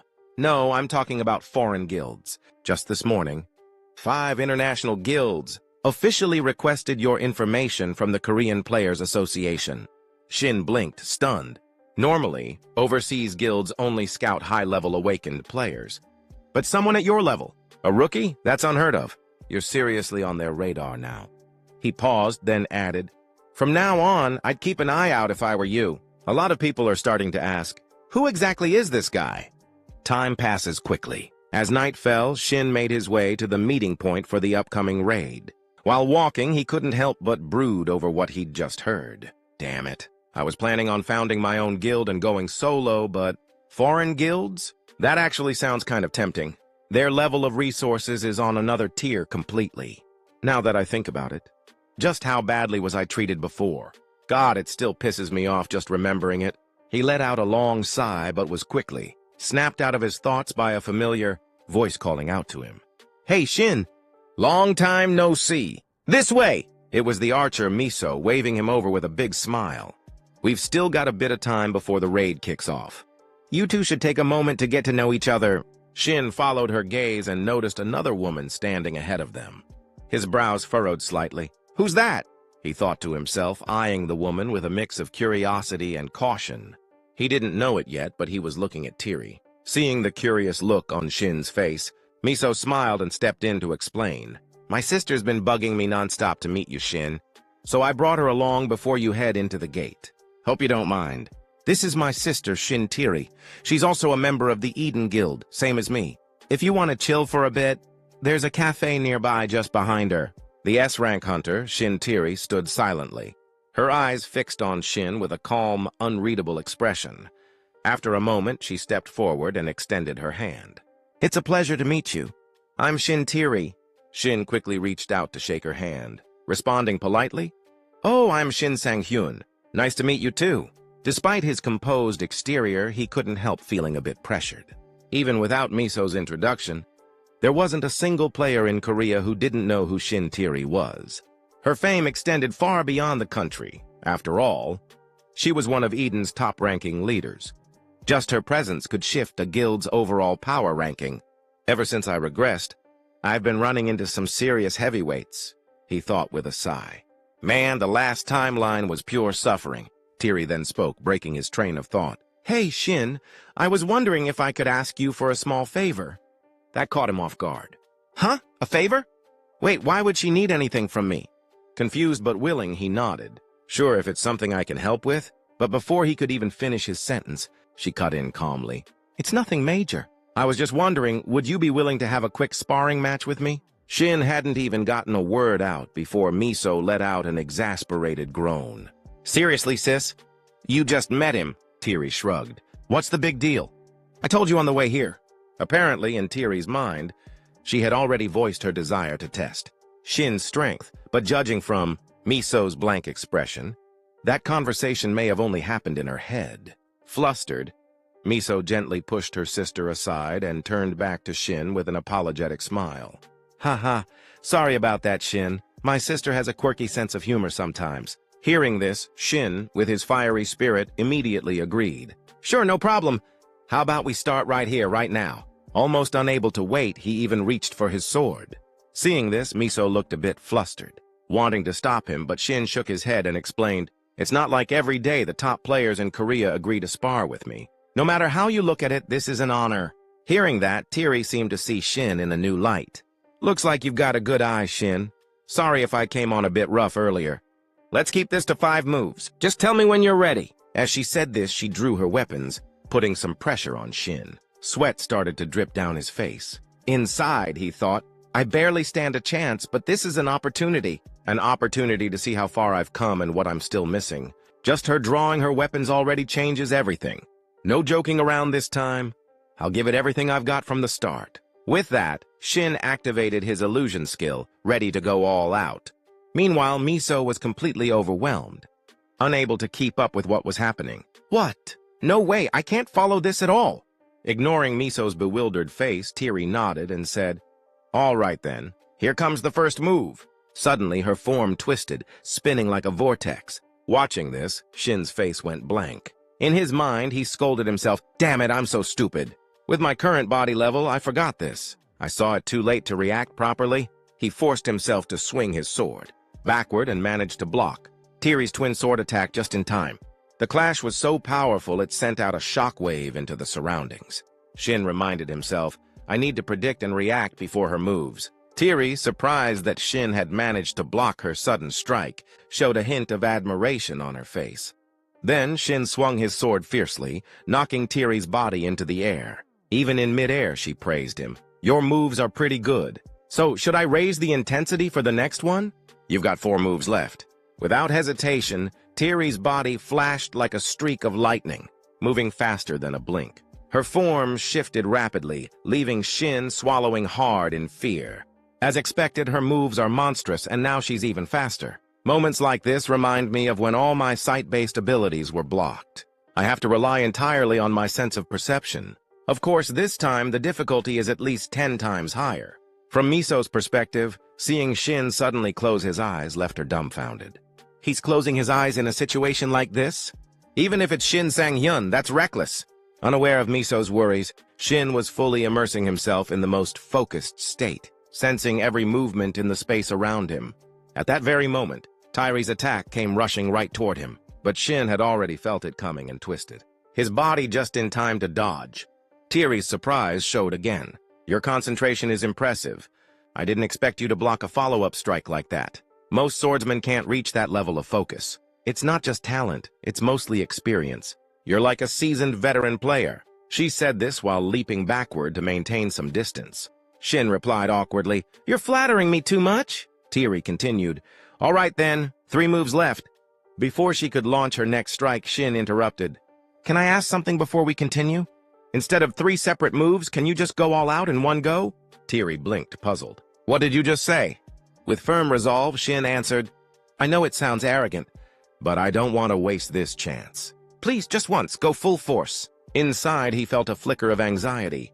"If I say this, and she doesn't give it her all, I won't grow from this." Nearby, Miso wanted to stop her sister, but Tyree agreed immediately, driving Miso crazy.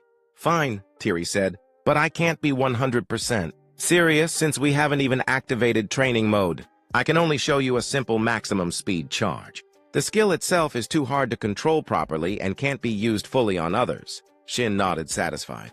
"That's more than enough," he thought to himself. "If this is Shin Tyree's maximum speed charge, the fact that she's serious with me already feels like a win. I'll treat this like real combat, because if I fail, I'm done for." On the opposite side, Tyree assumed her starting stance. "All right, here I come." With that, her body surged forward at a wind-tearing speed. Seeing this, Shin quickly raised his sword high into the air, silently reminding himself, "I don't even have time to sense her movements. I had to go all out." Instead of swinging his sword before she arrived, he had to move as if he were already there first. He swung his sword wildly forward because neither his sensing ability nor his eyesight could keep up with Tyree's speed. At that very moment, whether by luck or fate, Shin's sword nearly grazed the hunter's face, making her eyes widen in surprise. With no other option, she activated her skill, Phantom Shadow, and twisted behind Shin to evade the strike. Seeing this, Shin immediately turned to look behind, but at that exact moment, his face collided with the hilt of his sword, producing a sharp, painful sound. Witnessing this, both beautiful girls anxiously asked, "Are you okay?" Though Shin was in immense pain, he forced a confident reply, "I'm fine," but inside he silently scolded himself. She said she wouldn't use skills. Shin sat on the ground, wincing in pain as he clutched his forehead. Above my head?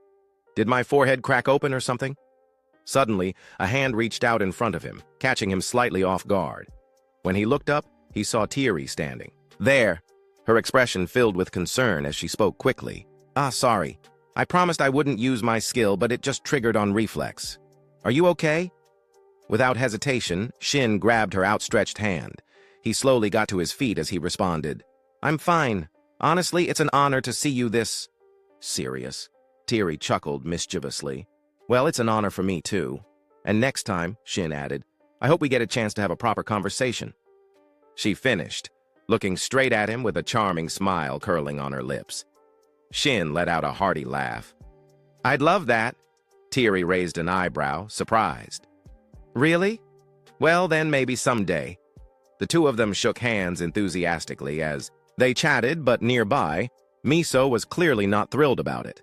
She quickly walked over and gently pried their hands apart, smiling as she reminded them, Excuse me? The raid at the gates is about to start." Hearing that, Tyree finally snapped back to reality. "Ah, right." But Miso's irritation wasn't over yet. She scowled and muttered through gritted teeth, "And don't forget, we still have to submit a report to the guild about what happened today. Do you even realize how reckless you were?" Faced with Miso's sharp tone, Tyree could only let out a helpless sigh. I know, I'm sorry." With that, the hunter gave them a casual wave goodbye. "All right, Miso. Good luck with the raid, and let me know how it goes." "Okay," Miso responded dryly. Yeah. Be safe." "All right." Shin, however, kept his eyes fixed on Tiri's retreating figure, letting out a small sigh of disappointment. "Still, this is my first real defeat since returning. If Tiri had been serious from the start, I wouldn't have lasted a single move. This encounter was unexpected, but now I found another mountain to climb." A little while later, after she'd walked some distance away, Tiri glanced back over her shoulder. There was a playful, mysterious smile on her lips, and Shin saw it. A knowing smirk formed on his face. Is she saying, "Let's see if you can surpass me"? Later that day, at the still unidentified gate number 727 in Jirjo Kinui, several people had already gathered. Clapping her hands together brightly, Miso beamed. "All right, let's start with introductions. These are the folks who will be joining us today," she added cheerfully. As soon as she finished, Taisio Juhi stepped forward with friendly greetings. Shin responded enthusiastically. "I'm Shin Shanghyun. It's an honor to work with such talented people like all of you." Taisio politely waved it off. "Oh, don't mention it. I actually just read an article about you, Shin." "Super impressive, really?" He then introduced himself properly. "Ah, I'm Park Taisio. I'm a mage-type player specializing in the blaze skill." His current level was 120, rank A. The moment Shin heard the name of his skill, he looked curious. "Blaze? That's a fire-type skill, right?" Taisio nodded with a grin. "Exactly. Same kind of skill Choi Yong-chol used in that recent incident." But his voice trailed off a bit as he raised both arms, and an enormous blue flame erupted in front of them. "I've poured almost all my playtime into developing my fire magic, so my firepower should be way stronger than his." Everyone's eyes widened at the overwhelming pressure radiating from the flame. After a few seconds of showing off, Taisio quickly extinguished it. "But I've only reached the blue flame tier so far. Still got a long way to go." Shin chuckled. "Trust me, you already seem plenty reliable." Internally, he was thinking, smart move. Focusing on one thing until your skills stabilize is definitely the better approach. The only reason I handled Choi Yong-chol so easily was because instead of specializing, that guy spread himself thin across multiple elements. Classic jack-of-all-trades, master-of-none player. Suddenly, Miso spoke up, snapping him out of his thoughts. She gestured to the girl with greenish-blue hair standing next to Taisio. "And this here is Kang Juhi. She's a mage-type player specializing in spatial magic. Her main skill is Special Link." Juhi shyly chimed in. "Yes, just like Miso said. Since Taisio already showed off his skill, I'll show you mine too." But before she could start, Miso frantically tried to stop her. "Juhi, wait!" Her warning fell on deaf ears. Juhi's spell had already been activated. A gust of wind whipped up, sending things flying everywhere. Shin let out a heavy sigh, already exhausted by the scene unfolding. Miso couldn't hold back her frustration anymore and yelled, "Juhi, how many times have I told you not to do that?" Looking embarrassed, Juhi quickly apologized. But Shin's focus was elsewhere now, on the strange wind swirling around him. "What is this wind?" didn't she say? She's a spatial magic user? The wind intensified, growing stronger, until finally, a circular portal resembling a giant mirror materialized in front of him. Inside, the image of a distant city flickered to life, leaving Shin stunned. Juhi spoke up timidly. "Anyway, that's my ability. Please take care of me, everyone." She gave a deep, clumsy bow. Faced with her overflowing enthusiasm, Shin was caught off guard. No, I should be the one saying that to you."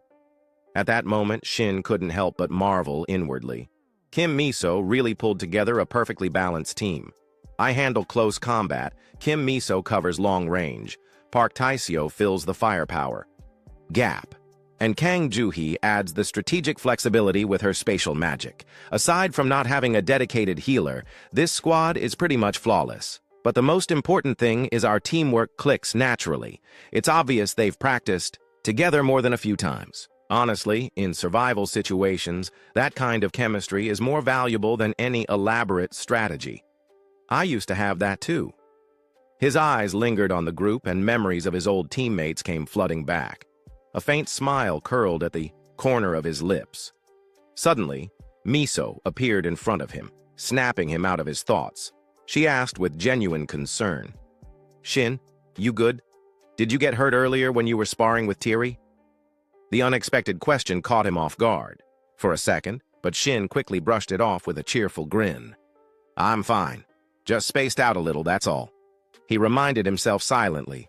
Enough dwelling on the past. Stay in the present. Less thinking, more focus. The next moment, he looked toward the looming gate ahead and asked the group, "Shall we head in?" The moment they stepped through that unidentified gate, a frozen hellscape awaited them. Thick snow fell relentlessly, but the four of them strolled forward without hesitation. Suddenly, Shin's voice called out from behind. "Oh, by the way, thanks a ton, Taisio." Hearing that, the fire mage looked a little puzzled. Shin chuckled as he added, "If it wasn't for your buffs, we'd all be popsicles by now." Right now, the entire group was protected by Blessing of the Flame, a spell that wrapped them in comforting warmth and significantly boosted their resistance to the biting cold. Miso, walking behind them, completely agreed with the hunter's words. "Seriously, it wasn't even half this cold on our last expedition? Oh, by the way, Shin, do you carry any other weapons besides that greatsword? Why didn't you use them last time?" Shin glanced over at her and replied casually, "For this raid, I figured we'd need a more flexible approach. That's why I brought this." As he spoke, his hand naturally rested on the sword at his side. Hearing that, Miso let out an impressed, "Oh, so you already know how to use multiple weapons, huh?" Her comment made the hunter stiffen slightly. His gaze drifted away as he muttered, "Yeah, I kind of planned that out beforehand, but deep down..." Shin couldn't help but feel a little fed up. This is probably the only annoying side effect of regression. I've gotten so lazy, I can't even be bothered to come up with excuses anymore. Suddenly, Miso called out from behind to their mage, "Hey, Juhi!" The girl perked up immediately. "Yes, Miso?" Right at that moment, a vicious demon appeared behind Shin and Miso, its menacing presence making the air tense. Miso, ever the quick-thinking archer, barked out orders. "Execute Plan C!" Without hesitation, Jui kicked into action. "On it!" Both her hands began to glow as she concentrated her magic. The demon, spotting its prey, lunged toward them like a starving beast. It raised its weapon and slammed it down with brutal force, sending snow flying in all directions. But Miso and Shin had already anticipated its move, quickly dodging out of harm's way. Now, the two of them hovered just above the demon's head, ready to strike. Miso called out loudly, "You give the order, Shin." With no time to hesitate, Shin responded, "All right then, fire support, now." A confident grin spread across his face as he launched himself toward the demon. The demon quickly caught sight of his approach, whipping its head around with a snarl. Shin froze for a split second, surprised that he'd been spotted so quickly. But he wasn't alone. Miso had his back. The moment the demon turned, her sharp voice rang out. She raised her bow and drew an arrow, calling out loudly, "Taisio!" The mage didn't need to be told twice. The moment he heard his name, he conjured a large, blazing blue fireball. "Got it!" he shouted, ready to unleash hell. The moment Miso's sharp arrow was released, Taisio's blazing fireball engulfed it, fusing the two into a single, devastating projectile that shot straight toward the demon. At the same time, Shin charged in with his sword drawn, turning their coordinated assault into an unstoppable barrage. The demon froze, unable to react to the perfectly timed attack. With the arrow burying itself into its head, the creature let out an agonized, ear-splitting scream. Before it could regain its senses, Shin was already there, his blade flashing through the air. With a single clean strike, his sword sliced through the demon's body like paper, splitting it into pieces as blood sprayed in every direction. Without wasting a second, Shin called out, "Kang Juhi!" The moment her name was called, Juhi responded sharply to it. She immediately activated her magic circle. The demon, battered and unable to fight back, finally saw a fleeting opportunity to retaliate. In an instant, it twisted its massive body, lunging its arm towards Shin in a desperate attempt to grab him. Its clawed hand slammed into the snowy ground, sending a violent tremor across the area. but all it managed to clutch was snow and stone. Shin was nowhere to be found. Only his greatsword remained, buried upright in the frozen earth. The demon, oblivious to reality, allowed a smug, victorious grin to spread across its face, convinced it had turned the fight around. But its moment of triumph was short-lived. A familiar voice sounded directly behind it, cool and mocking. "What's wrong? Thought you had me, didn't you?" The demon's eyes widened in shock. It whipped its head around, only to find Shin standing right beside it, one hand resting casually on the sword hilt embedded in the ground. Behind them, Taisio readied another crackling fireball, calling out to their mage. "Juhi, be ready to follow up." "Got it," she answered swiftly, preparing her next spell. Sensing the danger closing in, the demon roared with frustration and activated its Tier 2 demonic battle skill, its body trembling with raw, violent energy. But Shin only grinned wider, the thrill of battle lighting up his eyes. Without hesitation, he closed the distance, swinging his blade down in a brutal arc. The strike landed cleanly on the demon's skull, splitting its head and body clean in two. Juhi and Taisio stared upward in stunned silence, unable to process what had just happened. Shin landed gracefully on the snow, casually exhaling. Well, that took a bit of effort. Someone couldn't hold back their curiosity any longer and blurted out, "What the hell was that just now?" Shin casually glanced over at them. Taisio stood frozen, his face plastered with shock as he awkwardly tried to explain. "That wasn't exactly part of our plan. It definitely wasn't supposed to go down in one hit like that." Next to him, Juhi nodded eagerly, clearly agreeing with the flustered mage. Shin scratched the back of his head, a little embarrassed. "Ah, I see. Sorry about that." From behind, Miso stepped up and quickly waved off the apology. No, you don't have to apologize. Didn't I tell everyone already? I reacted the same way the first time I saw him fight. Probably even more over the top, honestly." She suddenly turned her teasing gaze towards Shin. "And that wasn't even all you've got, right, Mr. Hunter?" Caught off guard, Shin stumbled over his words, eventually giving up and just laughing it off awkwardly. But inside, he was silently screaming. Why does she keep setting me up like that? It's like she's forcing me to show off even more. What is she trying to pull? Whatever. Still, for a first-time party run, we're working together surprisingly well. So, this is what experienced players feel like, huh? It's promising. After exchanging a few more jokes and laughs, Shin slung his sword over his shoulder, looking at the group. Well then, ready for round 2? Not long after, they were on the move again, cutting down demons one after another along the way. Taisio couldn't contain his excitement anymore. He let out a thrilled shout. "Seriously, you're insane, man. You're the best swordsman I've ever teamed up with." Being trusted like that, Shin couldn't help but feel grateful. Behind him, Miso chuckled softly, teasing, "Try not to get too flustered, Shin. Taisio hasn't even pulled out his real trump card yet. Thanks to you holding the front so well, he's finally able to cut loose and enjoy himself. So, of course, he's this excited." Hearing that, Shin's expression grew a little sour. Right. For mages, if they don't have a reliable swordsman up front, they usually need to waste resources casting some buff spells on themselves. But this guy, he's putting so much pressure on me with all this praise. As the thought crossed his mind, Shin recalled Taisio's bright, cheerful grin. The more he remembered it, the more it made him shudder. Miso suddenly piped up, curious. "By the way, Shin, what was that skill you used earlier?" But Shin was still caught up chatting with Taisio, completely missing her question. He turned around, looking confused. "Huh?" Seeing his blank look, Miso could only sigh with an exasperated smile. "Seriously, you'd think I'd be used to this by now, but you keep finding ways to surprise me." Suddenly, a loud noise erupted from deep within the forest. Blood splattered into the air higher than the surrounding pine trees.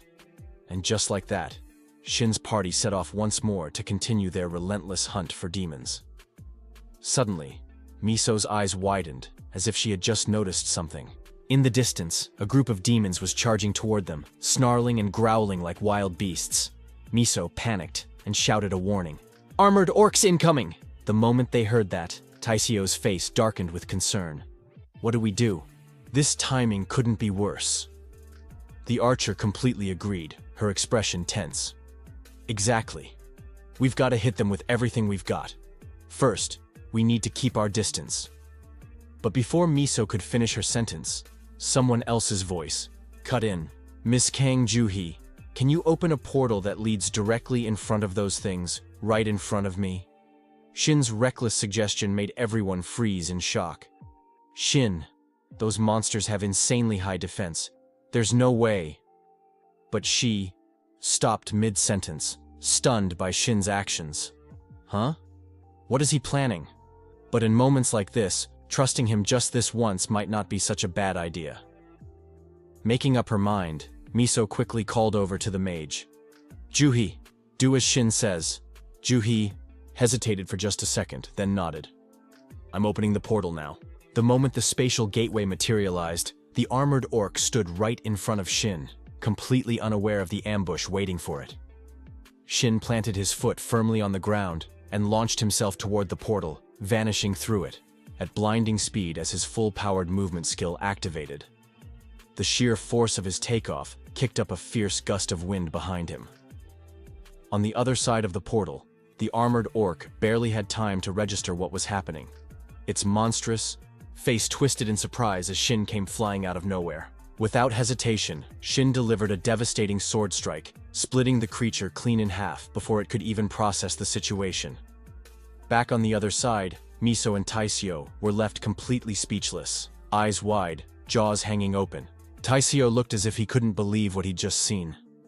Staring at Shin's calm, confident figure, he muttered under his breath, "Is that for real?" After landing gracefully, the group resumed their journey. Miso walked alongside the hunter, still trying to wrap her head around it. "That's a movement skill, right? But I've never seen one with that kind of raw power before," Shin responded, casually. "Well, it's because I trust you all. That's what gives me the confidence to use it." Just then, Juhee's expression shifted dramatically. She suddenly gestured frantically, eyes filled with alarm. "Everyone quiet!" The entire group froze in place, confusion written across their faces. The young mage gathered everyone together, gesturing for them to take a look at what had made her react so suddenly.